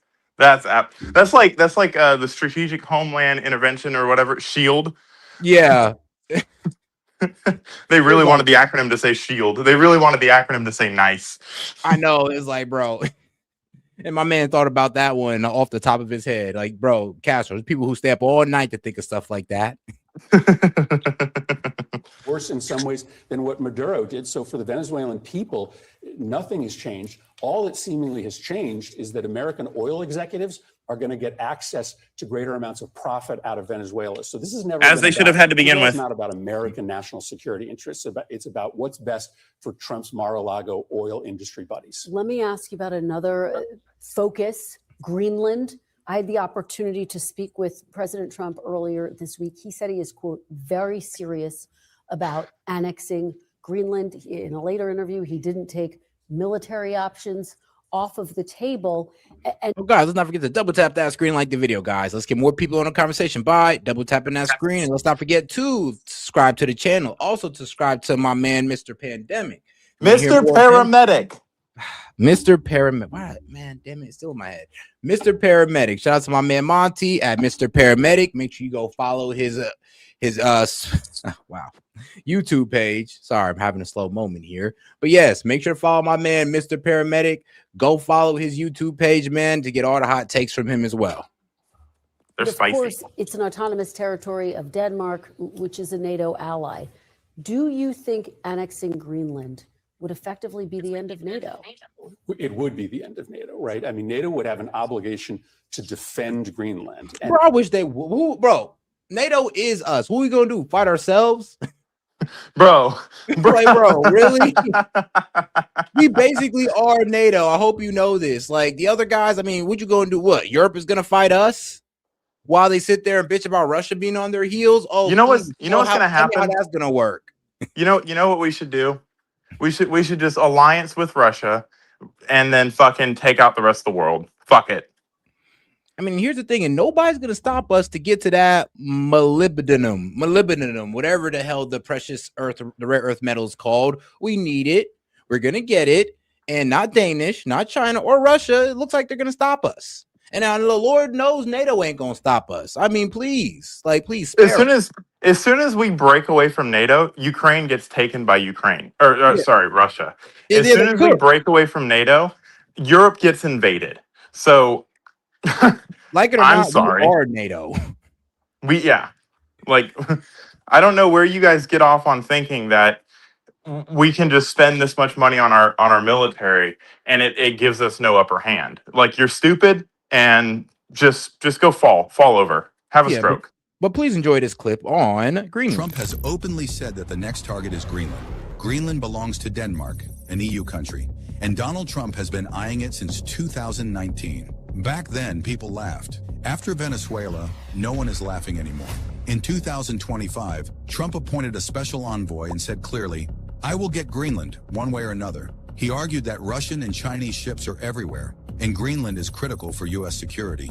Even force is an option. So why does Trump want Greenland? First, rare earth minerals, worth over $1.1 trillion, key to breaking China's monopoly. Second, Arctic trade routes, opening as ice melts, shortening Europe-Asia shipping, and boosting naval movement. Third, Thule Air Base, that as well. a vital U.S. base tracking Russian missiles and Chinese submarines. After Venezuela, Europe fears one thing. Global double standards are now exposed. When Russia attacks, sanctions. When the U.S. acts, silence. Europe depends on America for security. So this isn't just Denmark's problem. Europe is trapped. Which is crazy because he's right. They're right. I mean, Russia attacks, sanctions. U.S. attacks. Nobody did a damn thing. No sanctions, no courts, no, oh, you're being brought up on war crimes. Not a damn thing. Just silence. Man. And so query whether we would be at war with Europe, with England, with France. But let's also talk about what's at stake here. The president is spending every single day thinking about invading Greenland, managing the Venezuelan economy, building a ballroom. He is not thinking about the American people at all. This month, premiums, health insurance premiums on 22 million Americans are going up, doubling in some cases. Kids aren't able to eat 3 meals because the Trump administration has slashed food assistance. And so my kids are able to eat 3 meals. About Greenland. Oh my God, what are you talking about? I mean, bro, if kids weren't able to eat 3 meals, it's because of the crazy inflation that you guys allowed under Biden. If that's Nope. You know how you don't rely on the government? You go get a fucking job. Literally. And I mean, actually, I don't even know what you mean. He didn't even cut, what was the food benefits that he cut were actually being used fraudulently. So any type of fraud, think about it like this. guys, I want you to really look through the Democrats' game here. You remember how they were complaining about cuts to Medicaid? They were finding out about all this fraudulency going on in Medicaid. You see, and they're crying about, oh, don't cut the snaps. But then you find out there's a whole bunch of fraud going on with the snaps. These guys are the ones defending the fraudulent funds to the death at this point. It doesn't matter what you say, Seth. It doesn't matter what you say. I can show you all of the fucking state programs across the nation that are designed to give illegal immigrants fucking more prosperity than Americans. I can show you all of that. They're not going to believe it or they'll defend it. It really does not fucking matter. All this guy is doing is running defense for the Democratic fucking agenda. And we should be very clear on what the Democratic agenda is. Fuck the American people. Give it to the illegals because that's going to be our next voting base. Because we've radicalized everybody on the left so that no one wants to be on the left anymore. We have to import more people that don't fucking know any better, that just got rid of Maduro, so they think, oh, this isn't that bad. Maybe it could work here. Is spending no time thinking about the actual crises that are being visited on American families. This is a president who is distracted by things that don't matter to the American people at a moment where the American people are in crisis. That is the underlying. Here's the thing, like, you know how rare it is for a kid to get on snaps? They have to get it through most of them get it through their parents unless they've been like emancipated and a minor living alone. Like, bro, you're most likely not going to get snapped if you're just some orphan. I mean, be real with you. You're most likely not going to get snapped unless you're just some independent minor. And I mean, how many of those do we have? Seth, that's not true anymore. So after COVID, the state of Washington at least started giving kids themselves EBT cards. And now the parent has control over the EBT cards, but and I mean EBT has always been based off of your family size, so you get more money for having more kids, you know, on the system. Yeah, so but it's nothing new. What I'm reading here is that, SNAP is a household benefit based off household need, size, and income. The only way a minor is getting benefits without a parent or guardian on the application, as if they are an emancipated minor living alone. But you're right. I guess you're right. Different states, different ways. And it's different in every single state, which it shouldn't be because it's federal funds. Yeah, and they brought it up for my state. In my state, yeah, you can't do that. Yeah, I was with my ex-girlfriend at the time, or sorry, my girlfriend at the time, ex-girlfriend now. Her mother was getting SNAP benefits, and 2 of her minor children had their own fucking Washington EBT card because it was COVID, and this didn't make any sense to me. They were out of school, so they need to access more money.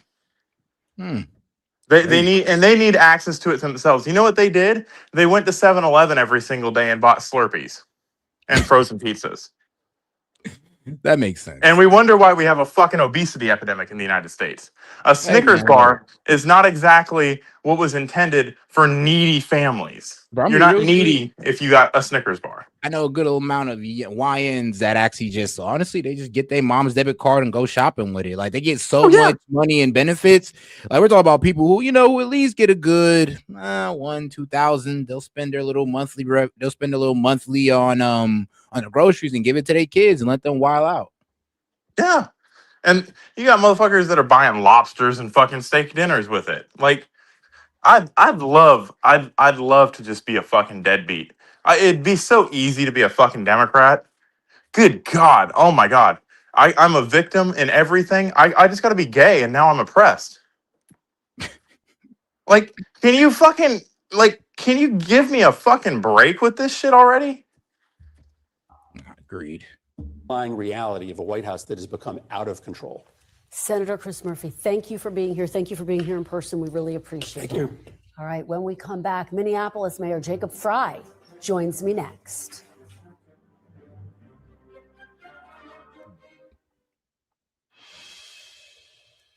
Welcome back. And joining me now is Democratic Mayor Jacob Frey of Minneapolis. Mayor Frey, welcome to Meet the Press. Thanks so much for having me. Thank you so much for being here in the wake of such a monumental week for your city. I want to start with the Trump administration arguing ICE officer Jonathan Ross was acting in self-defense. You have now seen the officer's cell phone video. What is your response? Do you believe the officer was acting in self-defense? In the immediacy following the shooting, you heard people from the Trump administration saying that the victim was a domestic terrorist. You heard that the ICE agent was acting entirely in self-defense. Here's the thing.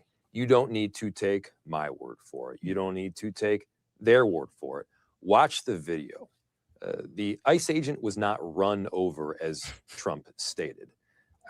You had a Actually, yes, he was. From Hold on. from his No, personal no. camera He's phone, not. all that. He's not lying. The ICE officer did not get run. The vehicle did not go over top of Oh, the ICE okay. officer. Oh, run If over. you Okay. dilute yourself that down and don't understand the colloquialism, I could see how you would make that point. That's why I say they're stupid. Like the IQ has to be fucking 5 to fucking get to that conclusion. He was hit by the car. Let's call it what it is. He was hit by the car. Oh, he's just playing semantics at this point. He's just pretty much that's all saying, he's well, doing. it's not like he was ran over. He was just, tapped by it. I'm like, okay, bro. Okay. Notice how he said he wasn't hit, and then the next day he was like, "Oh, I've seen people get worse injuries from closing a refrigerator hard with their hip." Who the fuck closes the refrigerator with their hip? Nah, he said, what you mean? He walked away with a hop in his step. I was like, damn, you said That's he got called hit a by a limp. car and walked out 20 years younger? Like, bro, what are you trying to say? Bro, the car was fucking some new age fucking fountain of youth fucking, like, what the fuck are you, like, he's spiraling. It's fucking hilarious. Oh, They glaze criminals. They glaze criminals and demonize law enforcement. Facts. But all right. Watch the video. The ICE agent was not run over, as Trump stated. You had a person that was definitively trying to just get out of there. They were trying to leave the scene. That is not a person that's trying illegally to run an ICE agent. Yeah, I'm sorry, but it's crazy how he didn't say that. She tried to leave the scene after being instructed by law enforcement or federal agents to get out of her car. I mean, and that's what we mean. That's what we mean when we say they're manipulating the story. Manipulation does not have to be telling lies. I mean, he's doing enough of that on his own, but manipulation can be lying by omission or stretching the truth. Like saying, oh, he wasn't hit. He wasn't run over. You can play semantics. And you know what? I could make the argument that the ICE officer, I could make any argument by inserting certain facts and leaving out other facts. It doesn't matter the way he's what he's saying. What matters is what he's not saying. Gotcha. And over, you have a person that is trying to protect our city, to look out for our neighbors. And by the way, there are 435,000 people throughout Minneapolis that are. You would think he was talking about the ICE agent, because they understand the magnitude of this moment, and they understand that the endurance of our republic depends on us looking out for each other, and we're standing strong here in Minneapolis. I hear you accusing Trump administration officials of a rush to judgment.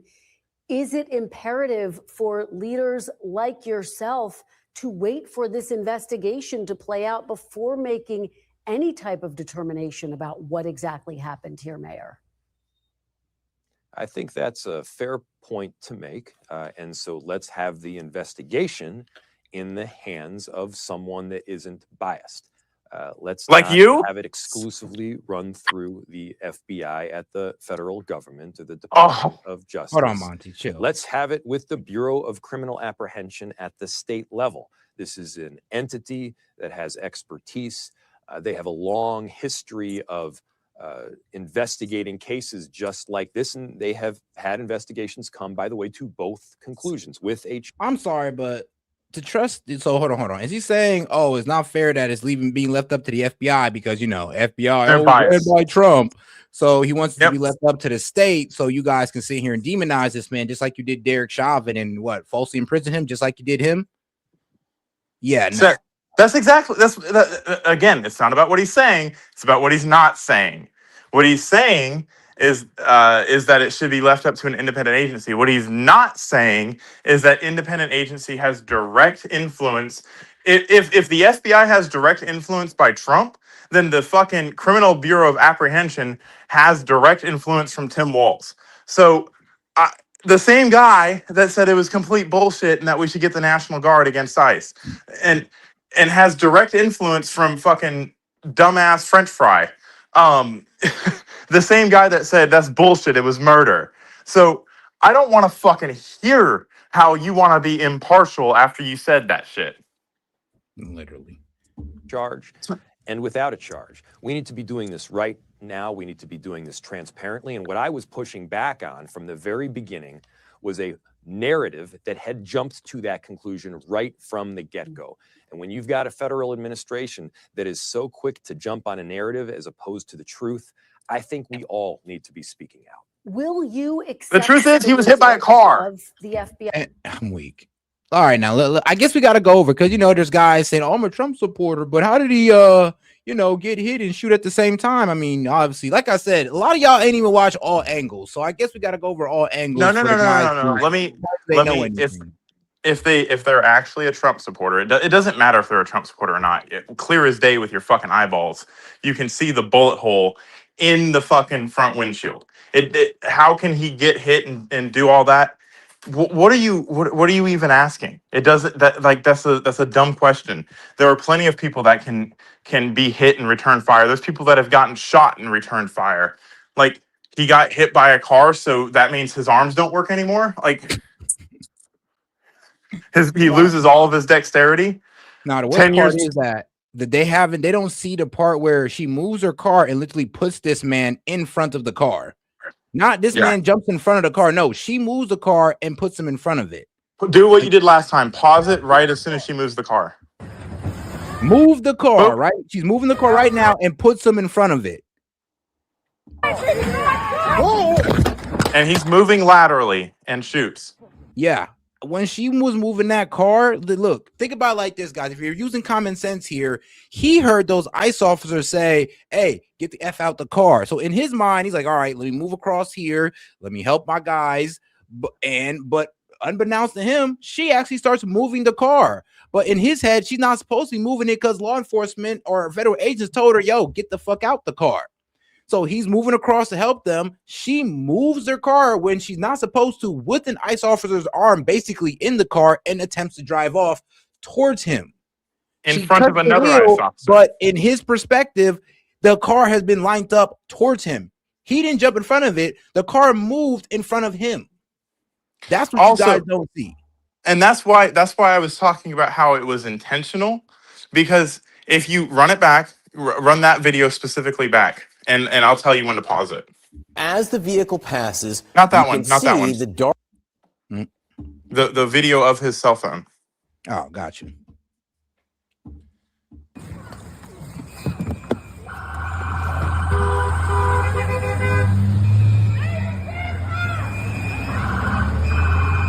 Pause. Oh, sorry. No, let it get all the way around. It's okay. We don't change our plates every morning, just so you know. It'll be the same plate when you come talk to us later. That's fine. U.S. citizen, former fucking country. You want to come at us? You want to come at us? I say go get yourself some lunch, big boy. Go ahead. Out of the car. Get out of the fucking car. What? You see her tires moving? You see her tires moving? Yeah. Go ahead. Out of the car. Get out of the fucking car. Pause. Right, as soon as she did that, if she was really trying to flee, she would have just punched the fucking gas. When there's no one in front of her, when it is safe to do so, she would have just hit the fucking gas and turned the wheels and fucking gotten out of there. She could have driven left and gotten through that way. She could have driven right and gotten out that way. Like, she did not need to angle her vehicle in the line of the ICE officer. Like, when she starts moving, that is when she is acquiring a fucking target to hit. And this is a better video. This is a way better video in my opinion, because it literally shows how she moves the car and puts him directly in sight. And where my cursor is this is the ICE officer that shot her. So follow it. Because as you see, he goes in, he comes out. The other ICE officers are saying, "Hey, yo, get out the car." Here they are right This is here. probably the third time they've said that. Yep. She could have left. She could have left right now if she actually was in fear for her life, because now everybody's converging on her. Yep. And this is where it goes. She Boom. moves the car. She moves the car back, right? Think about it. We was able to see him the entire time until she moved back that car and blended him into the background. Like here, this he is right now. She moves the car, boom. Centered. Because she moves the car, he's in front of it now. He didn't move in front of the car. She put him in front of the car. Not to mention, he is trying to move laterally to get out of the way of the car. That's why he keeps moving to the right on your screen. But let it play. And then she moving, boom, hits him. And at that time, she got shot already. So I'm really and he actually slow it down for you. They slow it down because they're nice people here at CNN. He jumped in front of the car, clearly. How? Look at him. The car literally backs up as an ICE officer is basically saying, get out the car. And she moves the car in front of him. See? And and they can't let this go because the proof is right in front of them, Monty. Because that's all they ever had was, oh, he got in front of the car. You should have never been there. No. He didn't get in front of the car. She put him in front of the car. She positioned her vehicle so that the trajectory of her vehicle was lined up with the officer. The officer is standing next to his car at this point on the passenger side. He has not started walking in front of. Now you can say his intention was to walk in front of the car and go around to the driver's side, and I believe you're right, but it doesn't fucking matter. Before he even gets that opportunity to do so, she has lined the car up with his body. So I'm sorry, but like, I'm be real with you. I gotta kind of look test your intelligence at a certain point, because it's almost like how dumb you gotta be to look at this, see this car moving, literally putting this man in front of it, and then say, "Oh, he jumped in front of there." It's like She was turning to avoid him. If she was turning to avoid him, why is it that he lines up in the middle of her grill? I'm gonna be real with you. Even if she was turning to avoid him, it doesn't matter. His perspective and his point of view, she was trying to run that car over into him. Even if that wasn't her intention. Even if that wasn't her intention, she moved that car and made it seem like it was, and that's what got her shot. Yep. She shouldn't even have moved their car in the first place. Again, yeah, let's go back to that. Why is she moving her car, dumbass? Why are you so quick to defend a criminal but will not defend somebody that's a fucking law enforcement officer that has done this for a little while? I mean, like, no, we can even go back to the footage of the officer. Like, they were coming in, and this is where I know the officer didn't expect her to drive off, because let me be real with you. I said go get yourself some lunch, big boy. Go ahead. Get out the car. Get out of the fucking car. See, and he can hear that on his camera phone. So most likely he heard them say it, and he's not expecting her just to drive off as police. I need to go help. I need to go help them because I am me, and I need to go help my partner. That's what I would do. I would walk in front of a fucking car, not a car that's moving. I wouldn't fucking walk in a car, but the car wasn't moving when he started walking. Exactly. Actually, he thought the car was going to stay still because they told her, "Hey, get out the car. You're supposed to sit there and get out the car, or at least don't move the car, at least." And she didn't do that. And when she moved that car directly in front of him, in his perception, that looked like she was going to drive the car into him. Even though she drove away, even though you can I'm be real with you, even though you can see her steering away, in his perception, since that car was pushed in his direction, he has every right to feel like that car is coming towards him and to take lethal action. You know what it is? It's women drivers defending a woman driver. That's what it is. It's an incompetence in driving that got us to this position. Get yourself some lunch, big boy. Go ahead. Out of the car. Get out of the car. Get out of the fucking car. So if you're really telling me, guys, so it's okay to run off on law enforcement, it's okay to ignore the orders of federal agent and take them on a chase, you're saying that's okay? No, really think about what you're saying here. No, I want to hear you guys say it. Is it okay? Because I know a lot of people in the chat are going to try to be like, "Oh, well, maybe. Oh, well, misogyny." No, shut the F up. You can't think of a good argument to defend yourselves at this point. But look at where he is when the car starts moving. Play it. Get out of the Stop. car. No, stop. Run it back. Get out of the car. Get out of Look the at the orientation of everything. Stop. Is he in front of the car? Nope. He's not. He's not in front of the car, actually. He's not in front of the bumper. Now, But let when it play. she moved that, He hasn't moved. He has not moved. He was in his position in space. She moved her vehicle. Now Yep. he is in front of the car. He never stepped in front of the car. Yep. And here's the thing, even if he was moving across, think about it. She was told to get out the car before he took that walk across. Yep. Before. So that means in his mind, she ended, honestly, if you're a law-abiding citizen, you shouldn't be moving your car. Actually, you should go ahead and put your hands up on the dashboard and be prepared to be taken out by ICE because they told you to get out the car. Wait. Let's run it one more time. For her moving. Let's run it one more time because now people are saying he was still moving. Run it back. Pay attention to the line that is on the road. It's going to be hard to see. It's better to see it in this video that if he was still moving or not, because it's really hard to see it in that video from his point of view. You can compare where he's standing to the line on the road. That's how I'm comparing the vehicle moving. Is there is a line on the road. The camera is locked onto that line. It doesn't move left or right. And then all of a sudden the fucking car is moving across that line. Then he jumps to the right. He starts moving to the right as he realizes this is the quickest way out of the situation. Yep. I mean, here's the thing. Like, he was waiting on backup. See, could you kind of see as when he gets out the car, you see the other guys start rushing in as well? So, yes, this was supposed to be a detainment. They were coming here to detain them, but they didn't want to be detained. They decided to drive off, even though law enforcement already got their hand inside of the car. At that point, you're cooked. Like, you should not be moving that car or you will be seen as a deadly threat. Like, come on now. It's common sense. If she would have cooked off, before they got out of the car, if she would have driven away, they would have had no grounds to stop her. Now they can get her license plate and have local law enforcement do whatever they're going to do, which is going to be nothing. But they would have had no grounds to stop her at that point. But as soon as they've made contact and they've clearly identified themselves as federal agents, because remember, the reason he's pulled up in front of her is because she's blocking. He has now boxed her in. Because he doesn't want her to flee. He's used his vehicle as a way to stop her from leaving.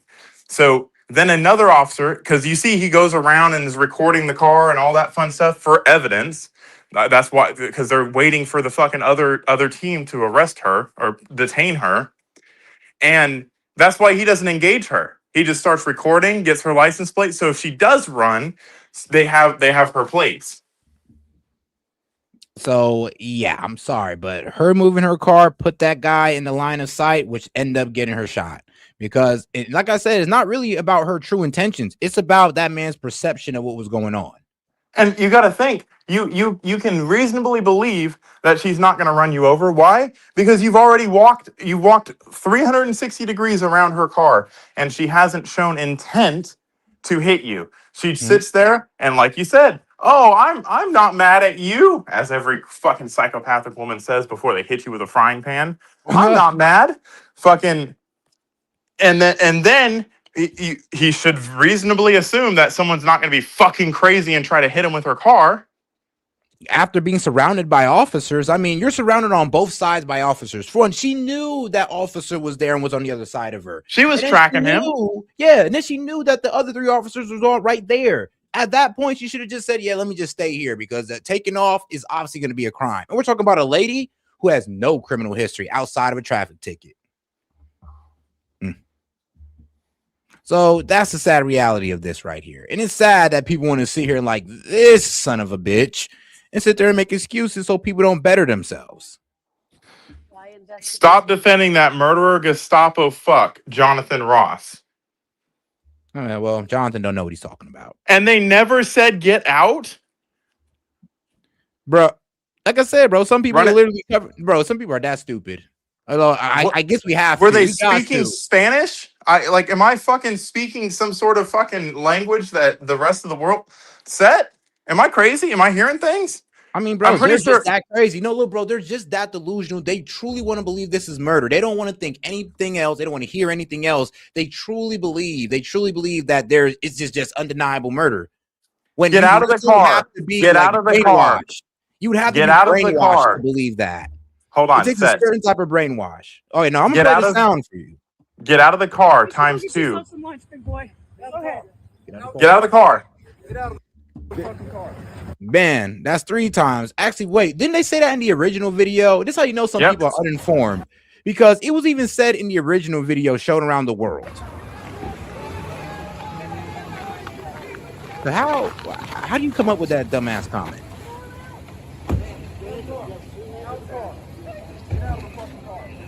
No! Boom. No! Shame! That's what I'm saying. It is not. Like, when in the world is it okay to ignore a police officer and then try to evade them as their hand is inside your car? In what And world they're in is that front of okay? you. And they're in front of you. The answer is not you just fucking die. God.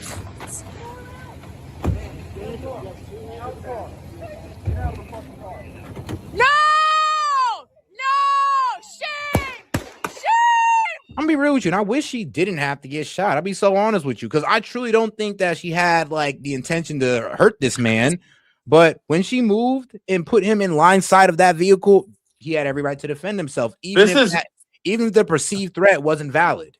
As long You as know it what was this a is, perceived Set? threat. You know what this is? This is suicide by cop. I'm done. That's what this is. This is suicide by cop. She wanted to die so much because that fucking liberal fucking dyke that was influencing her, she wanted her out of her life. Damn. Okay, hold on. You taking this somewhere a little dark. But let's keep it going. Let's get back to our favorite mayor here. This guy. ICE are police officers. It was an FBI investigation that was done jointly with an investigation from the Bureau of Criminal Apprehension. We could have had some trust that there were entities and individuals at the table that were properly reviewing the evidence. Look, I don't know what the results of the investigation will be. I don't know what the evidence behind the investigation will be, other than, of course, the videos that we've all seen with our own 2 eyes. What I will say is there is deep mistrust because so many of the things that we are hearing are. Oh, guys, you got any questions, comments, jokes, or disagreements? I'll be happy to read it out loud and engage with it. If you disagree with what we're saying, hey, put your money where your mouth is. Send in a super chat, and I'll go ahead and we'll do a little deep dive into it. Do me a Because 9 favor. times out of 10, any of you guys who believe that it's murder, I'm sorry, but you're wrong. Do me a favor, Set. Just so we can. I mean, I know it's not going to stop it. Can you Google real quick? Are ICE police officers? Because I guess these people live in a third world country like Iran, where the internet shut down and they can't do it for themselves. Crying. Not true. You know, again, obviously people can come to different conclusions and have different perspectives. But when there is debate about baseline facts, like for instance, did the ICE agent get run over? Guys, the answer is no. It didn't happen. Oh. Let me ask you, you told Okay. ICE, quote, to So here we go. Let's go ahead. Here is ICE police officers, and yes, they are. So yes, ICE in Immigration and Custom Enforcement, ICE officers are federal law enforcement agents, not local police, with arrest powers for immigration violations. They may partner with local police and sometimes impersonate them. And they undergo federal training, but have different mandates. Focus on immigration, not general crime, and may use masks for protection, leading to transparency concerns. Wow, they're actually allowed to do all this stuff. Huh. But I thought they were unconstitutional. It's a constitutional crisis. I mean, hey, like I said, some people really don't look into it. They just believe whatever CNN tells them or whatever their favorite left-wing pundit says. Like, hey, look, everything that Get a Job Parker say and Dean Withers isn't fact. Just because they talk real fast don't mean they speak in facts. Yep. Now look up U.S. Code General Statute 111. Hold on now.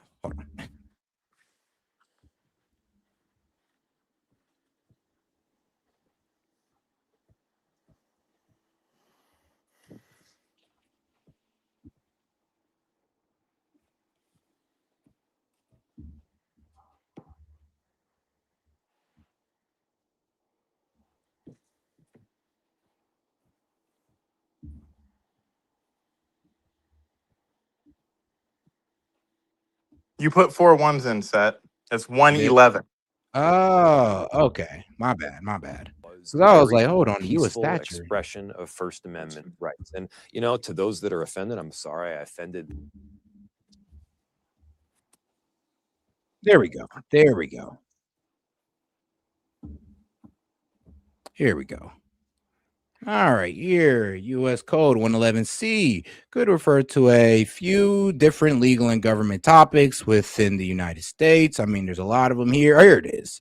So, 18 U.S.C. Section 111, assaulting, resisting, and impeding current officers or impeding current current officers or employees.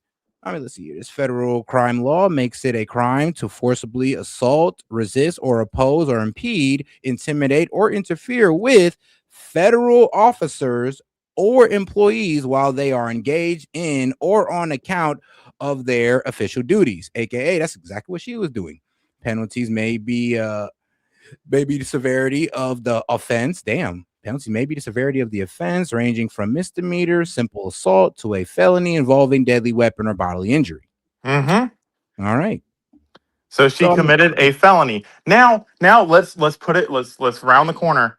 Can an ICE officer arrest you for violating USC 111 in their presence, obstructing their duties? Oh, sure, why not? So we got all of this covered. Arrest you for USC 111? Yes, they can. Right here.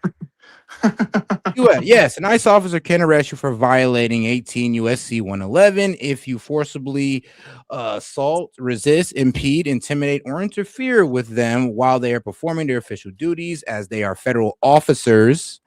This could happen if you physically attack them, block their movements, or use a vehicle as a weapon. And wow, wow, whoa, specific right there. And carry serious penalties, even for U.S. citizens. Like, where would they get this from? Oh man.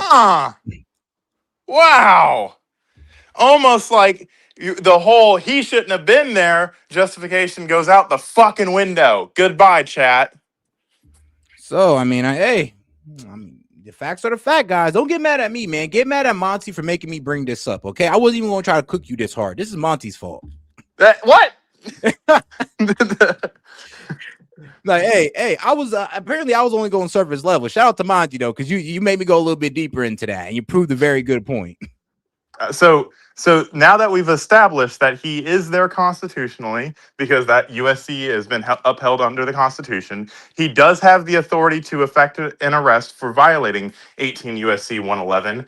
Now, she has used her vehicle as a deadly weapon. So he's lawfully there, lawfully allowed to be there, no matter what you fucking say. And now she has used her vehicle as a deadly weapon, and he responds in kind with his deadly weapon.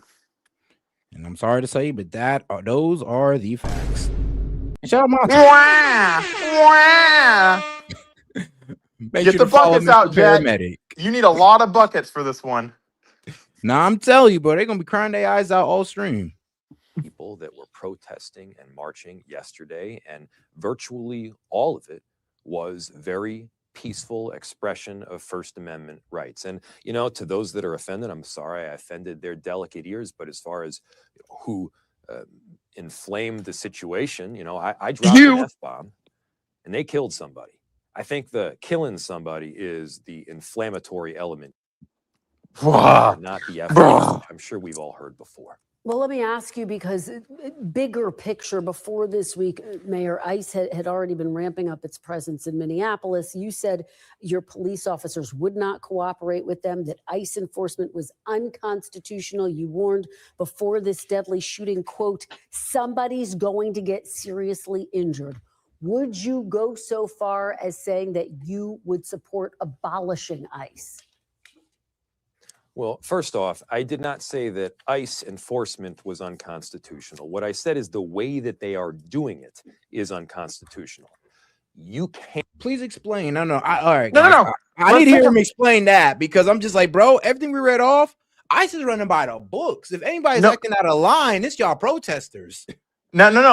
Let's just say let's just say for argument's sake that these ICE officers are following unconstitutional laws and all that fun shit, the answer is still not you get to get run over by them. I mean, that's true. I So mean, 8 ways. That's why when I say this is layers and layers and layers of her own fucking fault, that's what I mean. Any way you do this, any way you break this down, if you're intellectually honest with yourself, you come to the conclusion that this was justified. It's lawful but awful. I think it was Donut Operator that coined that term. Lawful but awful. Yeah. Hey, I agree with that one. It's like it's lawful, but I do not like the way that turned out. Yeah, I don't either. I don't think anybody sitting here, because it's the right that you're getting this response from. I don't think anybody on the right is sitting here making TikTok videos dancing and saying fascist had it coming. I don't think anybody's making TikTok videos saying, damn, should have shot her wife too. Bro, I don't think that'd be crazy. You know what I'm saying? This highly is condemn that. I'd be like, all right, bro. Flip the scripts and let everything be exact opposite. Let the ideologies be 100% opposite. They would have said they should have shot her wife too. It's good that she's dead. Fucking good riddance. That would be what you heard from the left on repeat. And how do I know this? Because what did we see right after Charlie Kirk, an unarmed civilian talking, got? I mean, bro, here's the thing. I was hoping they weren't going to do that. I was like, bro, I could see some guys on the left celebrating this, but I'm pretty sure the guys on the left will condemn it. Nope, not at all. Yep. Actually, the guys who disagree with it on the left stayed silent and they let it proliferate. They let the celebration of Charlie Kirk assassination proliferate, and none of them called out their own, saying, yo, you guys are fucked up. The only person in which I heard that I know to be a lefty that said anything to the fact that he was a father and he shouldn't have fucking died, this is fucking crazy, was Sid of all fucking people. Yeah. Sid. Yeah. One person out of fucking the entire country was the only person that actually is fucking boisterous and loud, that fucking, that's the only person that I heard that did not fucking celebrate it. Facts. And speaking of Sid, I don't know. Sid probably ain't here today, but I know y'all supposed to have y'all debate. Oh yeah, I haven't even been studying for that. I'm gonna fucking cook him just on the facts alone. I'm weak. He said, I seen that video. It's over for him. Shout out the timeline. But all right, though, let's keep it going. And then we're gonna head into geopolitical hour. Can't come into a city and discriminate solely on the basis of are you Latino or are you Somali? And then, bro, I'm sorry, but does every little sentence come out your mouth a lie? Like, bro, really? Every sentence? You're doing what I do. I literally can't listen to any of these people for more than 30 seconds. I know sometimes I can do it, but when it's that outrageous, like you're discriminating, you're just wondering if they're Hispanic or they're Somali. No, we're not. If they're here illegally, they gotta go. That's it. That's all. Just because just because you happen to let in a whole bunch of Hispanics and Somali that we gotta remove now, doesn't mean we're discriminating. It just means that you let them in higher numbers. That's y'all fault more than ours. I swear to God, man. I try. I'll give it to you. You do a better job than I do of trying to fucking listen to the bullshit, but I can't. I have to fucking stop it. I have to is every sentence that comes out of your mouth a lie? randomly pick people up off the street after. It's not randomly, it's targeted. We have had pregnant women dragged through the street. We've had irrelevant teenagers that are American citizens just picked up. You can't just detain somebody because they look like they are Somali or they look yes, you like can they actually. Are Latino. Yes, you very can. Clear for the whole country. That is what is happening right now. So no, it's not. Do I think? Hold on, Monty. I could barely hear him from you. Like honestly, every sentence though.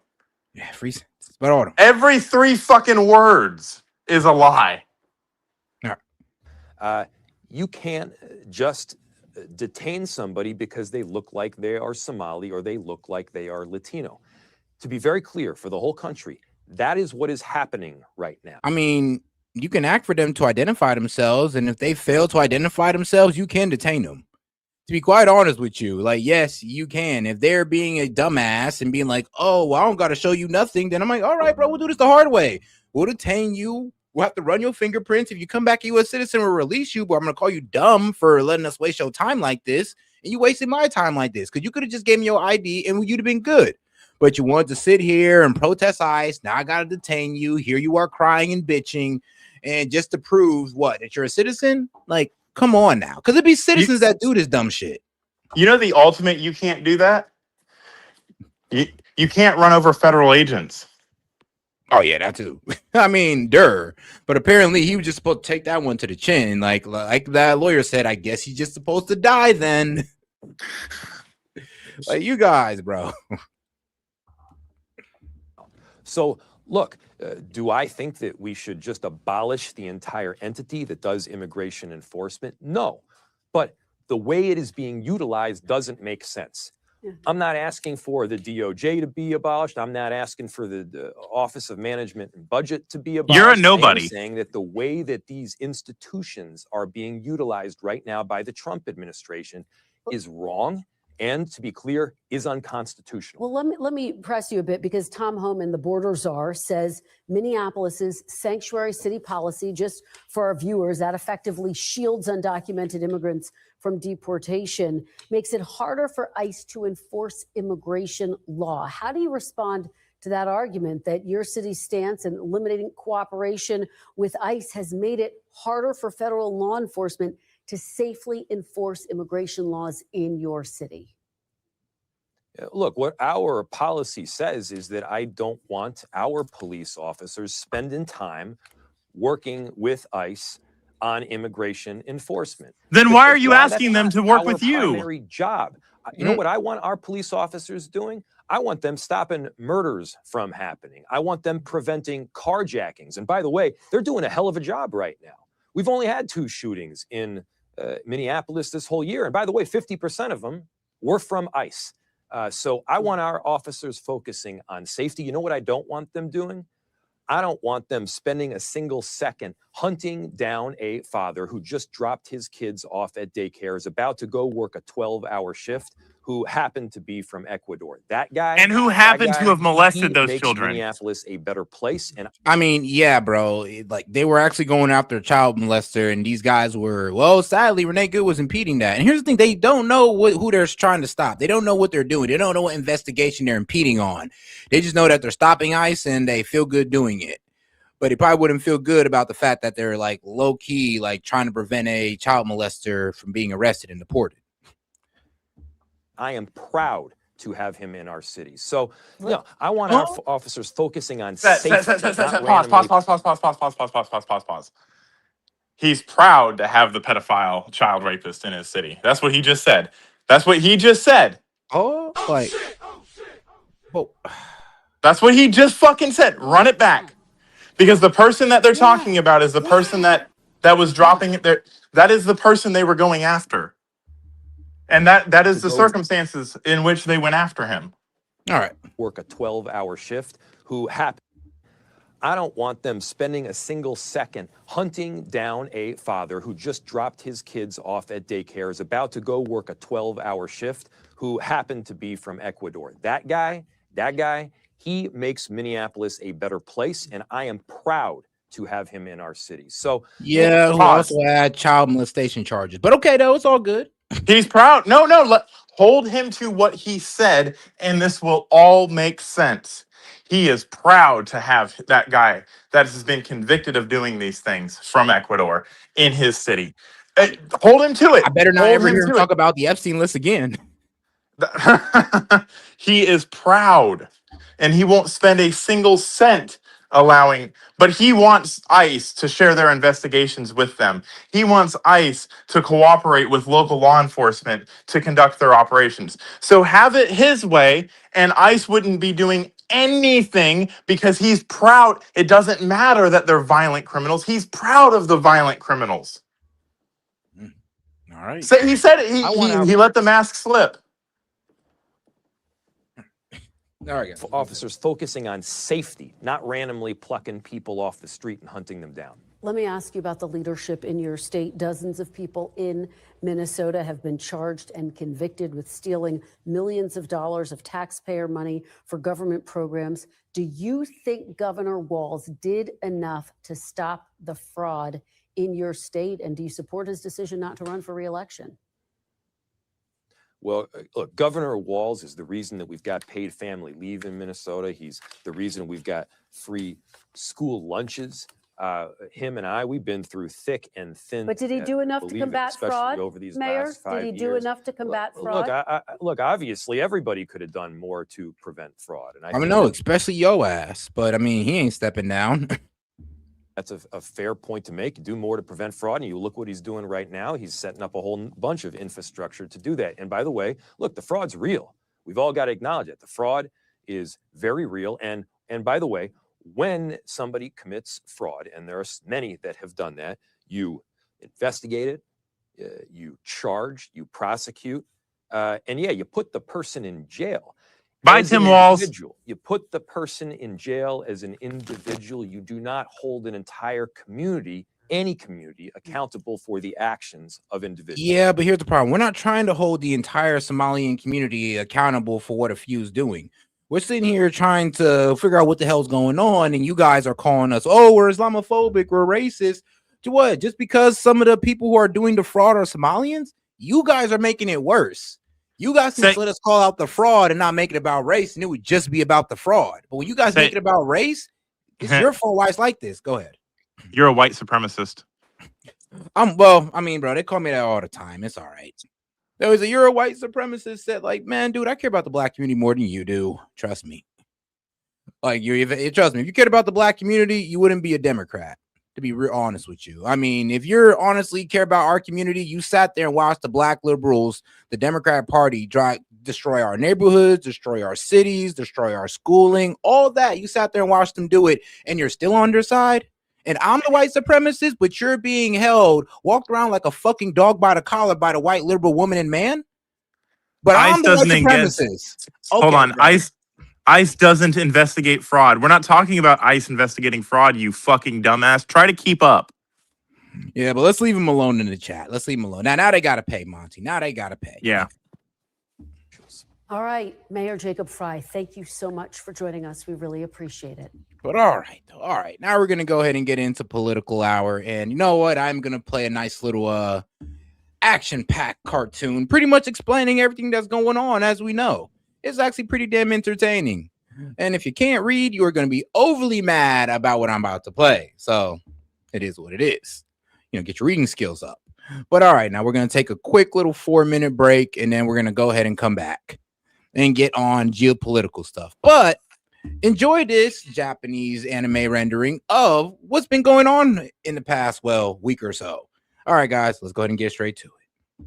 これまでの第三次世界大戦、アメリカ合衆国はマドゥロを拘束するためのニュースは世界中を駆け巡り、あらゆる放送を席巻していた。だが彼らの知らぬところで、イランでは長き眠りについていた獅子が目覚め始めていた。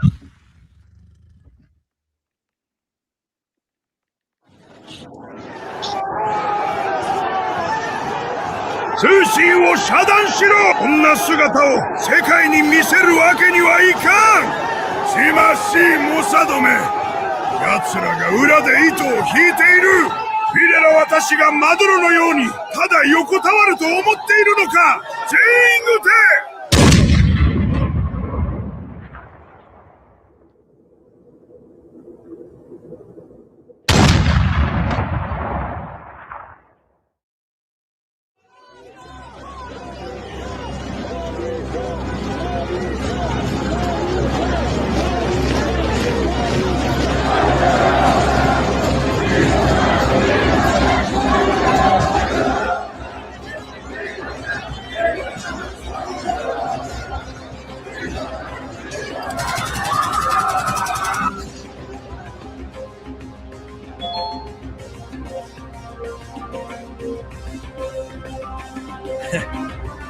ありがとう、ヒーロー。世界にイラン国民の意志を見せてやる！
オアナルはキーウ周辺のエネルギー基盤とドローン製造拠点を攻撃する。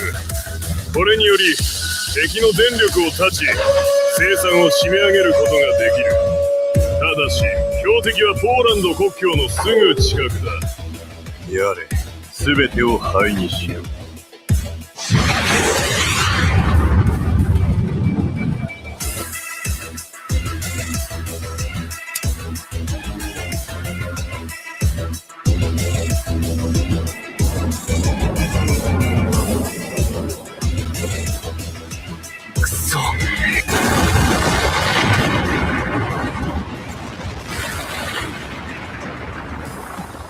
石油タンカーの応酬はすでに始まっている。奴らが動き出すのも時間の問題だ。だが今ははっきり分かったはずだ。この阪急は我々のものだ。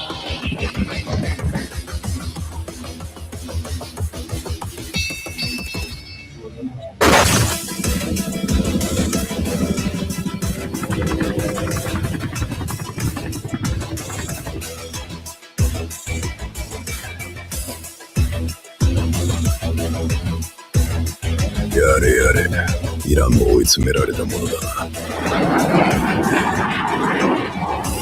イランは膝をついたアイアンストライク作戦を前進させろ。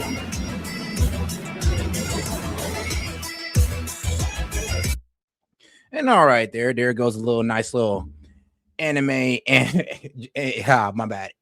Anime AI generated playback of, well, the Iranian protests, Russia's launching of a hypersonic missile into Ukraine and near Poland, and of course the further seizing of Venezuelan oil tankers that is hurting Russia, China, and Cuba. I mean, that pretty much sums it up right there. All right, guys, let's go ahead and get into the geopolitical politics, and let's go ahead and start with our guy BB. You know, we called him at the end, so we're going to go ahead and start with him. There is a huge battle today. There is a huge battle today between the forces of civilization, the forces of modernity, and the very fanatic forces who want to take us back to the early Middle Ages, and do so with a violence that is unimaginable. You've seen these pictures of people cutting open the chest of an enemy, these Islamists, tearing out the heart. The person is still alive and eating the heart. That tells you something. Now, that mentality, that fanaticism has to be confronted. It will move and invade your countries, and it will destroy them. Israel is not just fighting our battle, it's fighting the battle against radical Islam that threatens the future of the world. I'm be real with you, dog. No, you're not fighting anybody's battle. You're starting all the battles. You're starting the battles with the Muslim countries, and then you're going to call them radical Islamists because they don't like your ass for low-key striking them. And sometimes unprovoked. So I'm sorry, we're not just going to sit here and just try to throw the Muslim countries under a bus because you want to expand into them, BB. Let's keep it real. And I think many people thought communism would threaten the world, or China would threaten the world. I'm saying that this untethered force of an extremist ideology that knows no limits, if it has nuclear weapons, the ballistic missiles to deliver them, and the masses that will destroy democracies, burn Christians. Prime Minister, we're committed to defending Christians around the world and in the Middle East. If they win the day, y'all offended, bro. No, you don't care about the damn Christians in these Muslim countries. Cut the bullshit. I mean, we do, but y'all don't. I mean, if y'all did, y'all wouldn't be recklessly bombing them. Y'all to actually help them seek refuge inside of Israel, but you didn't do that. And the way Christians are treated in Israel, well, they're spit upon. So, I mean, What, you just gonna bring more spit rags to what, Israel apparently? And I mean, like, come on now. So y'all don't care about the Christians in these Muslim countries. What you care about is trying to take them over and destabilize them. Like, come on now. We all lose. Israel is defending itself, but in so doing, we're defending Western civilization. Prime Minister, that is one way of viewing the world, and I have some sympathy with some of what you've said. Let me give you another way, which is that many people around the world see the state of Israel as a country that is exclusively using military force, that has killed 70,000 people in Gaza, that is doing nothing to 70,000, and most of them are citizens. Create a sustainable future for people there. That is a country you've been accused of being a war criminal. If you went to go to several countries in Europe, you're going to get arrested. This is not just mad campus radicalism. This is a feeling around the world. You said it yourself. I'll be real with you. Shout out to this lady right here, really laying into him. I feel it. It's like, yo, you are considered a war criminal almost in every part of the world. I mean, even the country that protects you, the United States, even us inside the United States feel like you're a war criminal. Actually, we believe you're a war criminal as well. And the only thing that's protecting you is the United States. The only reason he hasn't came to international criminal courts is because of the United States. The only reason he isn't considered a war criminal outright is because of the United States. And if you say so, you're anti-Semitic. This is not just mad campus radicalism. This is a feeling around the world. You said it yourself to us just now. In public opinion around the world, Israel is doing very poorly. And it's doing very poorly because people see a country that is behaving in a way that is not compatible with being a liberal democracy. And therefore, I think you have a problem. I think that loss of public opinion, what struck me from your autobiography was how subtly and for how long you have understood this. You know that political power comes from public opinion, and you know that you need to win the battle of public opinion, and you're losing it. I mean, bro is deliberately losing it. I don't think these people cared. I'm gonna be real. I don't think Bibi cared not one bit about public opinion. He cared about satisfying the far right Likud party in Israel, who actually wants the extermination of the Palestinians, want to take their land. They're continuing to pretty much take land in the West Bank and kicking these Palestinians out of their homes and taking it over. So I mean, like, hey man, what they're doing in the West Bank, they're trying to do the same thing to Gaza, except they're leveling Gaza first.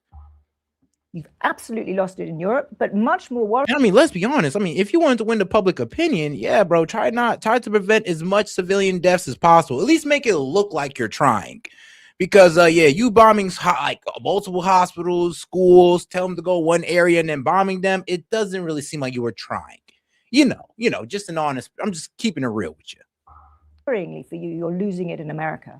And I think that what you've just told me about fanaticism is true in part, but it is not going to shape public opinion. People are going to roll their eyes and say, he's saying that anybody who says anything critical about Israel is anti-Semitic. He's giving this large, this story about fanaticism, and he's not accepting the fact that Israel is behaving in a way that we think is incompatible with the kind of liberal democracy that he claims. Well, the liberal democracies that fought the battles from World War II to Afghanistan to Iraq and so on, the ratio of combatants to non-combatants killed was 6-1, 7-1. In Gaza, because Hamas was forcing people to stay in urban areas at gunpoint, the ratio is about 1.5 to 1. And we lost a lot of soldiers because we didn't carpet bomb. We didn't do it. Yes, you did. Bruh, come on, bro. You leveled 70% of Gaza. Talk about we didn't carpet bomb. I'm sorry, but you don't get to leveling 70% of a country without carpet bombing. It kind of goes hand in hand. Like, you kind of got to carpet bomb a country to level 70% of it. Like, it's not like you were just doing this one day at a time. We'll have different ratios as well. I'm telling you, you don't actually, but that's not the point. It certainly wasn't 6-1 or 7-1, and we certainly didn't. Yeah, it's 8-1 because and this is Israeli. This is Israeli media. Now, it was in May of 2025. They came out. What was it? It was an Israeli article. Israeli magazines too, as well, said that as of that date of May 2025 of that month, they killed 53,000 Palestinians or Gazans. Right. Now, out of the 53,000, only 8,900 was Hamas, and the rest were civilians. So, yeah, bro, I'm gonna be real with you. You're killing more civilians than you're actually killing Hamas. Carpet bomb, which we could have done right away. We've lost a lot of people by my refusal and the IDF's own mores in making sure that doesn't happen. Now, if you have the densest urban warfare theater in history, with 500 kilometers of terror tunnels underneath, 50 meters below, 50 meters above, everything booby-trapped, and you don't come in and just bomb the place to smithereens, which we didn't. I mean, we had everything booby-trapped. We moved the population out. Brother, that's exactly what you did. Actually, you told them to move to Rafah, and then you bombed Rafah. Like, no, bro, that's exactly what you did. You cannot sit here and gaslight us like this.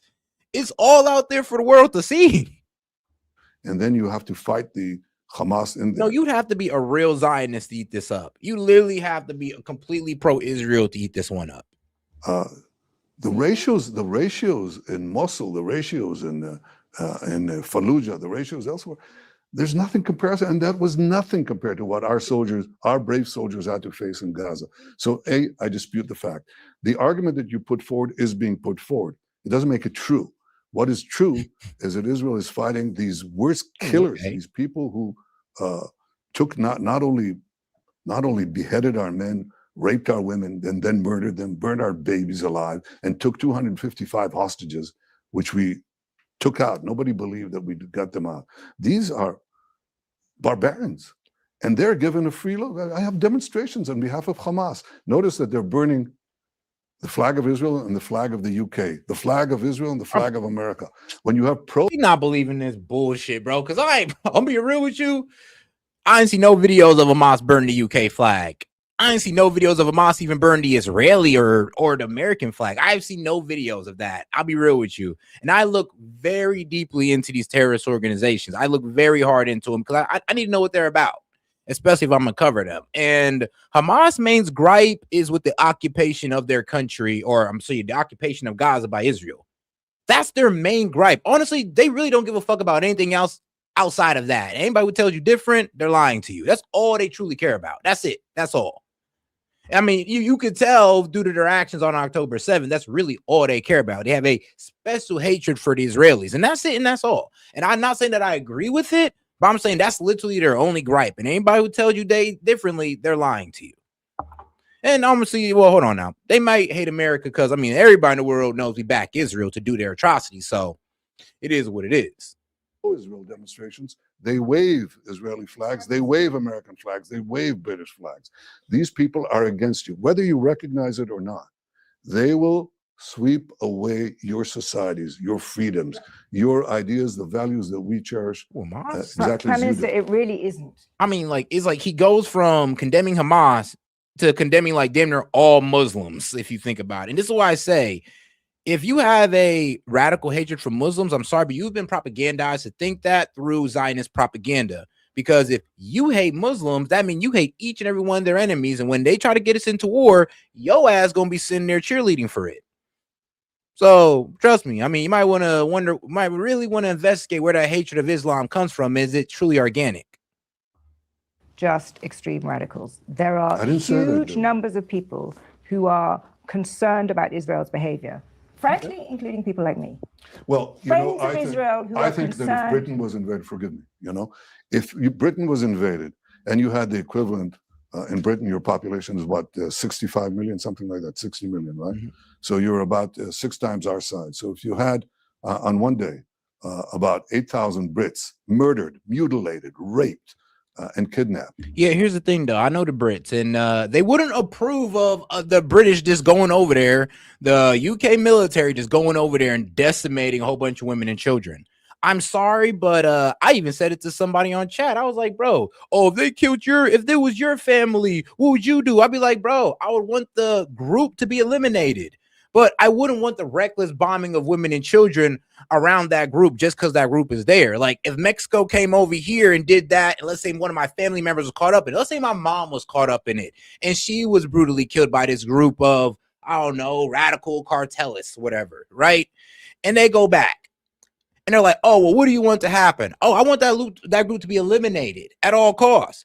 Well, now I take that back. Not at all costs. If it means that you're going to recklessly bomb women and children, then just leave it alone, G. If y'all can't do it without taking out women and children, bro, I wouldn't insult my mom's memory by, you know, allowing that to happen just because I'm mad about her death. I'm sorry. I just couldn't allow it. My conscience wouldn't allow it.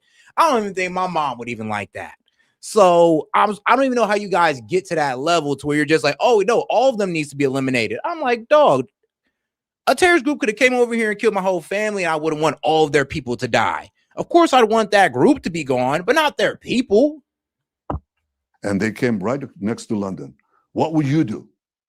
We know what you did. We know exactly what Britain did, and I don't hold Churchill or the British government or the British people who supported him responsible for saying you shouldn't have acted that way. You bombed the living daylights out of German cities and out of French cities that were in your way, and so on. We didn't do that. We went in with ground forces. Whoa. No, you went in there with air forces first. You was air bombing them before you came in with ground forces. What are you talking about? I mean, anybody can look this up on how y'all did it during the first couple of months of October 7th. No, you was airstriking them. You was mowing the grass, as you guys like to say. But all right, though, let's go ahead and get into some other Israeli news. Then we're going to make our way over to Iran. So many buildings, so little space. Palestinians here live on top of one another in cramped neighborhoods. We are in Kufr Aqab in occupied East Jerusalem. It's outside of Israel's separation wall, which you can see here. Let me show you what's behind this wall. An open field, plenty of space, but Palestinians are not allowed to build there. Why? Because this area will be a construction site for 9,000 units, not for Palestinians, but for Israeli settlers. Authorities are... Yeah, it was their land, but not anymore. And there's a lot of Israeli settlements popping up all over the West Bank. Even Donald Trump said, yo, your guys are not going to, settle the West Bank of Palestine, or you're not going to settle the West Bank, okay? Trump told them not to do it. The world condemns them, but yet they're still progressing. Planning to establish a new illegal Israeli settlement reserved solely for tens of thousands of settlers. This soldier says it's a closed military zone. And the Palestinians living here fear they may lose their homes. The Israeli government handed demolition threats for... I mean, there's those foolish people who say, oh, Palestinians never... Bro, have you read your Bible? You ever looked at the map of your Bible? It's right in the back. I mean, do I need to go get my Bible? Because it does say Palestinian right there. You know that, right? And that's how they got Palestinians. So I'm sorry, but no, you're actually pretty dumb for saying that, oh, they're not actually a bloodline. Yeah, they are. Actually, they're more, I'll be real with you, they're more related to the Jews that used to live there more than the Jews there now. Yes, I'm sorry, but yes, they're, if anything, they belong more to the land than BB and his clan do. We're actually Western European, but I mean, we won't get into that conversation today. Several buildings here near the wall. They treat this land as if it's Israeli, but it's our land. Mustafa shows us these pictures. They're from before Israel's occupation of the West Bank in 1967. The Jerusalem International Airport used to be on this land. It had daily flights to cities across the region. Palestinians had hoped that it would be the airport of their future state. Nope. Instead, the settlements are an example of how Israel is changing reality on the ground. Another example is the building of illegal settlements to encircle occupied East Jerusalem and cut it from the rest of the West Bank. East Jerusalem is the capital of the Palestinian state, and Palestinians say these planned developments are far from random. The settlement project... I know, and this is why Hamas, this is why they never could really decide on, dividing up the land and all this good stuff, because Israel will sit there and lie to you and say, yeah, we gave them their own land. No, you didn't. No, you didn't. You controlled everything about their land, including the infrastructure. You control who left out of Gaza and who was let into Gaza. You call that giving them their own land? And then the land you say you're giving them with the West Bank, you guys are stealing that bit by bit. Like, I'm sorry, but but it kind of makes sense why these guys always go against these, not go against, but always reject these land deals with Israel, because they don't abide by them. All right. Al Jazeera Podcasts. I'm David Enders, and this is The Take. As Israel's war on Gaza continues, we're coming to you on Sundays with a weekly roundup. Oh. This week, 102 days into a ceasefire, Israel has killed at least 439 Palestinians in Gaza. I mean, yeah, since the ceasefire happened, they killed about 400 Palestinians. And I mean, who have the Palestinians or Hamas killed on their side? Nobody. Nothing that's been reported.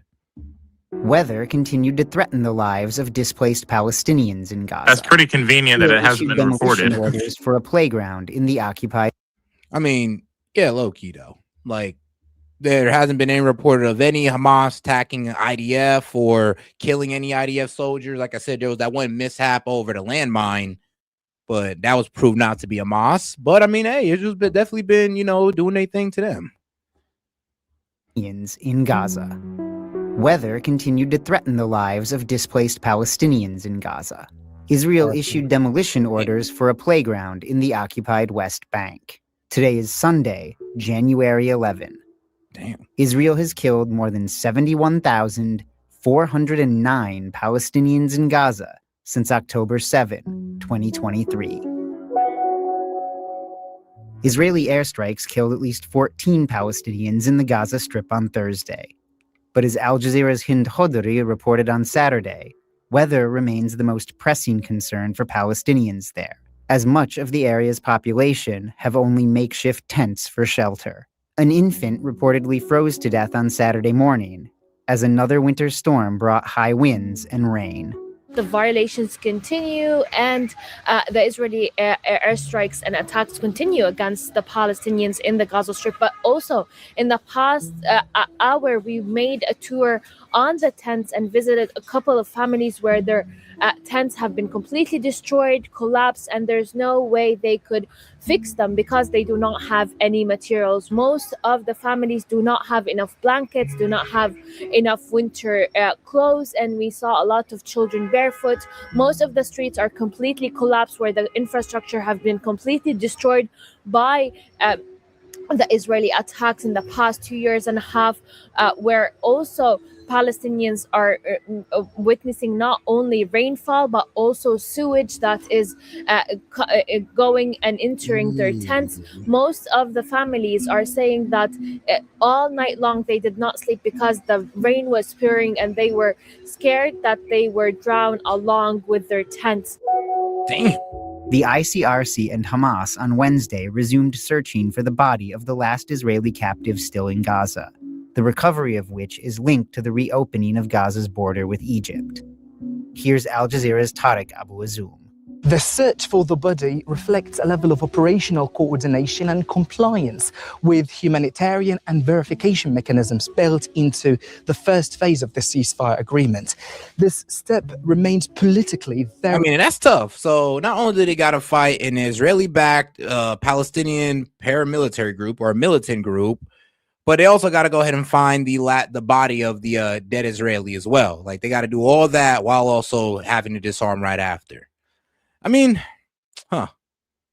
significant as the whole process addresses one of the main issues that remain a major point of tension between both conflicting parties. I mean, here Hamas and Israel, but handing over the body and even finding it does not mean necessarily moving directly to the second phase of the ceasefire agreement, as there are still lots of critical contentious issues that must be negotiated between Hamas and the Israeli side as well, including a sustained ceasefire, broader withdrawals, and the future governance and security arrangements for Gaza that will certainly shape the future of the next phase of the ceasefire agreement. Israeli and Syrian negotiators met on Tuesday in Paris and agreed to set up a dedicated communications cell aimed at sharing intelligence and coordinating military de-escalation. Israel has seized territory in Syria and carried out hundreds of military operations in the 13 months since the fall of Bashar al-Assad's government. Al Jazeera's Rasul Sardar reported from Damascus. This is the fifth round of Syrian-Israeli negotiations under the U.S. sponsorship led by President Donald Trump's Syria envoy, Tom Barak. Syria is represented by Foreign Minister Asad al-Shaybani and Intelligence Chief. Israel's delegation includes close allies of Prime Minister Benjamin Netanyahu alongside senior military and security figures. For Washington, the priority is containment, preventing another front, limiting Iranian influence, and avoiding regional spillover. For Israel, it's about more land, patronage of minorities, and long-term leverage. For Syria, it's about preserving status quo, sovereignty, and territorial integrity. Here, diplomacy feels distant, but the outcome of these talks may determine whether this border returns to an easy restraint or slips into a far more dangerous phase. In the occupied West Bank this week, Israeli troops fired live rounds at Palestinian students demonstrating at Birzeit University. It also issued a demolition order for a playground in a Palestinian refugee camp in Bethlehem. Al Jazeera's Nida Ibrahim spoke with some of the children there. This football pitch borders Israel's separation wall, a few military watchtowers, and a military checkpoint. All these cheers, the joy, and the shouting could all be silenced soon. This playground lacks the proper building permits. It was found by the children coming to their practice, posted on the fence. In 60% of the occupied West Bank, Palestinians need Israeli permits to build. This land is owned by the Armenian Church, and it leased it to the camp's residents. Palestinians submitted all required documents 5 years ago and received a verbal authorization, but not a permit. This is not strange. Israeli authorities reject 99% of such permit requests, leaving people forced to build without authorization or not build at all. Mahmoud Alayan tells us he loves playing here. And all right. Now let's go ahead and get over to the last video here on Israel, at least. Man. Israeli forces spreading panic, fear, and chaos as they raided Birzeit University campus. Around 8,000 students were scheduled to be attending classes on Tuesday. No excuses needed. This is what students and staff are telling us about this unprecedented assault on a place of learning in the occupied West Bank. Students were in their classrooms, in their faculties, in the university's squares and open spaces. Others were taking their exams. I handed back my exam paper empty, left my faculty building and saw them in front of me. They threw sound grenades, so I tried to escape and saw some teachers trying to talk to them. Then they shot live fire. This is a show of force, an escalation, a reminder no one and nowhere is safe. These days, Palestinian people don't have rights. They attack Gaza and the West Bank, universities and homes alike. Even mosques are not safe. One of the first places the Israeli army raided is here, the arts faculty. It's where students were gathering and starting a sit-in in solidarity with Palestinian prisoners in Israeli jails. It is this activism and sense of national identity that the Israeli forces are trying to suppress. This is not new to Birzeit. It's an educational institution that prides itself on encouraging extracurricular activities. It's where many leaders have graduated, including prominent Palestinian leader Marwan al-Barghouti. Dr. Ghassan al-Khatib was a student, then a professor at Birzeit. In nearly 50 years, he says he's never seen an assault like this one. I mean, like I said, they're slowly taking over the West Bank, guys. Slow. Not only are they trying to move in and level guys and move into there, but they're taking the West Bank as well. They're taking all the Palestinian land and they don't give a damn. All right, though, let's get over to Iran. But all right, so the Iranian what was it? Foreign minister. Yes, the Iranian foreign minister says nationwide protests turned violent to give Trump excuse to intervene. Now, this came about 8 hours ago, so let's go ahead and hear the man out.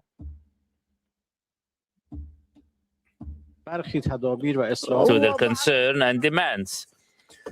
Certain economic reforms were initiated based on the meetings held with those merchants who had already...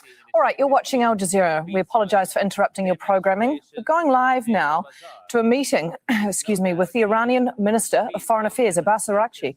He's addressing foreign diplomats in Tehran about the protests that have been going on for 3 weeks now. Protesters taking to the streets. Let's have a listen at what he has to say. Listened to their demands. At that point, demonstrations were played down, and as the government started to listen to those protesters, In return, the government also started to respond to their demands. On the third day, the 30th of December, these demonstrations were almost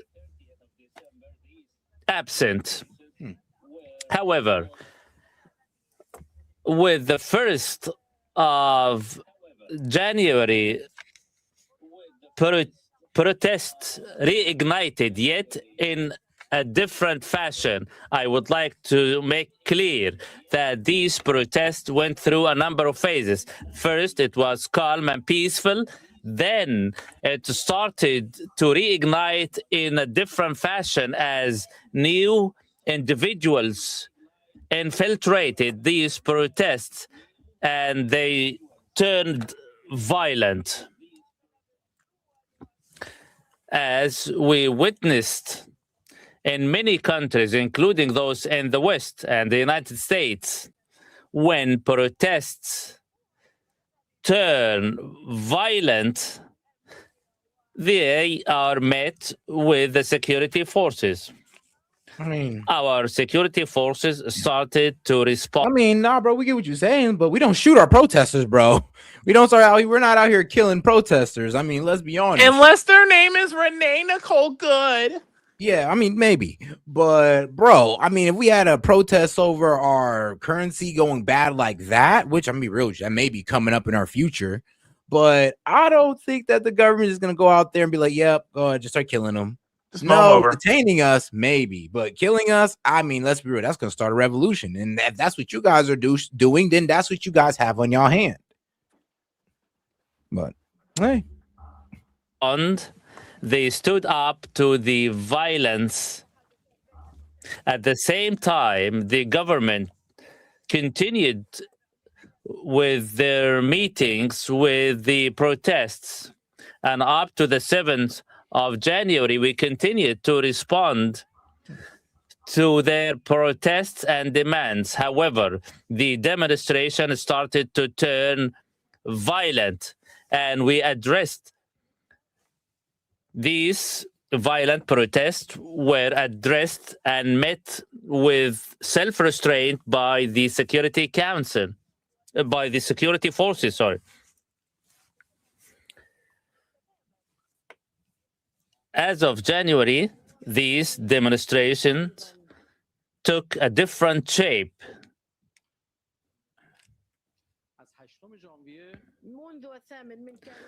As of the 8th of January, up to the 10th of January, we witnessed that terrorist operatives and terrorist groups started to infiltrate these demonstrations. We have also witnessed firearms as some protesters were armed. It was clear there was an agenda in order to take these peaceful demonstrations into a different direction, to turn these demonstrations violent, if not bloody. As a bloodshed. Yo, in this instance, the statement "one man's terrorist is another man's freedom fighter" applies. Literally. Literally, though, it does kind of apply here.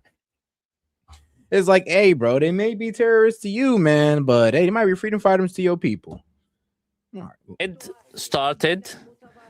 Armed operatives were seen among the protesters. Those armed operatives started to fire on security personnel.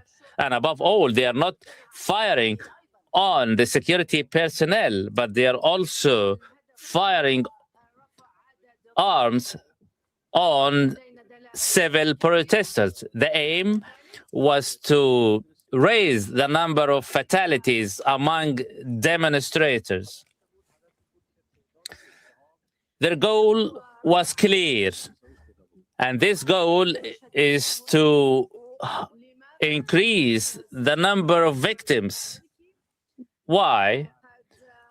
Simply for the reason that the American president stated that in case the number of victims, in case of the number of dead is high, we will intervene. And this is a flagrant intervention by outside forces into the affairs of a sovereign country. It was a clear statement made by Trump that I will intervene in case violence erupts.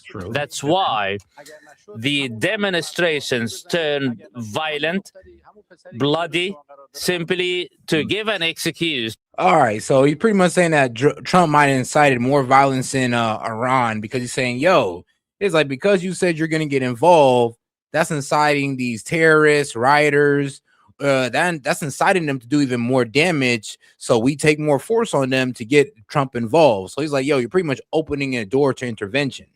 Stand by while I go get the video of them using machine guns to mow down the protesters.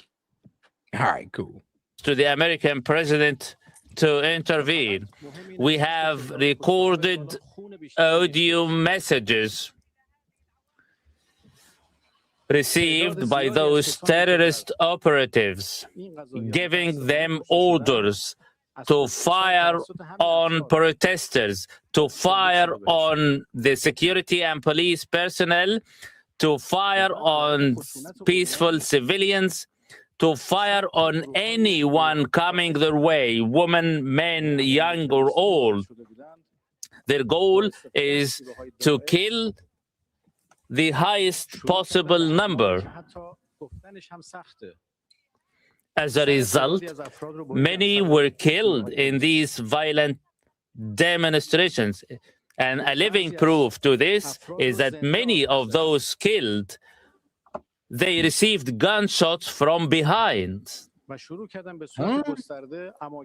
As a result, the demonstrations turned. I mean, bro. Coming from you, that's a little hard to believe. But all right, well, I'm gonna be fair. I'm gonna be fair and even-handed. I'm gonna say what you're saying that these protesters aren't getting shot by Iranian forces, but by what? I would say evil actors or the Mossad, the terrorists that are coming in, the Mossad agents that are coming in, causing all this, from what he's saying, from what they're saying, this is this isn't organic. This is a bunch of terrorist groups that are coming in, intelligence groups that are coming in, inciting the protests, making it worse. So he also blamed Trump for saying, since you say you're going to get involved, this incites these people or provoke them to go even harder with the tyranny, go even harder with destroying buildings, mosques, and all this good stuff, because they know that's going to bring down the wrath of, Iranian forces on them. And if they get killed, this is going to pretty much bring in Trump's, reaction or aggression. I believe we are at, Tovax. We are 53 away from opening up the calling line. 53 away. But let me go ahead and see what my man Monty done threw in here. Island as a result of these terrorist demeanors by ISIS operatives. They even adopted awful practices. They cut the throats of some security personnel. They burned others alive. These are ISIS practices. At the same time, they started to wreak destruction in public and private property, targeting government institutions, police stations, even residential homes and commercial shops. There it is. They also continued to threaten the owners of these commercial shops. In one of the marketplaces or one of the cities, they set fire on 200 commercial shops. They also targeted. I'll give them that one. I will say that, some of the protests are getting out of hand to the point where hold on. Now, I get protesting your government, but destroying property that you guys use too is a little weird. But all right, now let's shout out to my man Monty because he found a video of so this is Khomeini tyrants have been shooting live rounds at protesters. The death toll rises. yet so do the numbers on the street. Your time is done, Khomeini. And yes, Khomeini does have his own little X account. I mean, bro, all the dictators do. All world leaders have an X account, man. Shout out to X. 14/14/1404 شهر برو توی ما میزن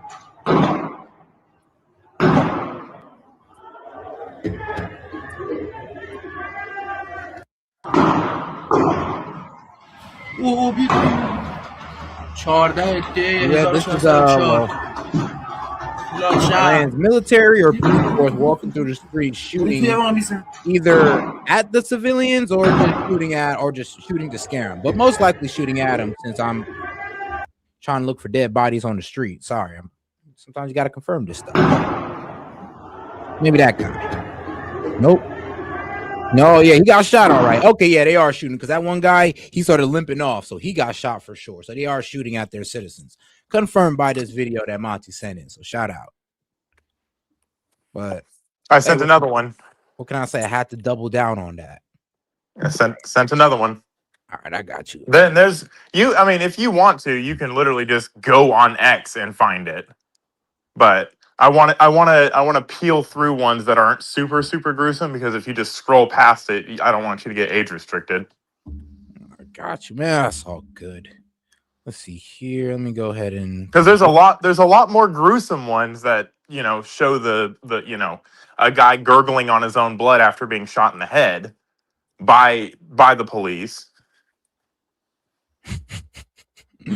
I'm weak. Shout out to the Indian accounts trying to get us into war. He says American and IDF. Oh, no, let me show you. Like this guy here, he says American and IDF should deploy force to protect the Iranian people. I'm like, ooh, India, why don't you do it? I mean, y'all can do it too. Like, go ahead, man. Throw your hat into the ring. No, we should. Honestly, we should give the Iranian people the same backing we gave Ukraine. Well, I mean, shoot, the Iranian people, the same back we gave Ukraine. Yeah, give them money to fight. Why not? We could proxy it, I guess. But I mean, I don't know, bro. Proxying wars don't ever tend to really work out for the guy who's supplying the money.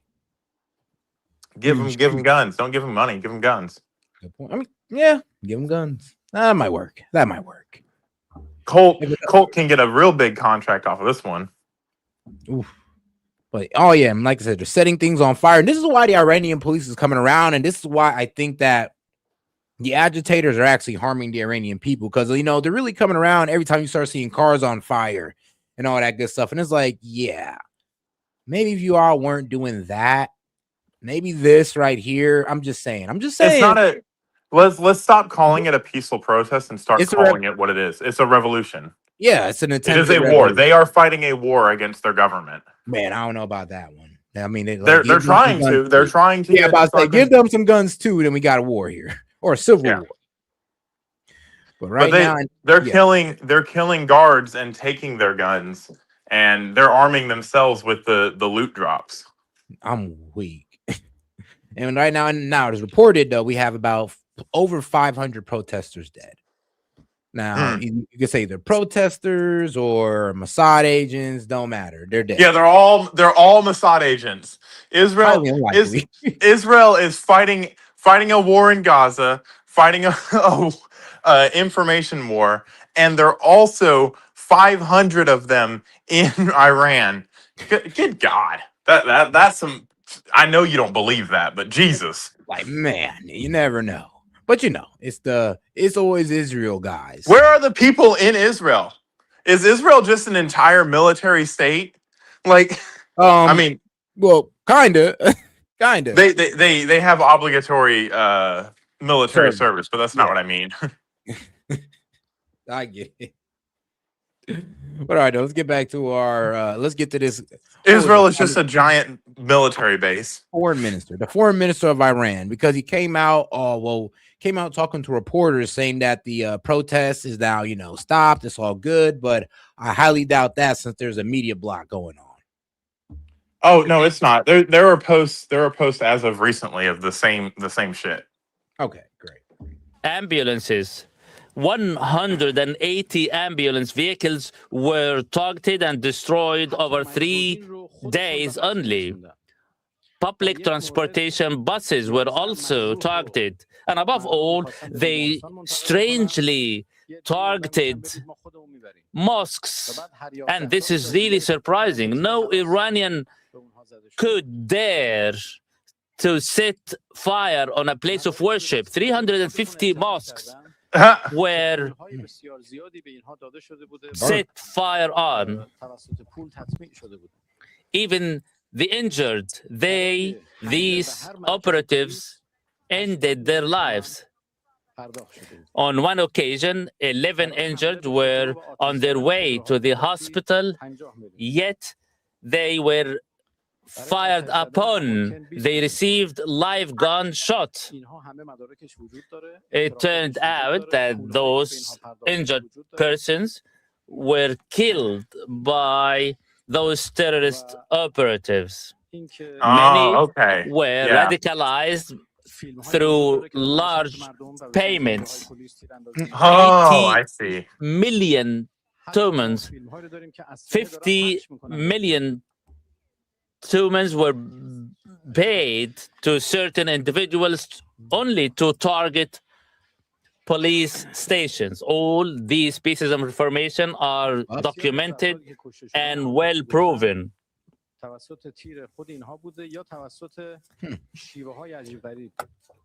All their acts and all their practices were documented and proven. We have photographs showing those operatives handing out firearms among the protesters.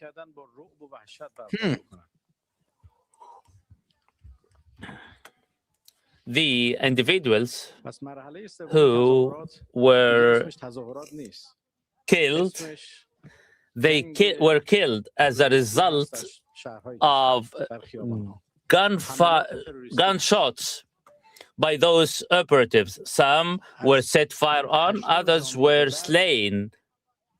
Those terrorist operatives attempted to wreak havoc, to wreak panic. All right, so according to what he's saying, terrorist operatives are out here coming into Iran, handing out guns to the protesters, paying them to, I guess, turn up the heat. And this is what's actually going on. They're saying that the protests are inorganic. Okay, we'll see. We'll see. I mean, hey, it ain't organic if they take your ass over and they get y'all running. I mean, it ain't organic then. That's just called, well, I guess a revolution at that point, and you out of power. So we'll see what happens, guys. But sadly, our guy Khomeini, yeah, he ain't leave Russia yet, or we don't know if he will leave Russia at all. I mean, only time will tell. And killing among the peaceful demonstrators.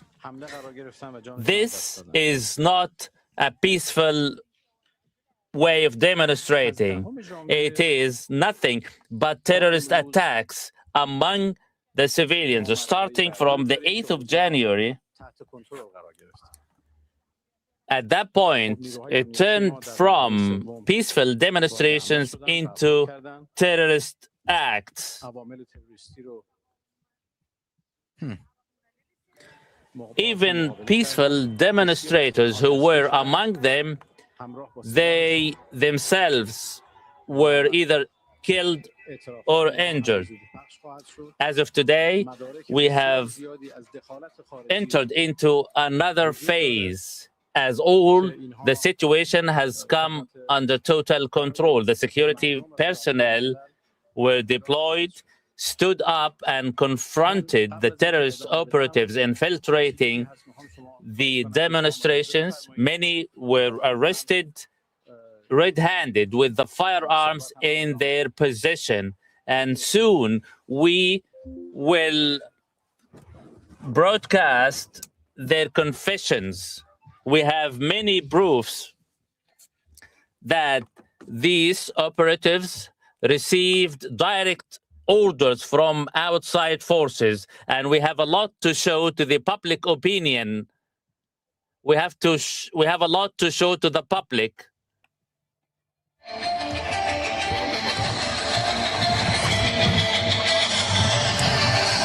All right, you're watching Al Jazeera. These are live pictures.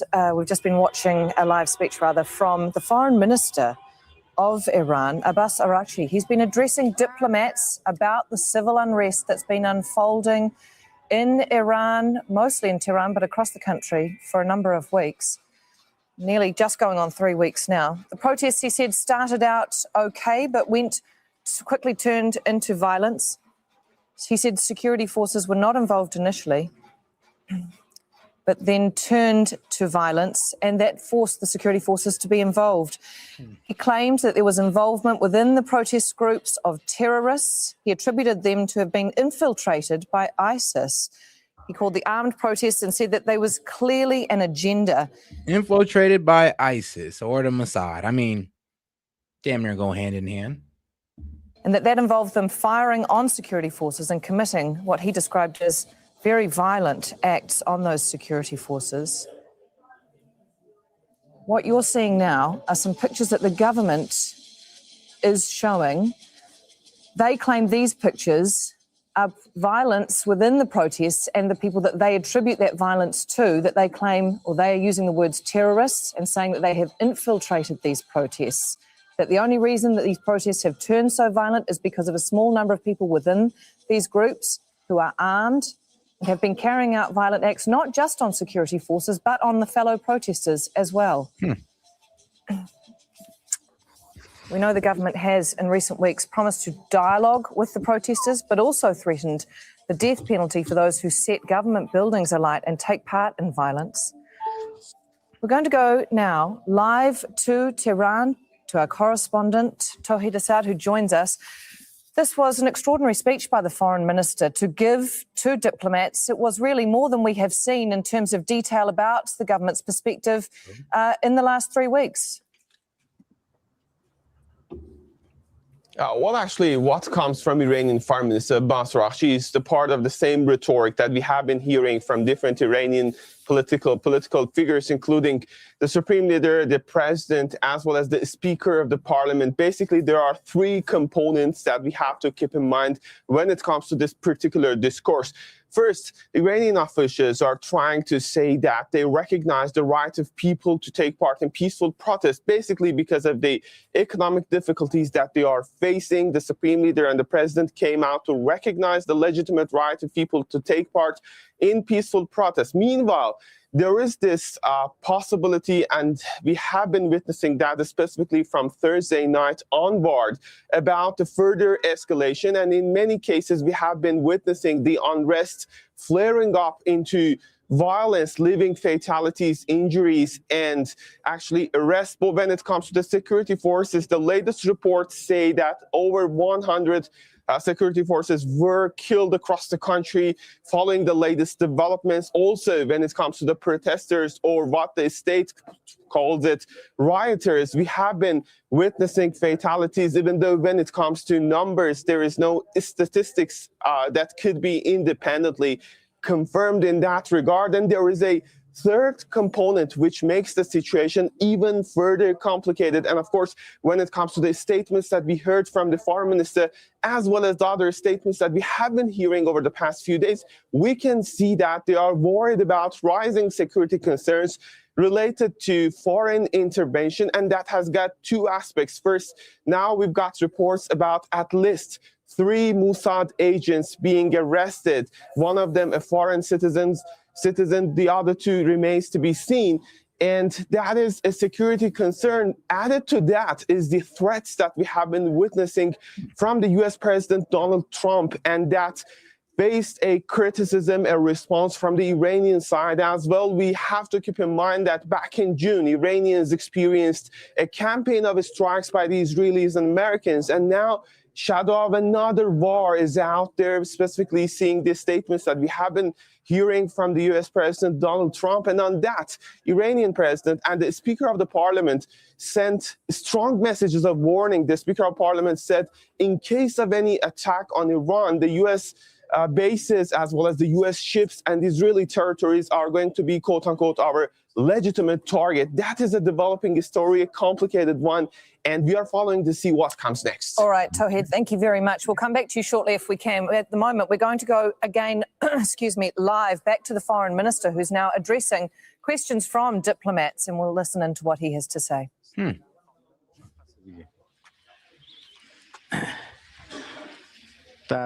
Shown, there is a very clear scene. An American officer assaulting a mother to 3 children. She was there in her own car. This officer, shot her down. Mr. Trump says that the officer was defending himself. The video clip is self-explanatory.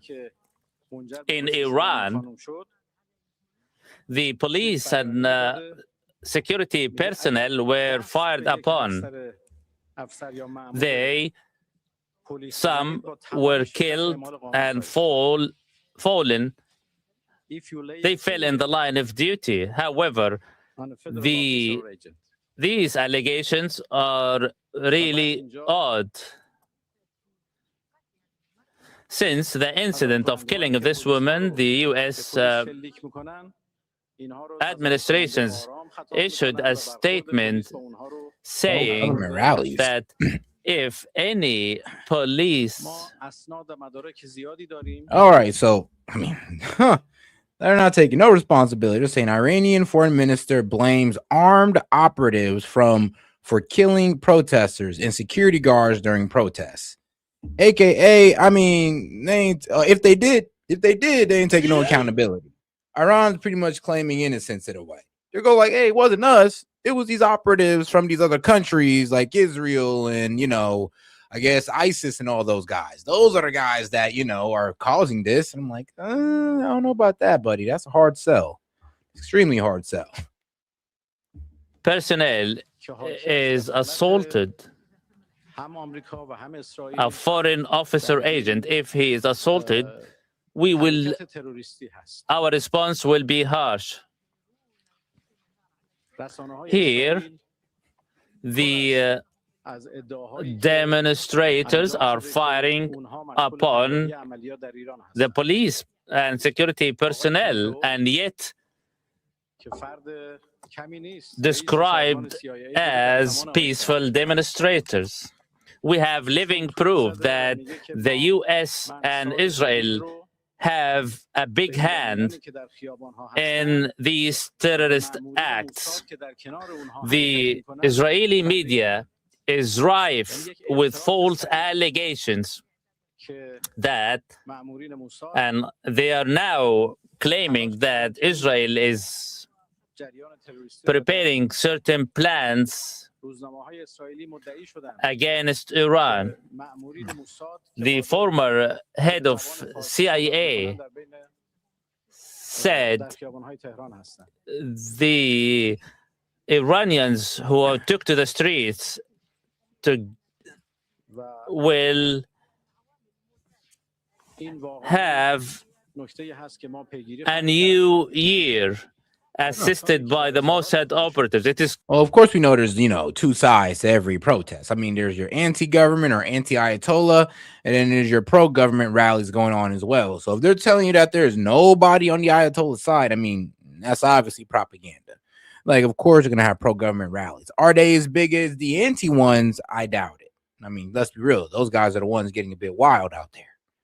Clear that those infiltrators were assisted by the Mossad agents. It is clear that the Mossad agents who are speaking Farsi are infiltrating these protests, and they are within and among the protesters. And this is the most significant issue we are about to closely monitor. They were the direct cause behind the high number of fatalities. It is those operatives, those agents who wreaked killing among peaceful protesters. Those should be held accountable to this. Strangely enough, some Western countries, rather than condemning the acts of terrorists, they are falsely accusing our police personnel. Those terrorist operatives assisted by the foreign agents killed our peaceful demonstrators. On the other hand, Israel, who had killed more than 70,000 innocent Palestinians and destroyed the entire Gaza Strip, including places of worship, not a single statement of condemnation was directed to them.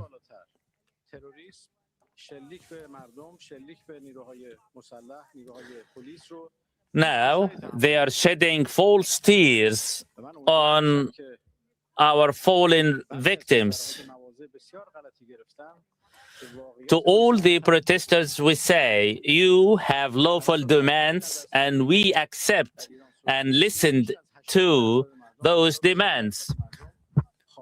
On the early days of demonstrations, the government listened and responded to your demands. Yet, these demonstrations turned violent, and armed protesters, armed terrorists, armed operatives started to fire upon civilians, set fire on residential and commercial shops, assaulting and destroying public and private property.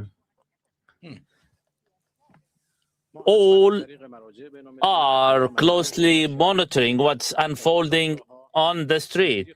And now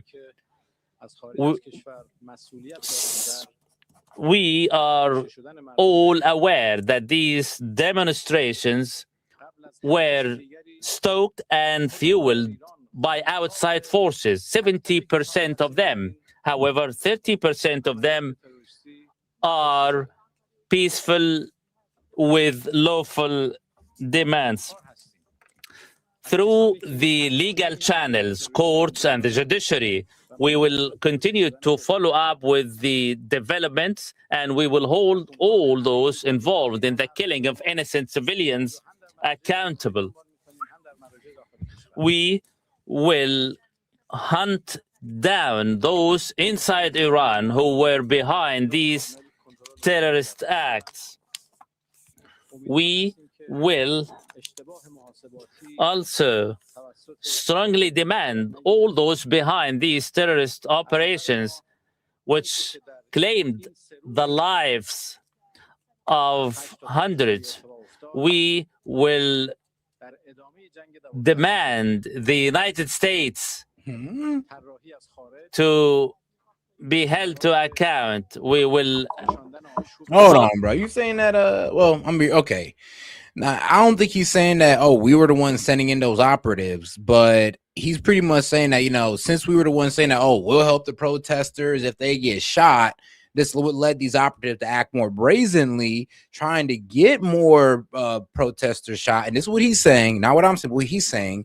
But the agitators were pretty much, what Donald Trump was saying, pretty much, I'm be real with you, it promoted these guys, or it gave these guys the leeway to honestly start getting a little bit more violent, start burning down mosques, buildings, and all that, trying to get the Iranian military and police to start shooting at the citizens. They were trying to, get these people shot. This is what he's saying. And he's saying that, the United States is responsible by saying that, you've only encouraged them to be more emboldened because you're saying that you're going to back them up. And if you didn't say that, we'd have probably been able to get these operatives handled by then. But, hey, this is what he's saying, and we'll see what happens further on. All the conceivable means before all the international venues. Again, we are certain that these miscalculations by some Western countries will come to an end. we believe that what took place after the 8th of January was a continuation of the 12-day war that was initiated from outside. During the 12-day war, they committed a number of errors, followed miscalculated moves. However, we, the Iranian people, had foiled them. As a result, the policies of those outside forces started to change, and instead of attacking Iran from the outside, they started to stir and fuel violence from within. Smart move. They turned peaceful demonstrations into a stage to terrorist acts, simply to give rise to false allegations and pretext to initiate operations against Iran from the outside. As we speak, the situation... Hey, and shout out Tove for gifting one membership. Appreciate the support, Tove. Let's see here. I think each one you send is like $5. So that's $5 towards the call-in. Appreciate that. Shout out Tove for gifting one membership to, let's see here, Only Hobgoblin 84. All the countries, cities, and towns are under total control. At the same time, intelligence information and intelligence operations are underway, and we have come to establish the meetings and where these plans were made. We will also expose the operatives behind these terrorist attacks. The Zionist entity is directly responsible, together with the Americans. Oh, shit. All right. He's pretty much saying, look, I'm calling y'all out and I can tie y'all back to it, because he's saying that they've actually got the protests, handled now. And he's pretty much saying that, look, I know that Israel's tied to this. And I also know that the United States is tied to this. If Israel's tied to it, of course, we're tied to it. I mean, real with you, we kind of go hand in hand, sadly. But he's pretty much saying, don't worry, I'm going to come out. I'm going to come out with the Mossad agents. I'm going to come out with the Israeli operatives, a couple of CIA guys. Hopefully there's not a public execution of them, but he's pretty much going to come out and expose these guys who are the agitators that make these protests damn near turn into a riot, almost into a revolution. And I'm saying almost because the way he's talking is if they already settled everything. Through their statements propagating violence and killing. As you know, this afternoon... Big wave Dave for sure. Like, yeah, I can almost say without a doubt it'd probably be like the most. Can you see who's giving the most to the channel? I'm curious. Big wave Dave. And then Monty, I'm pretty sure you come second, actually. Then maybe Daniel Castro third. I know TB's been around. I'll probably put her up there in the top 5. So shout out to TB. But yeah, big wave Dave. Be real with you. And he hasn't supported in a minute, but hey, man, during the beginning, shout out to Big Wave Dave. He was damn near him and Castro and others were carrying the channel on their back. And then there was this one guy, like, what was it? It was this farmer guy who owned like a $2 million farm. Like, what was his name? Tackle Farming. Shout out to my man as well. If you're out there and you're listening to me, hey, I remember you, dog. I remember. Solidarity rallies in support of the Islamic Republic of Iran and the ruling regime will take place. People will say out loud. Oh, bro, it's not about who's the biggest support. Honestly, look, man, you support, you pull up, you like the video, you help with my engagement, man. I appreciate it. You just watching and, building up the AdSense, you liking the video and building up engagement, or you supporting and also building up engagement and AdSense at the same time. I mean, look, bro, I can only be grateful towards you for whatever you can give. That they are in total support to and solidarity with the government and the regime. And I thank you for all what you have been through, for your perseverance and I highly commend the efforts made by them, and I'm certain that you are working under harsh conditions, especially with the interruption of the internet service. In any event, stability and security is our priority. We have seized total control of security, and this move had been taken simply. So according to the Iranian foreign minister, revolt over. Everything's been settled. The operatives have been captured and they're going to be put to death. Okay, I'm just playing about the put to death part, but they've been captured and they will be exposed, and they're going to tie the Zionists and Americans to it. I can't wait to see how they do that. I mean, if they even can, because they're talking pretty big right now. They're pretty much saying the revolution over. You thought it was, but it's not. And now we're about to go ahead and show you how this was Israel and America's fault. Set, they finally perfected their deep fake technology. Bro, what do you think about all this? Because this is absolutely wild what he's saying. You know what I think? Yeah. But I mean, without I'm not gonna bring any fact into this. You want my straight up opinion? Go ahead. I don't give a fuck. I'm glad it's happening. All right.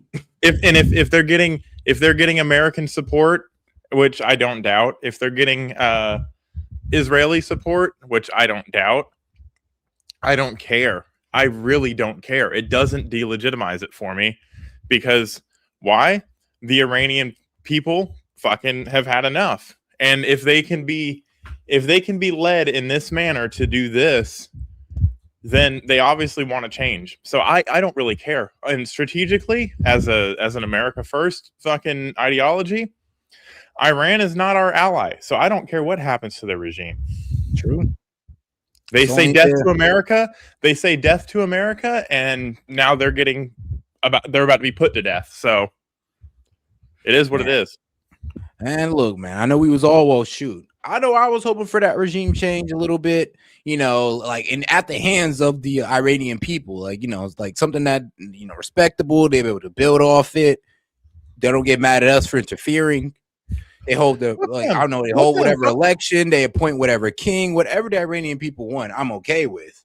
It's just apparently there's been so much complaints about the Ayatollah. It's really hard to sit here and think that these guys are ever really decent leaders. But I mean, they got some supporters in there, and I mean, I guess they quelled the protests. I mean, they might have had them at Tiananmen Square, or how do they pronounce it again? Yeah, Tiananmen Square, right? Yeah, Tiananmen Square incident where they just cut off all media while they just executed tens of thousands of their own people. That might have been what they did, low key, and then come on television the next day going like, "We have secured the Mossad and CIA operatives." It's like, oh, okay. Yeah, I really don't care. I don't care what this fucking piece of shit has to say. He's a liar, so you can't trust a liar. So it doesn't matter, even if he's telling the truth, and he's telling the whole truth from the top of his heart. I don't care. Like, that's how I feel about it. I can respect that opinion, honestly. It's like, I don't care. I just want them gone. It's like, yeah, I get it. Because trust me, they don't help us out in no way, shape, or form. I'll tell you that. So I ain't too happy about these guys. So America has this thing called the B2 spirit that says we get to do whatever the fuck we want. Hey, no, bro. And I mean, I'm sorry, but boy, the Ayatollah just speaks. It speaks against everything that we kind of stand for in America.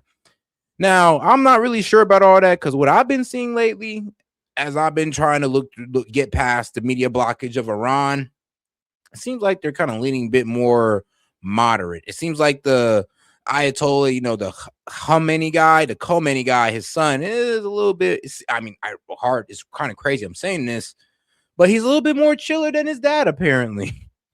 He's a little bit more chill.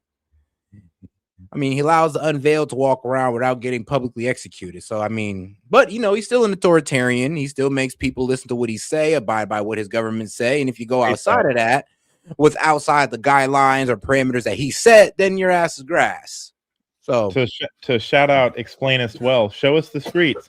Bet they're all out there still. And yeah, if you go online, they're still protesting. So this guy's a bunch of fucking why is it? I don't know, man. They were showing pro-government protests over here. They're showing it. I mean, that's Al Jazeera. An yeah, but don't mean that Islamist it's a news lie. outlet is gonna fucking push propaganda for the Islamist state of Iran. I mean, it don't mean that they're lying though. They are absolutely No, lying. come on, bro. We just can't say they're lying just because we don't like what they're saying. Hey, Seth, you know how easy it is to go and over top of that and put anti-government rallies? You're right, but doesn't mean that they're lying though. It's like we have no definitive proof that they're just outright lying, bro. They're all anti-government. So is the government? Hey, Seth, is the government executing the pro-government protesters? No, of course not. Then why are there videos still coming out of protesters getting executed? Be honest with you. Well, that's actually a good question. That's actually a really good question. They're not protesting. But here's the thing. Have it under control. Here's the thing, dude. I mean, bro, all this footage is from, let's see here, 2 days ago. Like the footage you sent was like 2 days ago, and the other one you sent was let's see here. I mean, the 4th. I mean, this was about over a week ago. So about a week ago. So we're looking at a 7-day period from the video that you showed me, and then there is a 2-day period. So he came out last night and said that we have the situation under control. Stand by. Gotcha. Because that is what I'm getting from it. Like, just looking at the videos here, I'm sorry, can we find anything current today as of January 12th that shows that the protests are still going? Because shout out to my man Monty, he confirmed that yes, on the 4th they were shooting at protesters, and on the 10th there was this huge, little tobacco right here of them having this on fire.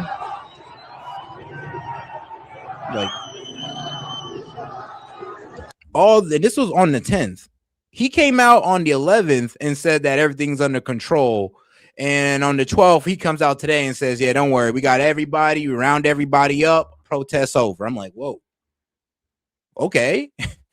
Whoa. Here you go. Check the StreamYard right now. This is from 5 hours ago.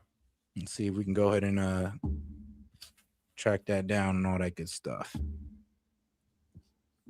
Because that's exactly what we need. Like a video from today that shows that it's still going down. Oh, well, I don't know. This is a video. This could have been 4 days old. So we don't know about this. Hold on. There's more. Here's one from 21 hours ago. All righty. I'm gonna go ahead and look through all of them. I got you. Let's see here. This is January 10th. Yeah, that's the thing. So I'm gonna be real with you. I don't want to say that he's telling the truth, but they might actually got this thing wrapped up. This was on the 11th. Yeah, he came out on the 11th, said things are all good. So I'm just like, we'll never stop bowing down. I mean, look. I mean, here's the thing. I don't think she knows. Is she even in Tehran? Like, is she even there? Or?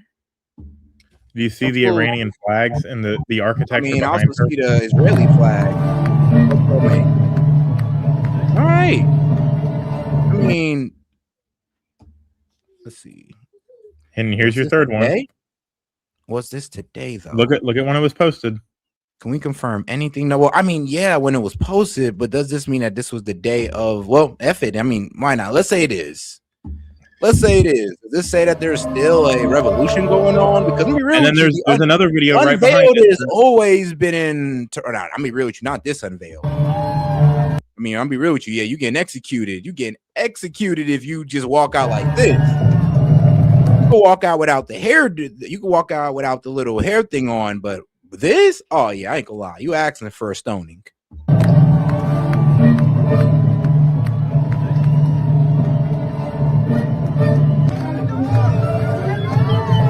Even got the Israeli flag, got the Iran flag. Okay, they got the new little Iran flags that they're trying to come out with the lion on it.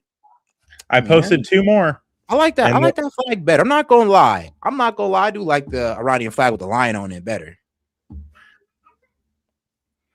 All right, another one here. Mr. President Trump, watch this. Listen to the voices of the protesters. They are shooting us. Help. Okay, got you. That was this. And then there's one right above that. Got you. They're shooting us. They're shooting us. This government shooting people. 11. This government shooting people. Yeah, I know they're shooting them, and then next day they come out talking about everything's under control now. I mean, makes sense to me. Go one. I don't like the way they did it. Go one video up, because that's daytime They're today. fucking shooting us. They're shooting us. Okay. Please help. They're hitting my people. They are hitting my people. Look at them. They are murdering. They are pressing people to put them. Now I'm gonna play both sides of the argument. One, play the last video. There's one more. All right, this is kind of proving that the Iranians kind of got things under control since it looks like they're cracking down.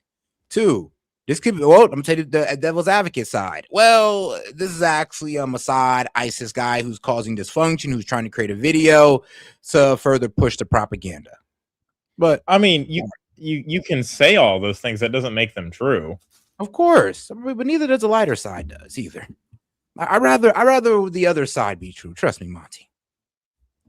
Let's see here. Well, this is that. Iran. I mean, hey man, I'm always down to follow one of these channels. What says breaks out over Western Tehran? I'm gonna break out. When was this? This is the one here. Here it is. Okay. Here they are. And then here's one more. So yeah, this one says the 12th, but actually, I'm gonna be real with you. What time is it in Iran? There's one during the day as well. All right, so it is okay. It's nighttime over there. No, this is accurate then. If it's nighttime and right now in Tehran, and we're talking about the 12th, no, what you're showing makes sense. And because think about it, if it was supposed to be daytime over there, I'd be like, hold on, Monty, there's a bit of a time difference here. But There's if it's one saying the 12th and it's 8:30 p.m. right there, it's nighttime in Iran. This makes sense. Yeah, and then there's one from earlier today that I just sent you. Gotcha.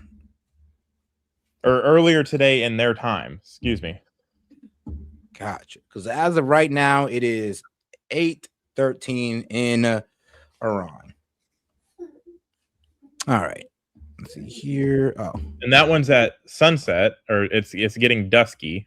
Right now in Paris. No, this is right now in Paris. Yeah, it's Paris. But it's all good. That's what I'm saying. Some of these spots, I'm not really sure if they're, actually in Iran or not, or protest in Iran, because like that one white girl, I was like, I'm sorry, girl, but you do not look Iranian. But like I said, you never know. But no, this one is Paris. But the last one you showed me, now this one, it looks legit. Just because it's late night. But it's looking like the more, but you're not seeing like mass shooting, you're just seeing like regular protesting.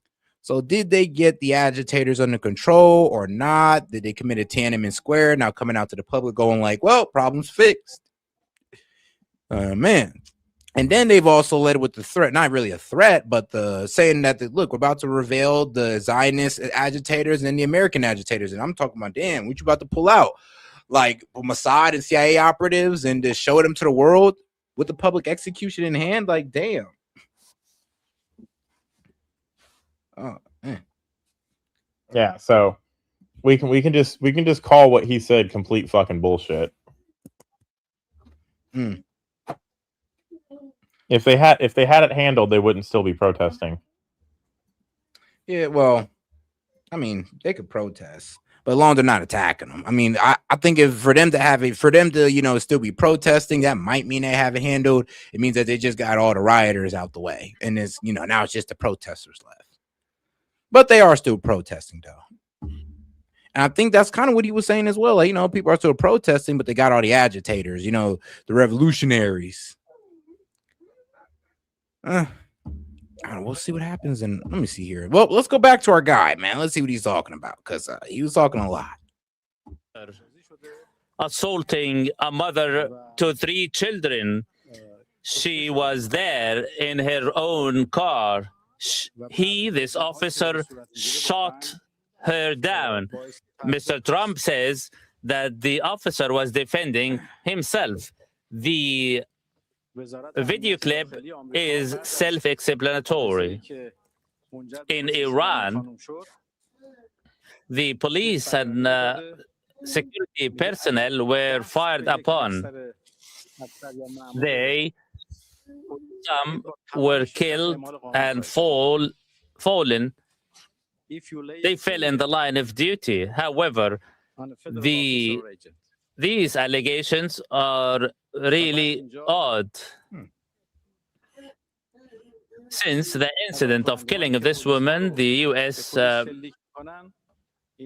administrations issued a statement saying that if any police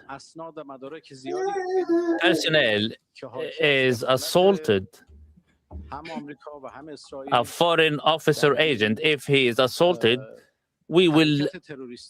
our response will be harsh. Here, the demonstrators are firing upon the police and security personnel, and yet described as peaceful demonstrators. We have living proof that the U.S. and Israel have a big hand in these terrorist acts. The Israeli media is rife with false allegations that, and they are now claiming that Israel is preparing certain plans against Iran. The former head of CIA said the Iranians who took to the streets will have a new year assisted by the Mossad operatives. It is clear that those infiltrators were assisted by the Mossad agents. It is clear that the Mossad agents who are speaking Farsi are infiltrating these protests, and they are within and among the protesters. And this is the most significant issue we are about to closely monitor.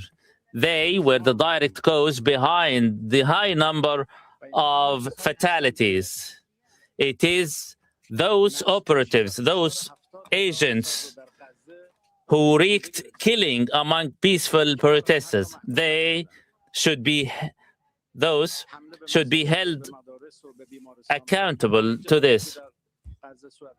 Strangely enough, some Western countries, rather than condemning the acts of terrorists, they are accused. All right, so he's sticking to this whole, it's the Mossad. It's the Jew. Okay, no, I'm not going to take it that far. But shout out to O for the follower alert. She didn't have too much to say. Just want to show some support. But basically, yeah, that's where he's taking it. You got the Mossad operatives. I thought he was about to say CIA next. But apparently he has these Mossad operatives and maybe even ISIS that they caught. That I guess they're going to show to us who's agitating these riots. I mean, or that was, I guess, stoking the revolution or stoking the fires of the riots. I mean, we're going to find out. But they're talking like they got everything together now. They're talking like it. So we'll see how that goes. Falsely accusing our police personnel. Those terrorist operatives assisted by the foreign agents killed our peaceful demonstrators. On the other hand, Israel, who had killed more than 70,000 innocent Palestinians and destroyed the entire Gaza Strip, including places of worship. Not a single statement of condemnation was directed to them. You check the private. Gotcha.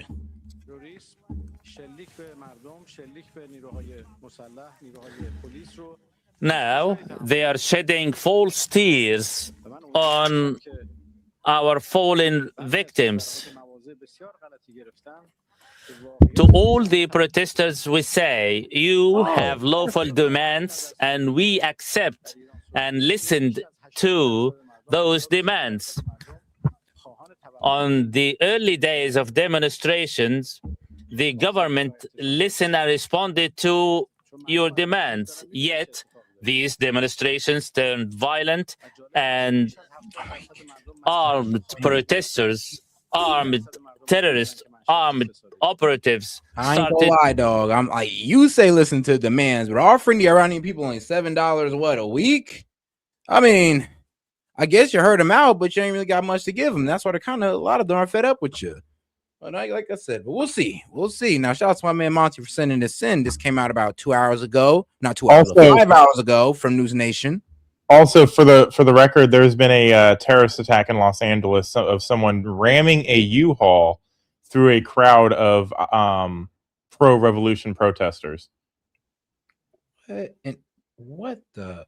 35 minutes ago. Hold on, I'll send it to you right now. All right, gotcha. Let me see here, Los Angeles. What in God's name is going on out here, man? All right, I would play this. This one's more current news, so I would play this one first, and then we can go back to that one. All right. In Iran over the regime have President Trump threatening new U.S. strikes in that country. More than 500 people have died as the regime cracks down on protests there. The president not shying away from a show of force in Iran after bombarding ISIS targets in nearby Syria over the weekend. News Nation's Tom Dempsey has more from the White House this morning. Tom, a lot of developments on this one. The president says that Iran is now ready to negotiate. What's the latest with that? That's right, Marky. Good morning from the White House. Here at the White House, President Donald Trump says Iran has reached out for possible talks as well as a meeting, despite these threats really escalating between two sides. In fact, President Trump saying he gets hourly updates on this protest crackdown happening in Iran as his team weighs what to do next. Iran. And shout out Tove. She said, nah, this dude has no place to speak on this.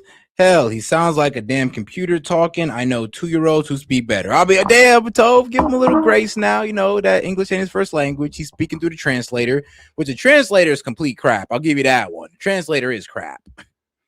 Wants to negotiate, yes. We may meet with them. I mean, a meeting is being set up, but we may. It's just going to be a great yoinking because of what's happening before the meeting. But a meeting is being set up.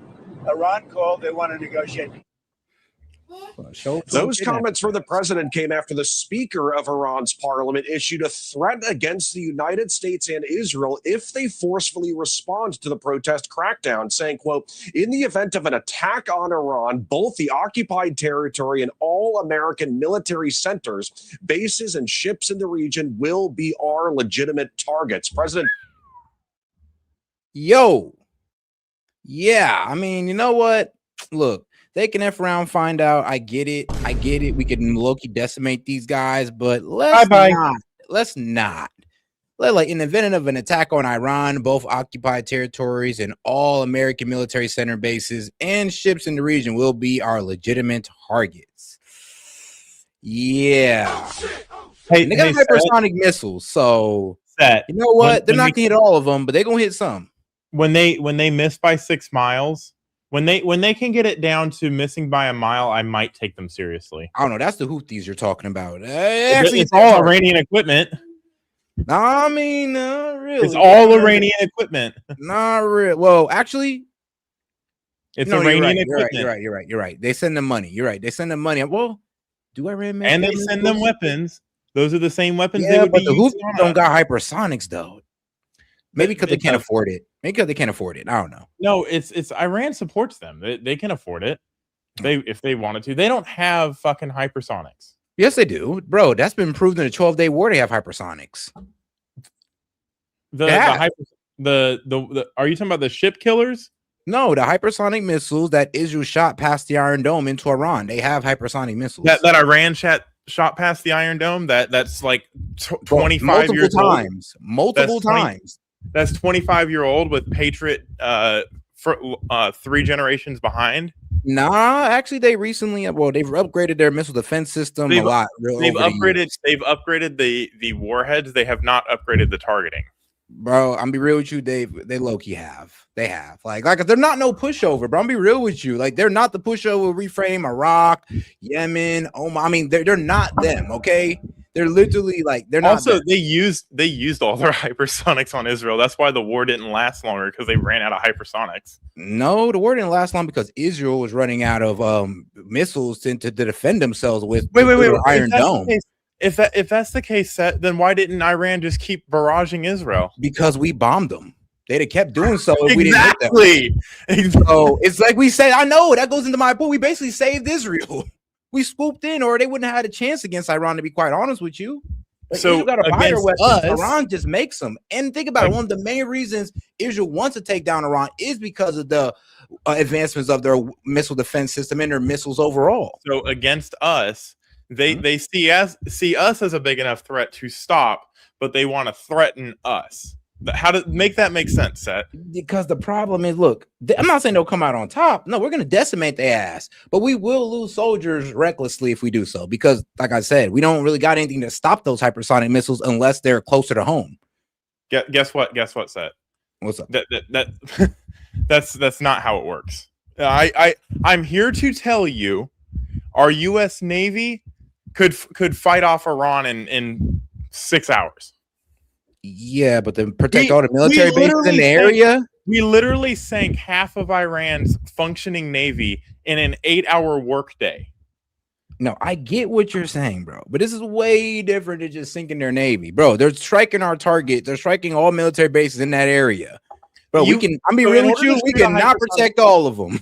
I want you to understand something. In order to shoot a hypersonic missile, you have to have a hypersonic launch site, something that's capable of absorbing the thrust.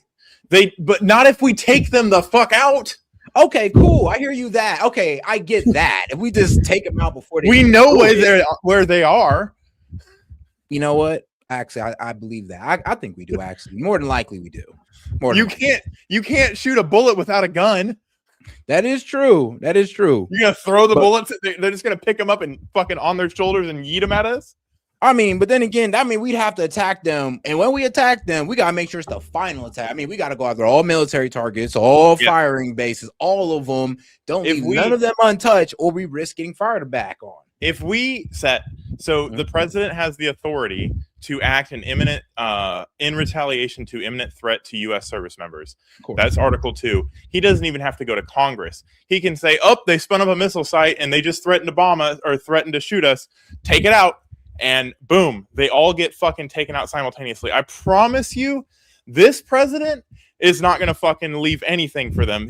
Remember what he did to the fucking nuclear sites? And then Israel went and did all... No, that's what Israel's mistake was. They attacked their nuclear sites. They attacked their whatchamacallit. Well, they killed all their nuclear scientists and their families, but they didn't take out none of the. They did take out what was it? Defense, because they couldn't. They didn't their have ability to retaliate back to them, because remember, Iran retaliated immediately.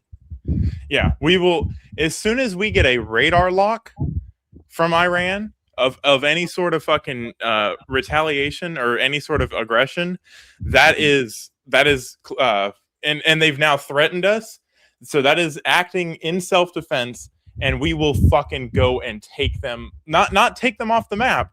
We will shoot all of their hypersonic sites.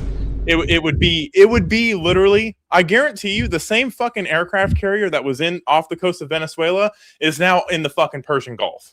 Oop. I don't want to give away fucking U.S. secrets, but no, for the CIA come up and be like, how'd you know? First off, how'd you know? Why'd you snitch?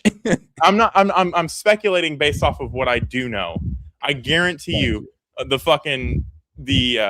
at least a capable aircraft carrier fucking strike group is sitting out there fucking waiting. And as soon as that fucking happens, it's all hell, because they've threatened us. So now you can say you're in imminent fear of your life because they threatened us and now they've radar locked. As soon as that happens, as soon as they show any aggression, it's going to be fucking lights out. And you're right, though. They most likely did radar lock on us because like they're expecting this. So they already got most likely, I'll be real with you, they probably already got missiles aimed at these bases just in case. Yeah. Oh, bro. They already positioned themselves. They probably got like 6 submarines sitting out there right now, fucking silent as a lamb. Man, fucking waiting. But all right, before we get on to this, though, we do need to play a little bit of Donald Trump's diss track to Iran. BT, nigga. Drop 3 bombs at the end of discussion. Fuck Iran, I ain't running from nothing. If you see me running, I'm running for president. Missiles on missiles, you know how we coming. Tell all your men we gon' blow up the country. I see you tweeting online, you a sucker. One more threat and I'm pressing that button. They trying to impeach me, they know that I'm thugging. I'm getting locations, I'm dropping 100. They sending that shit, they get stopped in the sky. Said one more thing, everybody gon' die. Since 6 of the men and they making it hot. I don't need no permission to blow up your spot. I don't need no permission to make you a target. You must not heard what happened to Hey Barack. They must not heard what happened to Bin Laden. 6 men deep in everybody body. If we get it started, nigga, we ain't stop. I take them to World War like I'm Johnson. They done let a real slime in the off. Stop talking about nukes, you ain't even got it. I won't say your name, but I can't pronounce it. Fuck is it, Masu, Masal, first of the money, we clocking they whip. Had a home on the head, we tactical with it. Take over your country, infested with fit. Tell Ali that he better repent. Setting up base right outside of the fence. Tell Qasim that nigga a bitch. Dig his ass up and I kill him again. You still ain't get back for that boy, he got bit. In the way that I did him, how could you forget? And I'm smoking your leader, this shit getting bored. They not trying to get.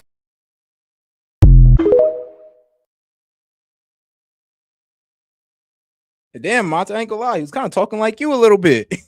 Joe, and I'm not talking out of like wishful hoping. Oh no, you know what wishful thinking. It is the way it is, and we don't have free healthcare because we can do this. Yeah, that's true. It's not even, we can turn that fucking country into a glass factory if we really fucking wanted to. And Trump has already told him that if he kills civilians that there's going to be retaliation.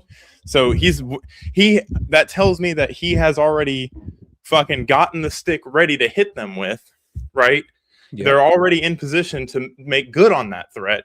The Iranian fucking whatever supreme fucking douchebag has said that he's going to strike Americans and that any ship is a legitimate target.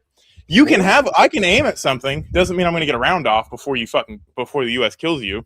Yeah, low key. I mean, if I was Trump, I'd start positioning like nuclear submarines outside of Tehran right now. Like, okay, cool. I mean, we're going to hit you, and then we're going to block every bomb that comes out of it. They don't even have to be that close. They don't even have to be outside of Tehran. Oh, I don't know. So I can't speak on how far they can fire from to be effective. But I know they don't were helping Israel off the coast of the Indian Ocean, so it was actually decently far. Still able to. Yeah. It's shit. I was like, damn, that's range. And it's all effective and it's all planned.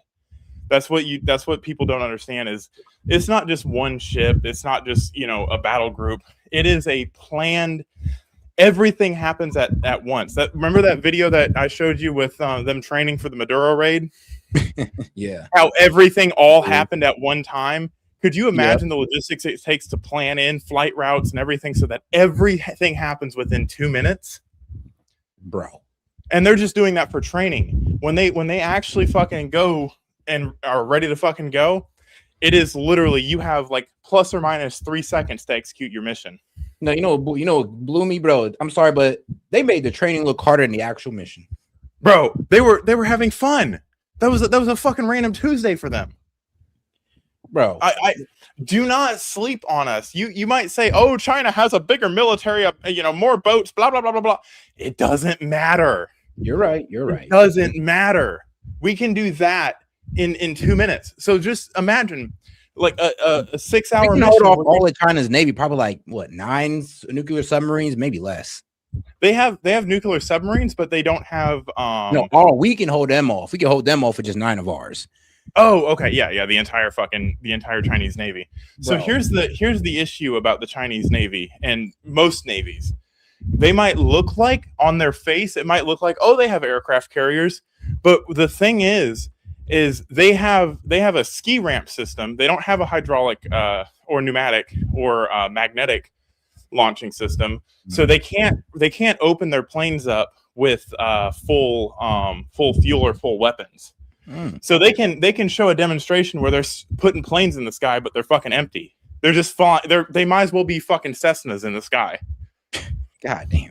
All right, let me go ahead and read out the report. Shout out to Shirley. Shout out Shirley. I think she sent 2 floating hearts for 10 jewels each. Appreciate the support. Shirley sent in a GG for another 10 jewels, 30 altogether. Shout out Tove for the New Year's Eve 2026 for 260 jewels. Appreciate the support, Tove. Appreciate the support from you too, Shirley.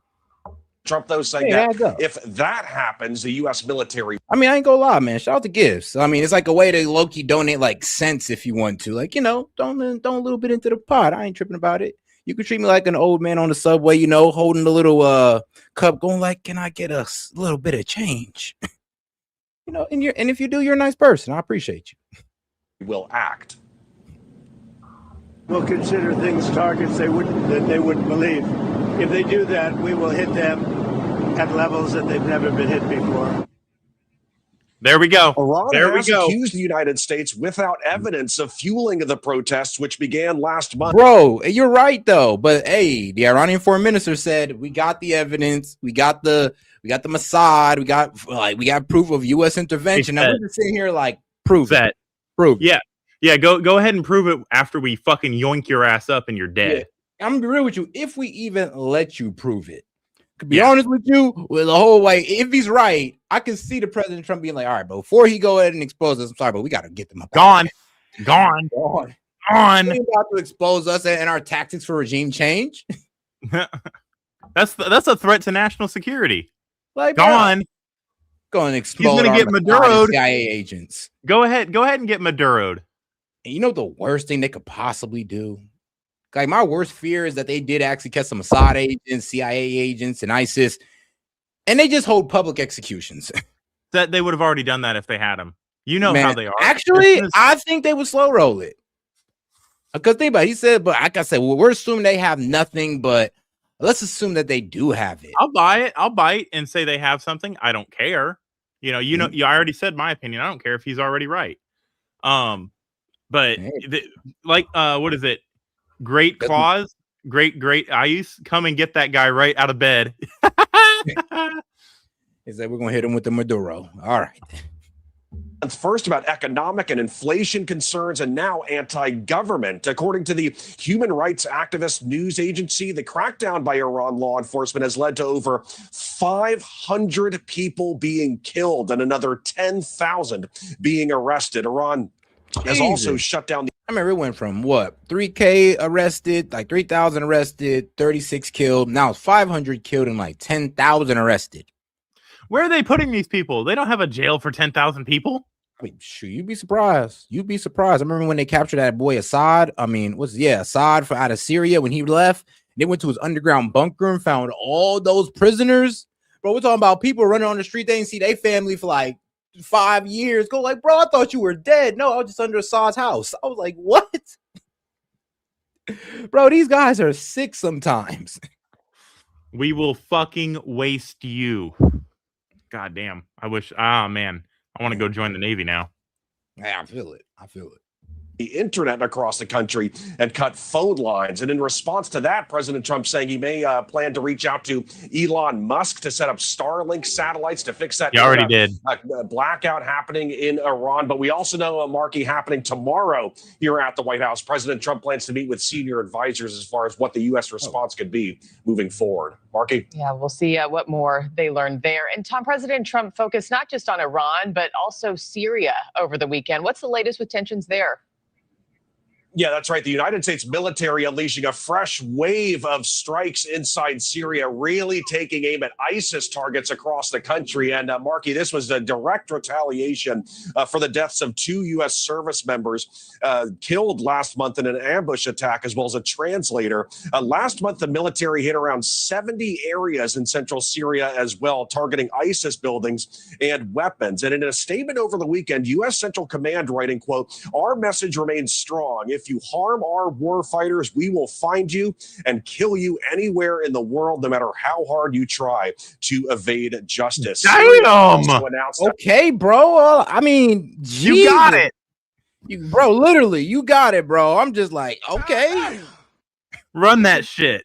Like, bro, like our message remains strong. If you harm our war fighters, we will find you and kill you anywhere in the world, no matter how hard you try to evade justice. I'm like, shit. Goodbye. I mean, bro, we're checking every rock. Like, bro, you could try to be like Saddam and hide in a hole, but guess what? That didn't even save him. Any man dug himself a hole. We found dudes even if they're underground, bro. Okay, we found and we like did that. You can hide 20 years ago, underground Seth. and we'll find you. Like Iran built a whole nuclear base underground. We found it. Well, inside a mountain, really. Mr. Night Raider get red beamed from 3 countries away. Like literally. And we hate to brag about our military might like this. We're peaceful people, but I mean, you know, don't play with us. We're peaceful because we can be. Yeah. Not because we have to be. That as well. That as well. I mean, let's be real. You're literally dealing with the most dangerous military in the world. I mean, I wouldn't want to provoke them too much. Unless you guys really just got the balls for it.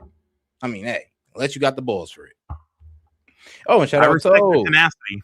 She says send 2 shorts and general chat free. All right, Tov, I got you. World, no matter how hard you try to evade justice. Syria also announced that recent arrest of an ISIS military leader inside Syria as well. So a big effort to combat ISIS in Syria right now. Marky? I'm curious what metrics they're using to decide when those deaths have been avenged. Tom Dempsey, live from the White House, thank you so much. Thank you for watching. Subscribe below and download our News Nation app right. All right, let's go ahead and get over to Toe's videos real quick because they're actually right on topic. Shout out Toe. Let's go ahead and get into these 2 shorts. Okay.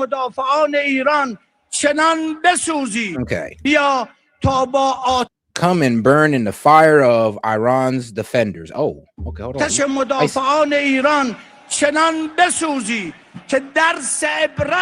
All right, basically he's saying, look, you can come and find out, come and deal with Iran's defenders so severely that it becomes an unforgivable lesson. I mean, okay. I mean, damn, who you talking to? But all right. Wow, learning the cruel rulers' history of America. Really?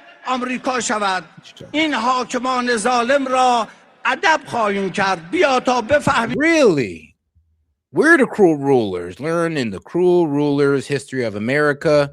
Come and realize what heavy consequences you will face when the region is set ablaze. Whoa, dog. I mean, you might want to count a little bit. Spicy words. برای همیشه تاریخ حاکم ظالم آمریکا شود.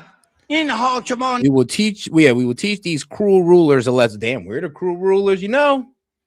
I mean, yeah, someone got a point. I mean, those are some spicy words. I mean, some very spicy words, and I mean, yeah, I ain't gonna lie, we do got some cruel rulers, but they work in our favor most of the time. Oh man, 50-50. I hope the Supreme Leader wears a very flattering night attire, so when he gets yoinked up out of his bed, he doesn't look like a complete dumbass. Literally. ظالم را ادب خواهیم کرد. بیا تا بفهمی که وقتی منطقه با آتش کشیده شود با چه تبعات سنگینی روبرو خواهی شد. جمهور متوحد و متکبر آمریکا میگویم. Hold on. Pause. Delusional and arrogant president of the United States. Okay, arrogant, I'll give you that. Delusional, all right, bro. We'll see about that. Pause. So I want to point something out. Go back a couple of frames and look at their signs. Look at the protest signs. Huh? Yeah.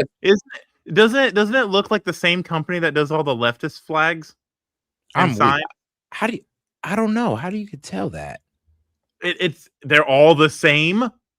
I mean, what you mean? They just found a good artist who just, printed it over and over. Drew all of those by hand. Yeah. No, exactly. Not all of them. Bro, they got printers in Iran. Like, come on.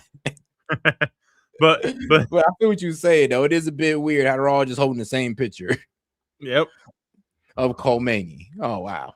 فهم و متکبر آمریکا میگویم But delusional and arrogant president of the United States. Arrogant for sure. Delusional, I mean, we'll see about that. We all called him delusional when he first He's came arrogant in. because he's not delusional. I'll be real with you, but look at him now. I mean, we didn't take him seriously when you talk about, oh, Canada 51st state. And then he, kidnapped the, well, I'm be real with you, extracted Maduro. Now we're over here all getting down with the possibility of, well, Greenland maybe being the 51st state, 52nd state is going to be Venezuela, the 53rd state is going to be Canada, the 54th state is going to be Cuba. I'm getting down with that reality, sadly. I'm getting comfortable with it. که ما ملت ایران همان حرف حاج قاسم عزیزمان را به تو میزنیم.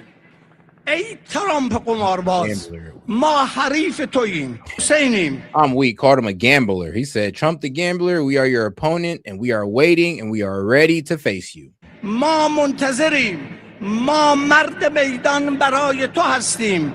بیا تا ببینی همه امکانات شما در منطقه نابود می شود.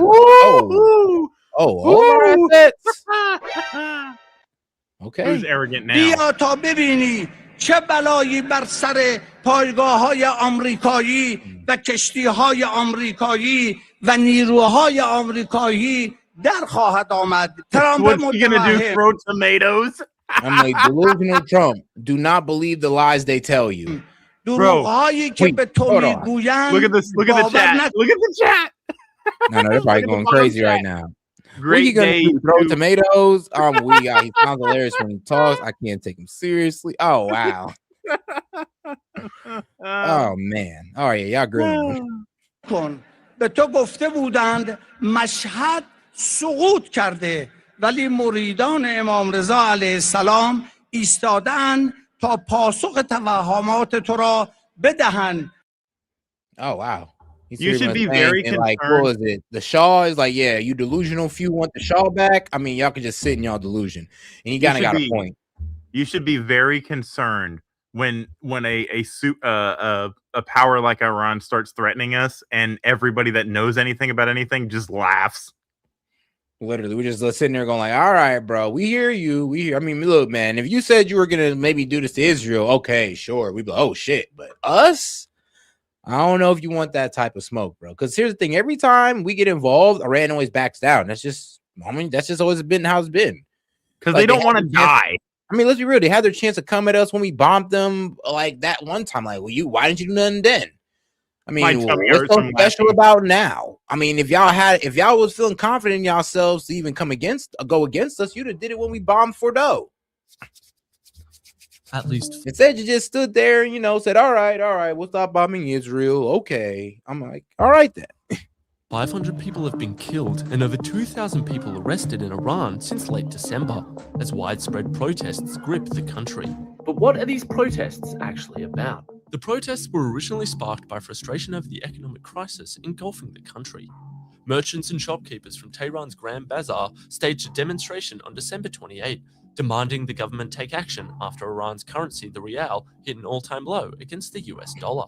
AKA, they're pretty much asking, look, bro, you might have to bend the knee to the Americans, because let's be real, the only reason why their dollar is failing like this is, one, because of their reckless spending, and two, because of heavy sanctions. I mean, honestly, those are really the two main reasons: heavy sanctions and, of course, their reckless spending to their countless regimes they try to fund against the United States and Israel. I mean, hey, bro, it's their own undoing. You can't feel sorry for people like this. Iran's inflation rate jumped to 42.5% in December, triggered by international sanctions and economic mismanagement, worsening already dire cost of living pressures. The government also introduced a new pricing tier for its subsidized gasoline, meaning petrol prices skyrocketed. An ongoing water crisis in Iran also caused further unrest. University students and other Iranians joined the cause, and protests quickly evolved into a larger movement, demanding an end to the current regime under Iran's supreme leader, Ayatollah Ali Khamenei. Protesters could be heard shouting "Death to Khamenei" as demonstrators seek another revolution to depose Iran's theocratic ruler. These are the biggest protests in Iran since 2022, when the death of 22-year-old Mahsa Amini, while in the custody of religious police, sparked the widespread Women, Life, Freedom protests. The government was quick to discredit. It's actually funny. They kind of succumbed to that a little bit because now they let women kind of walk around unveiled. So they did succumb to that. The protests, with Iran's Attorney General calling anyone protesting an enemy of God. Wow. Government forces have taken lethal action, with the human rights activist news agency confirming at least 500 people have been killed. However, that figure is likely much higher due to a state-imposed internet blackout and media suppression, making numbers hard to verify. US President Donald Trump posted to social media last week saying the US stands ready to help the people of Iran. He also threatened to hit Iran hard if the regime started killing people. If they start killing people like they have in the past, I think they're going to get hit very hard by the United States. Iran has warned they will retaliate if the US intervenes, most likely with strikes against US military bases and allies in the region. As the protests rage on, calls of "Long live the Shah" have also been heard. This is in reference to Reza Pahlavi, the exiled son of the late Shah. But he's a bit of a spoiled brat, to be honest. He's grown up too comfortable. We should have left his ass in Iran and let his ass suffer, and then he'd probably want to get into that position. But he's had a pretty comfortable life, so he doesn't want to, show himself as an authority figure or anything. He even said, if I went back to Iran, what would I be going back to? I spent all my life pretty much outside of Iran because his father was chased away. So, I mean, I get it. But I mean, bro, but they need a unifying figure. I would tell him this. I mean, bro, then shut the F up anytime something goes up. Then, since you're not willing to take that responsibility that your bloodline puts upon you. I mean, like, bro, where's your honor? But hey, that's just me. That's just me. Positioned himself as a viable alternative to the ruling regime. Pahlavi has declared support for the protests and issued direct calls for coordinated nationwide action. On Sunday, more than 100 protesters gathered in Sydney urging Prime Minister Anthony Albanese to condemn the killing of protesters in Iran.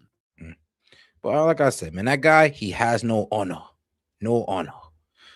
But all right, though, let's go ahead and get back to our very precocious friend here. Oh, God, this guy again? Yup. We're almost done with him. To fire upon civilians, set fire on residential and commercial shops, assaulting and destroying public and private property. All are closely monitoring what's unfolding on the street. And now we are all aware that these demonstrations were stoked and fueled by outside forces. 70% of them. How sad they look. 70% of them are peaceful with lawful demands. Through the legal channels, courts, and the judiciary, we will continue to follow up with the developments, and we will hold all those involved in the killing of innocent civilians accountable. Wow. I mean, so basically saying, look, we're taking no accountability. We didn't kill our own. They did. Like, okay. I mean, look, all through media, we've been being fed or told that, no, it's the Iranians. They're doing it. But the Iranians are turning around going like, what you mean, bro? These foreign agitators. They're the ones who's shooting the protesters. As he's saying, you pick up some of the bodies protesting, they were shot in the back of the head and, not from the, I guess, the Iranian military force that was in front of them. Not really sure if that means, that don't really mean too much. But like I said, we'll see if they come out with any evidence whatsoever, or they're just hitting the whole world with the trust me, bro. We've seen it before. Yeah, go ahead. Set. Remember, this is Al Jazeera. Don't mean they're wrong. Oh, it does. No, it do not. That's like saying, oh, just because CNN, everything they say is wrong. I mean, they put a terrible spin on it. Yes, that's a terrible spin. Putting a spin is lying, Set. Putting a spin is but a the nice information they're giving you ain't wrong, but the spin on it is. Exactly. That's what makes it a lie. I mean, all right, let's say this. So think about it like this. Let me give you a good example. There were 50,000 jobs added this last month in December, right? Now, that's actually a good thing. We had positive job growth, but they said, oh, is that really enough? That's the lowest job numbers ever. Honestly, that's a really low job number for December. Is Trump having a hard time with jobs? See, like the information was true, but it's the spin of it. Because you go on Fox News, they're going like 50K jobs added. You go on CNN and they go like only 50K jobs. So just a spin. So look at the spin that they're trying to put on this. I can't say there's any much spin. It's coming straight from the man's mouth himself. So we're not really Al Jazeera giving us a spin. It's coming straight from the Iranian foreign minister. Like, why are they showing that though? Because it's their job to. And what do we want to listen to what the foreign ministers say? Since we're trying to get involved in here, we're trying to be more informed of what's going on in Iran. We want to listen to the Iranian people themselves. We should those who are involved in the government. We should go pick him up and put him in the middle of the protest. I'm weak. I'll support that. I would, but hey, you hearing all this? I don't want to hear what he has to say. He's a lying fucking piece of shit. We don't know that, Monty. You just can't sit there and assume duplicity just because they're on the opposite side. Or assume that they're lying because they're on the opposite side. No, it's not the opposite side. I have no side in this. He's a liar. How many times has he lied through his fucking teeth about things he's done? Oh, we didn't do that. Yeah, you did. Oh, we're not building a nuclear bomb. Yeah, you are. Here they are. No, we didn't have proof of that. Hold on now. They weren't building a nuclear bomb. Be honest. We already went over this set. If you refine uranium past 1%, you are building a nuclear bomb. There is no way, bro. No, we did not. We never agreed on that. That is insane. We went over and over and over. That's like medical technology. You can't just say over what percent is like, oh, it's a bomb. Like, no, that's not how it works. 60%. There is no lawful use for. You said 1%, 60% that they could use as a bargaining tool to get away, and they had. That's not a bargaining tool. That's a threat. You don't pull a gun. But it wasn't a bomb, though, was it? So they had no bomb. Just because they're too stupid to make a bomb doesn't mean they weren't trying. I don't know if they're too stupid, man. I wouldn't say that. I wouldn't say that. They're probably with the smartest Muslims in that region. They're all gone now, so. Oh, that's what you say. I mean, that's what we say. But, well, like I said, only time will tell.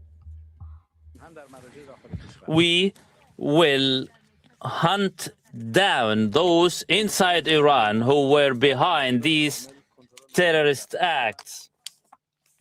We will also strongly demand all those behind these terrorist operations, which claimed the lives of hundreds.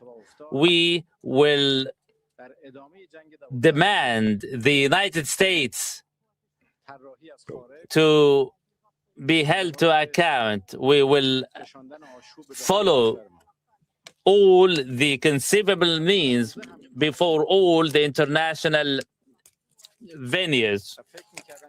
Again, we are certain that these miscalculations by some Western countries will come to an end. We believe that what took place after the 8th of January was a continuation of So remember what the narrative has been. Remember what this guy himself has been saying about nuclear material for the past 20 years. Oh, we're doing it for peaceful purposes. We're doing it to, have a nuclear power program. We just want power for our people.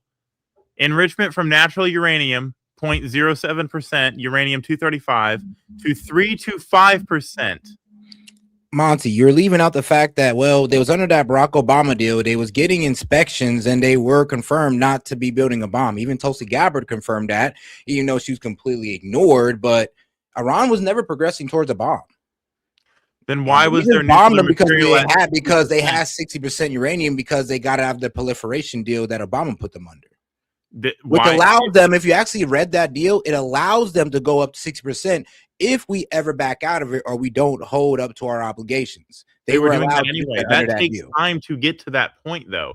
They were doing that even before that deal was signed. I don't think so.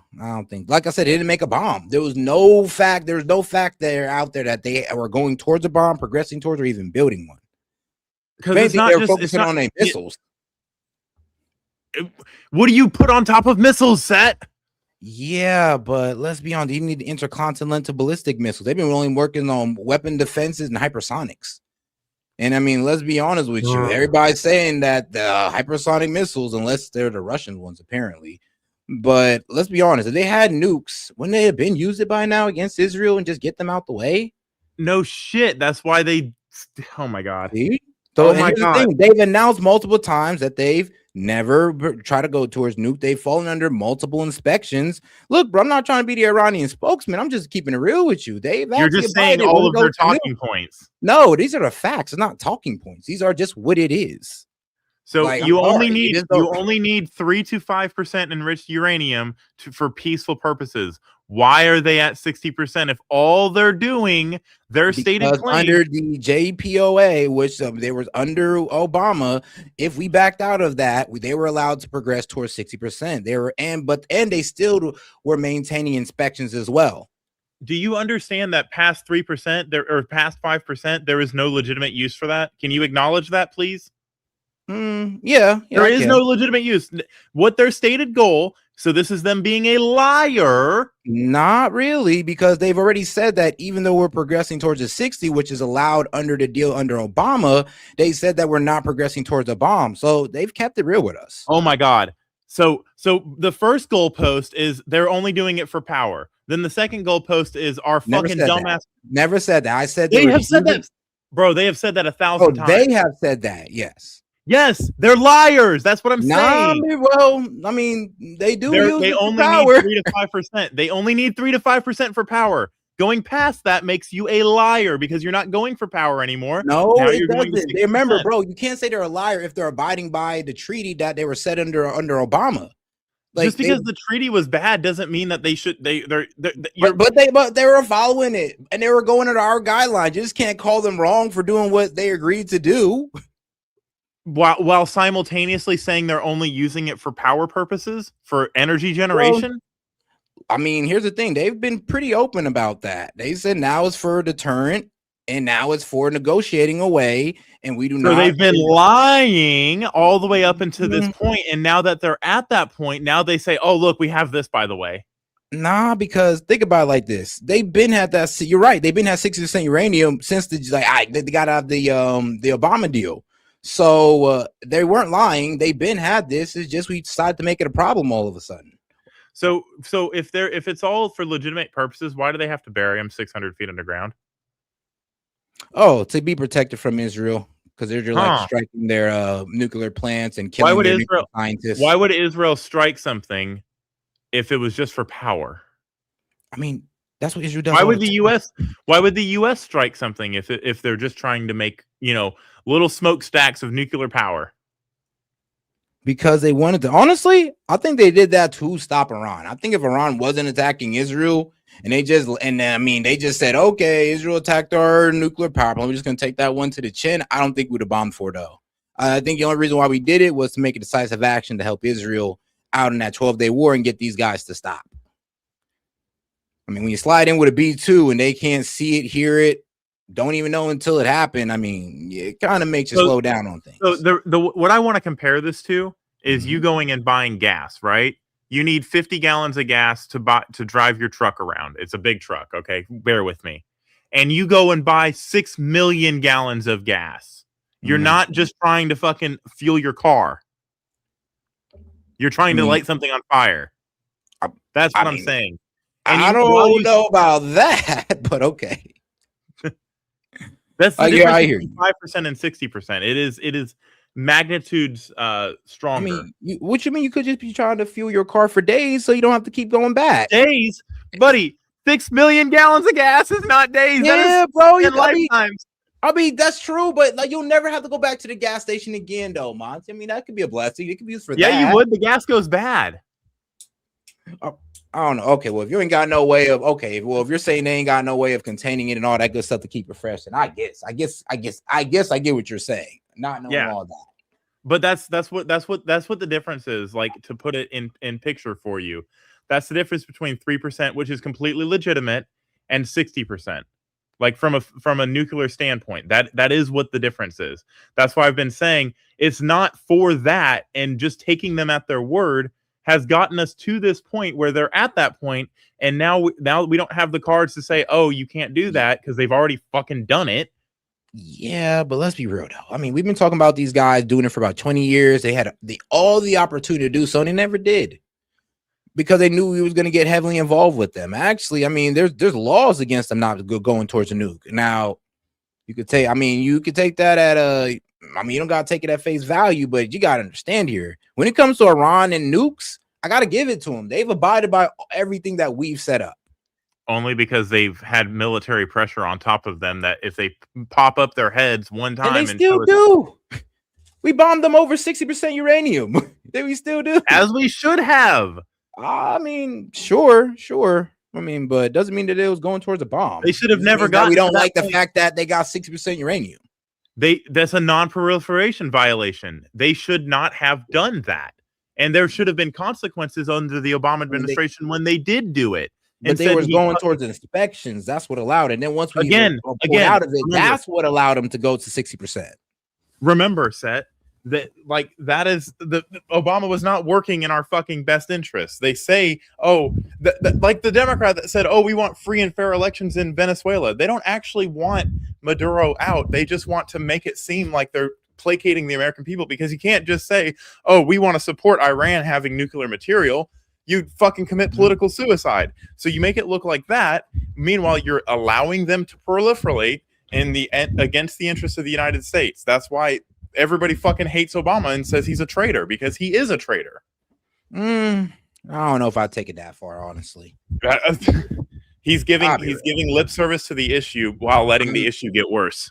I'll be real with you. We was cooler with them under that, and there was tension. Was less hostile. We, the American people, were not. We were not. Yeah, we were. We were actually. Things were less hostile with Iran under Obama. Admittedly, when Trump came in and tore up that. Yeah, when you let the terrorists do whatever the fuck they want. I was like, to be honest, we had a better relationship with Tehran under the deal that Obama had. I mean, so we should let the terrorists do whatever they want because it wasn't letting the terrorists do whatever they want. The deal had constraints in it, which prevented this, which actually prevented them from going so far. When Trump ripped that up, that's what let them go to 60%. I mean, whoever convinced Trump to rip up that deal, I mean, that's what got us here. And you don't go to 60% overnight. Set. I want you to remember that you don't go to 60% overnight. Yeah, but once that deal was ripped up, it was done. It was done, my friend. Either way, you're not supposed to be enriching uranium to do that. Yeah, but they were allowed to do so once they got the deal. I mean, that's what I said. The deal with Obama was we had a way better relationship with Iran under Obama. I mean, it doesn't sound good. I won't say that it's good. So give them all their money. Better relationship with them, and that deal worked out better for both of us under Obama. When Trump ripped that up, that's what got them to progress towards 60%, which I believe was a mistake. Obama makes deals and gives terrorists money. Trump kills terrorists. So, I mean, different foreign policy. You're right. Different form of diplomacy, I guess. All right, though. Let's keep it going. The 12-day war that was initiated from outside. During the 12-day war. Oh, and shout out Tove. I just seen it. She says, did he learn English from a 90s audiobook? I'm crying. Oh man, she's grilling his translator. They committed a number of errors, followed miscalculated moves. However, we, the Iranian people, had foiled them. As a result, the policies of those outside forces started to change, and instead of attacking Iran from the outside, they started to stir and fuel violence from within. They turned peaceful demonstrations into a stage to terrorist acts, simply to give rise to false allegations and pretext to initiate operations against Iran from the outside. As we speak, the situation, all the countries, cities, and towns are under total control. At the same time, intelligence information and intelligence operations are underway, and we have come to establish the meetings and where these plans were made. We will also expose the operatives behind these terrorist attacks, the Zionist entity is directly responsible, together with the Americans, through their statements propagating violence and killing. As you know, this afternoon, solidarity rallies in support of the Islamic Republic of Iran and the ruling regime will take place. People will say out loud that they are in total support to and solidarity with the government and the regime. And I thank you for all what you have been through, for your perseverance, and can we just Maduro this I highly commend the efforts made by them, and I'm certain that you are working under harsh conditions, especially with the interruption of the internet service. But you I did. mean, at least they admit that. Set. Remember that news broadcaster? I think it was in Ukraine or no. It was Iran. Iranian state media. They were on the air and got the fucking building got blown up behind her while she was on the air. That was wild. I think that was like an Israel. Yeah, that was like an Israeli attack on Iran. That shit was crazy. Like while she was in there, like a globalized father. Everything blew up behind her. I was like, what the fuck? Oh man, that was like, bro, the 12-day war was a crazy time. Bro, that was this whole fucking timeline is fucked up. Man. I think the Mayans were right. The world ended in 2012. We're just just jumped timelines or something. We just fucking hop timelines. Yeah. And here we are with something, at least not the end of the world, but it sure is crazy. All right, man, let's get over here to our guys at BRICS, man. They out here running naval drills and all that good stuff. So let's see what they're doing. Oh, let's see the pretty boats This that we're going to is touch. part of a week-long program of naval exercises that bring together members of the BRICS Plus group. While Russia, China, Iran, and the United Arab Emirates are participating, other members like Brazil and India have stayed away. Host South Africa says it's the culmination of months of planning. Each one of you should feel immense pride as you march onto this party. Well, you're a soldier? Bro, He's a your sailor. arm. No, sailor. Sailor. Okay, good. South African Navy. Oh, okay. I don't know, man. You don't look fit enough. I don't know. Maybe I'm just too used to like our soldiers, I guess. I mean, he's got some definite. Look at those arms. All right, okay. No, I didn't see. All right, yeah, look, he can do some rowing. All right, I'll give it to him. Bro, they don't row the boats anymore, Set. I mean, hey, bro, it's South Africa, bro. Okay, no, I'm sorry. Bro, that's racist as fuck. I'm sorry. But what you mean in South Africa? They don't got, bro, what you mean? They don't got naval ships, bro. It's South Africa. It's like, I'm just playing. They got the Somali pirate boats. But all right. Oh, and shout out Tove, because I do got to go ahead and post that call-in link. Or you can go to the horizontal live and you'll find it there as well. But I'm going to go ahead and post it for you, Tove. I got you. Looking to your left, to your right, and seeing the flags of our nations flying high. Those flags symbolize not only sovereignty, but cooperation, mutual respect, and shared commitment to peace and stability at sea. I could respect it if they weren't trying to overthrow our dollar and send us into economic turmoil. I could respect it if that just wasn't the fact of the matter. We're gonna touch your boats. Row, row, row your boats gently down the stream. Here comes a tomahawk and ends all your dreams. Oh, man. Organizers say the drills are about building trust and cooperation, improving coordination, and protecting maritime routes. But critics say working with Russia and Iran will likely worsen relations with the United States. Thus, this being a BRICS exercise is placing a magnifying glass on South Africa as well as its and who it's being friendly with. And already we've seen that Russia has stated that it's at war with America, it's at war with Europe, it's at war with NATO. Iran has stated very recently that it deems itself to be at war with the US. So South Africa has lots to gain on the maritime front, but I believe it's got to tread very, very carefully on the geopolitical front. Relations between Washington and Pretoria have become increasingly frosty. The US is unhappy with both South Africa's domestic and foreign policies. Vessels have been docked here in Simonstown for several I days. mean, yeah, you're literally teaming up with BRICS, who's trying to overthrow our dollar, but you're also asking us for investment into your country. I mean, pick a side, bro. As part of the exercises. Critics say the presence of Russian and Chinese warships at a South African naval base risks sending a political message at a time of heightened global tensions. South African government says the China-led drills are routine and defensive and not directed at any country. It also says they aim to promote stability in international waters. Whether these exercises signal deeper military alignment or merely practical cooperation, they are likely to be watched closely. Famida Miller, Al Jazeera, Simonstown, South Africa. Don't miss out. Get the full picture. Subscribe to Al Jazeera for reliable news, expert insight. Like, share, stay ahead. All right, here. Let me go ahead and get over to here. Sudanese army prepared joint military operations. So yes, we can get into our guys over there in Sudan. Did I get the So wait, was that a translator or was that actually him? No, that was a translator. Okay, even still, oh my God, I thought I was going to fall asleep driving.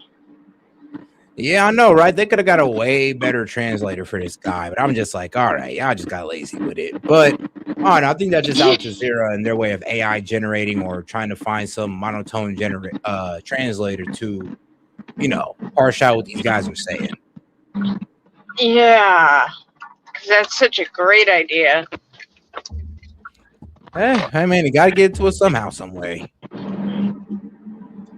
But, hey, I can always appreciate the world news. That's something that we kind of miss here in America. I always do say, Republicans, bro, and conservative, we're terrible on foreign policy. I just got to say that. We're terrible on foreign policy.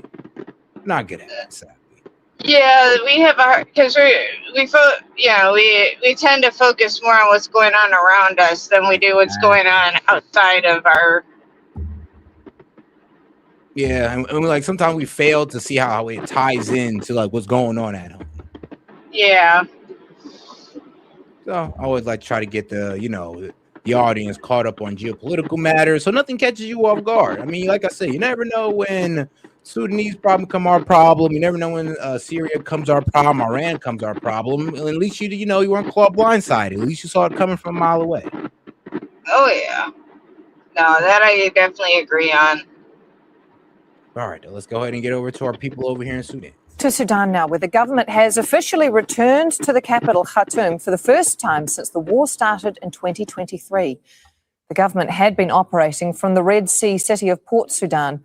It's been 8 months since the Sudanese army announced it had regained full control of Khartoum from the paramilitary Rapid Support Forces. The conflict has led to what the United Nations describes as the world's worst humanitarian crisis. The governor of Darfur says a joint military operation is being carried out in Darfur and North Kordofan to liberate the regions from the paramilitary Rapid Support Forces. Sudan's army says the preparations ahead of a possible full-scale launch have already forced the RSF to retreat from border areas. The governor of Darfur says the operation has so far... Hold on. I'm sorry. I'm putting you guys right in the middle of the story. Let me go ahead and give you out let's see if I can give you a full breakdown, and we'll just go ahead and end it on, let's explain Sudan and what's going on over there to you guys. Nice little 10-minute breakdown by Vox. On December 19th, 2018, a revolution started to spread throughout Sudan. After decades of living under President Omar Bashir's brutal military regime, civilians pushed back. They wanted a democracy in their country. A few months later, this man and this man helped take down Bashir in a coup, and then promised protesters the future they had demanded. 4 years later, the same two men are now at war with each other, tearing Sudan apart, killing hundreds of civilians. So how did Sudan go from this to this in such a short time? And how did these two powerful men go from partners to enemies? Clashes in Sudan in coup attempt by the Rapid Support Forces. Sudan has a long history of coups. Leader after leader has been brought down by military officers. The country's official, which is hilarious. Like, not one person has been voted in. It's been military overthrow or military coup after military coup after military coup. No elections, no nothing. Just take it over through power. The military, now known as the Sudanese Armed Forces, or SAF, has held tremendous power in the country for nearly a century, and they started using that power soon after Sudan gained independence from Anglo-Egyptian rule. Sudanese flag now replaced the flags of those two nations. The first successful military coup happened in 1958. Abdullah Khalil, a retired military officer and sitting prime minister, overthrew his own civilian government to put Sudan under military rule. About a decade later, Colonel Jafar Namairi carried out another successful coup, bringing down a short-lived democracy. Then, in 1985, Namairi was out. This military officer took him down and later installed a new democratic government. 4 years later, Colonel Omar Bashir took down this government and appointed himself as the new head of state. But Bashir ended up being different from those that came before him. Given the pattern of military takeovers, Bashir knew he might suffer the same fate as previous leaders. So he used a strategy called coup-proofing, where he'd surround himself with protectors, but would keep each one in check so they couldn't overthrow him. It started with the SAF. Throughout his regime, Bashir bolstered the army and maintained— I'm sorry, but I get it though. Like, every time military coup, and another one, and another one, and another one. I mean, damn, it ain't had a moment of peace. A strong relationship with them. He relied on them heavily to crack on a violent civil war in southern Sudan, where SAF and allied militias civilians on his command. Then, with the army busy in the south, another war started taking shape in the west. Darfur was in crisis. People here were historically neglected. Lack of medical supplies and necessary goods, and little representation in Sudan's government left them feeling agitated for years. So, in 2003, while large portions of the army were tied up in the south, rebel groups attacked troops in this city in Darfur. And Bashir, in recognizing that this rebellion was taking place, instead of relying on the Sudan Armed Forces, or SAF, the conventional military, he instead decided to rely and arm local Arab militias in the region that were known as the Janjaweed.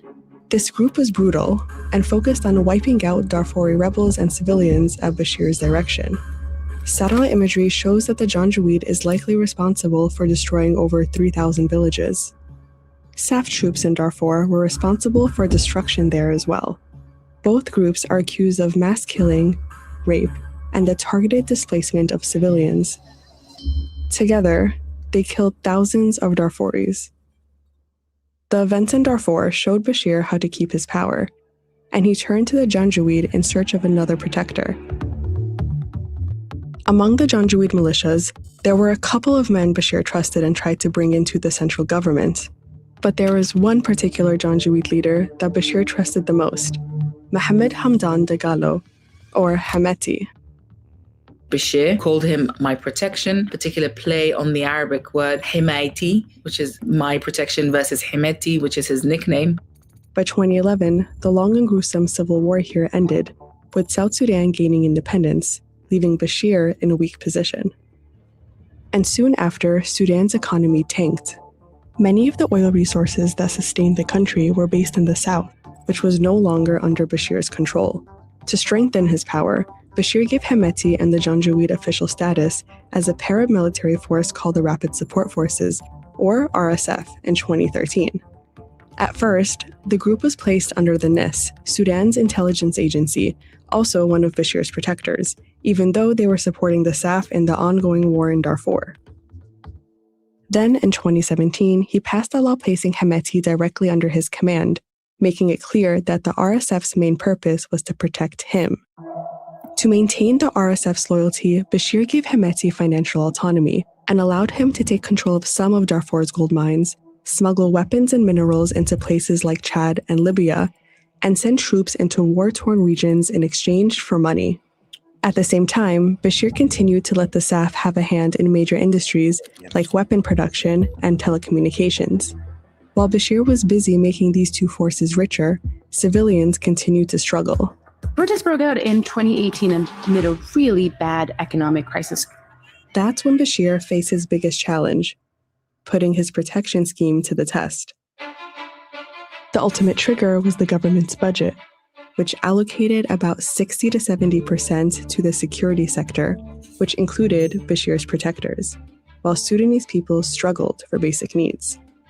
This led to the biggest revolution in Sudan's history. Spontaneous protests broke out in different parts of the country, and then they shifted to Khartoum, in the capital city. Bashir refused to leave office. The RSF staff and other security sectors backed him and cracked down on the protesters who ultimately wanted democracy. But protesters didn't back down for months, and it became clear to the RSF and staff that Bashir's leadership wouldn't be as useful to them anymore. So on April 11th, 2019, they made a move that surprised civilians and Bashir. SAF commanders colluded with the RSF's Hemeti and removed Bashir from power. Protesters celebrated Bashir's removal, but they didn't trust the men who made it happen. A day after the coup, Abdel Fattah Burhan, a former regional commander in Darfur, took charge of the SAF. Together, the two men gained control of Sudan. People saw them as complicit in the violence in Darfur all those years ago, where they worked together, one as a member of the Sudan Armed Forces, one as a militia leader on the same side against large proportions of the population of Darfur. And soon, the two men turned on protesters. When pro-democracy protests kept intensifying in Khartoum, Hemeti and his forces started cracking down. On June 3, 2019, the RSF killed over 100 people at a sit-in protest, and other massacres continued throughout the country. After this, these countries were forced to step in to help put Sudan on a democratic path. The United States, with its Arab allies, the United Kingdom, Ethiopia, and the African Union, pressured Sudan's military and protesters to accept a power-sharing agreement. In this new deal, representatives from both the military and protesters would be part of a transitional council. In this plan, the military would have control for 21 months and civilians for 18. That meant the military would eventually have to hand over power to civilians to run the country. The problem was, despite warnings from protesters, these two military men were put in charge of the council, with Burhan as chair and Hemeti as vice chair. At first, the council acted in line with the agreement and installed a new prime minister, Abdullah Hamdok. But after multiple military interventions by these leaders, like a staged coup in October 2021, Hamdok resigned in January 2022. That made Burhan the de facto leader of Sudan, and Hemeti as his number two again. But Hemeti was never quite comfortable with playing second fiddle, especially because he had amassed this fortune and had positioned himself to play the role of statesman almost better than Burhan himself. As Burhan developed personal alliances with leaders in the Middle East, Europe, and Asia over the years, Hemeti did the same, using his riches from the gold mines to build relationships with powerful individuals in those countries as well. After another year of protests, the US, UAE, Saudi Arabia, and the UK pressured Burhan, Hemeti, and protesters to sign another deal. On December 5th, 2022, Burhan, Hemeti, and political parties signed it, promising a new civilian-led transitional government by April 2023. But these two men disagreed on a key part of the deal. The RSF would need to become part of Burhan's army, which would limit Hemeti's power. Burhan wanted that to happen in 2 years, but Hemeti proposed 10. That disagreement caused a big rift between Burhan and Hemeti, which led to the current conflict between the two men. They've placed hundreds of thousands of armed men across the country. Burhan and his army have an air force that's responsible for many of the casualties, and Hemeti's finances allow him to arm more and more men on the ground. Hundreds of civilians have been killed already, and thousands have fled Sudan. Ceasefires have routinely been broken, and talks between the warring parties have gone nowhere. What was once a hopeful revolution has been interrupted by these two men. No matter who wins this war, protesters are left feeling betrayed by the country's de facto leaders and also by the international community, that claimed to support their hopes for democracy.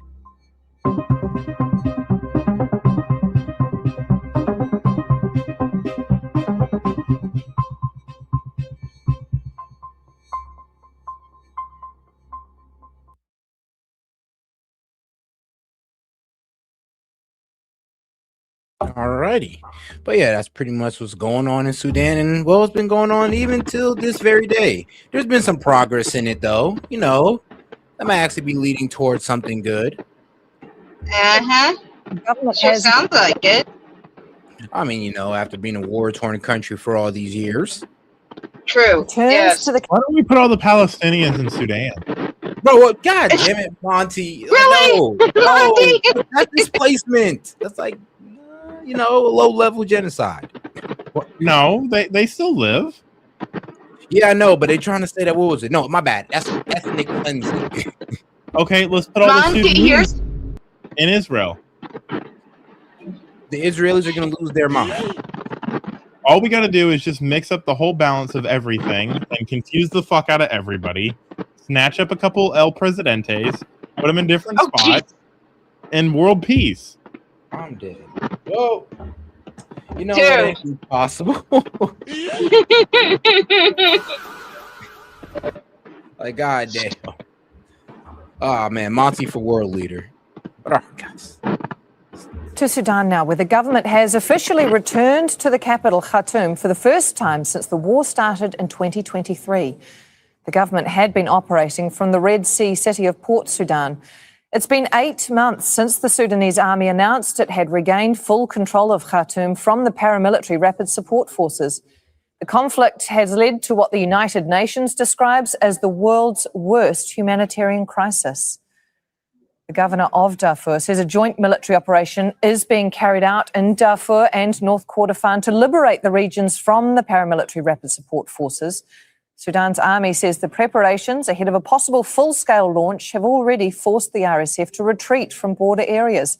The governor of Darfur says the operation has so far prevented the RSF from laying siege on Al Ubaid in North Kordofan. Let's go now live to Heber Morgan, who is in Khartoum. And Heber, the governor of Darfur clearly trying to offer some reassurance that while the RSF is still a threat, it hasn't taken over. But is that the reassurance the civilians caught up in this terrible atrocity are looking for?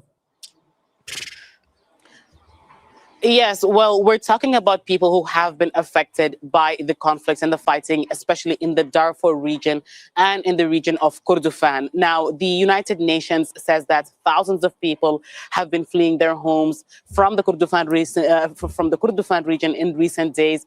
Meanwhile, hundreds of thousands have already fled in the Darfur region, many of them crossing into neighboring Chad and others going into places like Tawila, which is another rebel stronghold, to avoid fighting between the Sudanese army and its allied forces and the paramilitary Rapid Support Forces. For those people who are affected by the fighting in those regions in Darfur and Kordofan, these words are not reassuring. They say that they've heard from the governor over and over again that the Rapid Support Forces will be defeated, but they've seen the expansion of the RSF starting from South Darfur, going on to West, Central, Eastern, and then eventually... All right, hold on. Damn it, I done went over time. All right. I got to go ahead and close it down now. Wait, how long have we been going? You're closing it down now? I just got the phone line. You don't have to close it down. Oh, man. I kind of got to go somewhere in like 45 minutes. I'll keep it running. You know what? Since I did all that for the call-in, I should be able to call in next time for nothing. No, I'm just kidding. You know what? How about this? If we just go ahead and hit 50 Tove, I got you. We got you on the next. You're right. You only got out here for like 25 minutes, really. You didn't get to say shit. Literally. No. I would have been up earlier, but I did one more security run or security drive before my delivery because I wanted I needed that money. I feel you. Now I can just keep it running right after this video. I'll show a giant game of Risk, and I can show how I'll pull the leaders from different countries, put them around, geopolitical dominance, and then I can run the world. As Monty plots world domination, we'll be closing the show out on that note. But all right, man. Appreciate the support, guys. Make sure you guys follow Mr. Paramedic on YouTube, guys. My man Monty got his own got it channel. right Make this sure you time. follow him. So Bro, let's he try to said get it him 5 times this stream. I've counted. I 5 know. times, and he's got it right that time. But Yes. hey, progress is progress. Hey, I appreciate it. Hey, I still be messing up on. I still be calling the lunatic libertarian the liberal lunatic sometimes. I be trying. But all right, guys, I'm gonna go ahead and close it out on this one, man. I appreciate y'all for coming through. Make sure you like and subscribe to the channel. Make sure you also subscribe to Monty's channel. Let's go ahead and get him to wait, Monty, where you at right now? Like 35 or something like that? 24, I think, last time I checked. All right, I thought you was like 29. I need to get monetized so I can do what you do. So all right, so yeah, let's go ahead and get my man Monty. Wait, you can live stream? Yeah, I can live stream. That's crazy. Yeah. I remember, what was it? A lot of people I think it was Misfit Supervisor. They said she couldn't live stream until she got to like 50 50 subscribers. I was like, what? If you don't have 50 subscribers, you cannot live stream from mobile. But if you have if you do it on your computer, you can live stream at any point. Okay, that's the difference. Because I was wondering what people were talking about. I was like, bro, what do you mean? I mean, I could live. I was able to live stream since day one of YouTube. Yeah, and I just go on StreamYard, and then that sends a vertical live stream out. So it defeats the whole thing where you can't live stream from a mobile device. I don't care about that. All right, perfect. All right, man, we're gonna go ahead and close out on this one, guys. I did. Yeah. Oh, hey, wait, do you have anything to say, Tove? Or you good?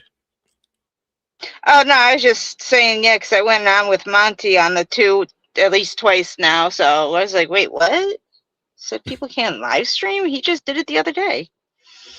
Yeah, but hey, all right. Well, that makes sense. You probably just trying to do it on her phone. But all right, guys, make sure you like and subscribe to the channel. I'm going to head out on this one with some informative clips, man. Appreciate the support, guys. Peace. Trump is calling for a 10% one-year cap on credit card interest rates.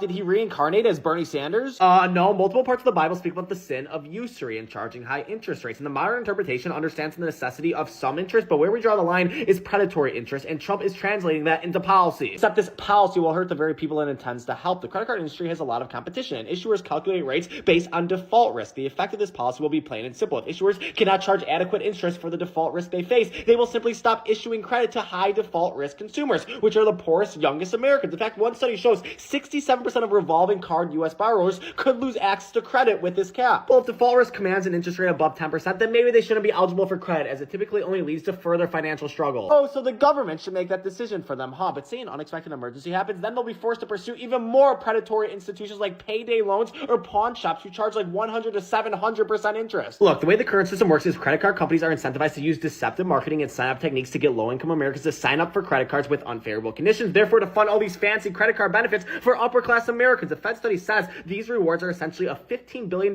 transfer of wealth from the less to more educated, poorer to richer, and high to low minority areas, widening existing disparities. Except the numbers actually show that rewards divide is more so a transfer of wealth from people rich or poor with low FICO scores to those rich or poor with high FICO scores. Plus, if high-end credit rewards programs weren't profitable on their own, they wouldn't exist. Issuers make a lot of their money through interchange fees charged to the merchant and subscription fees. If you're high income with a low FICO score, it's more likely due to behavioral spending problems, while low-income Americans with a low FICO score, it's more likely due to sudden uncontrollable emergencies. They're the ones who get screwed more than anyone in this system. I mean, this is just adding more consumer protection. This is socialistic price controls that we know only cause those businesses being controlled to exit the market, and then low-income Americans with low FICO scores who face an emergency. Congratulations, Trump made it so you can't get credit, but you can get a 500% APR loan from 1-800-PAYDAY loans. Look, the credit industry is far too large and far too advanced. They won't want to lose all these customers. They'll find ways, hopefully healthy ways, to work with this new consumer protection. So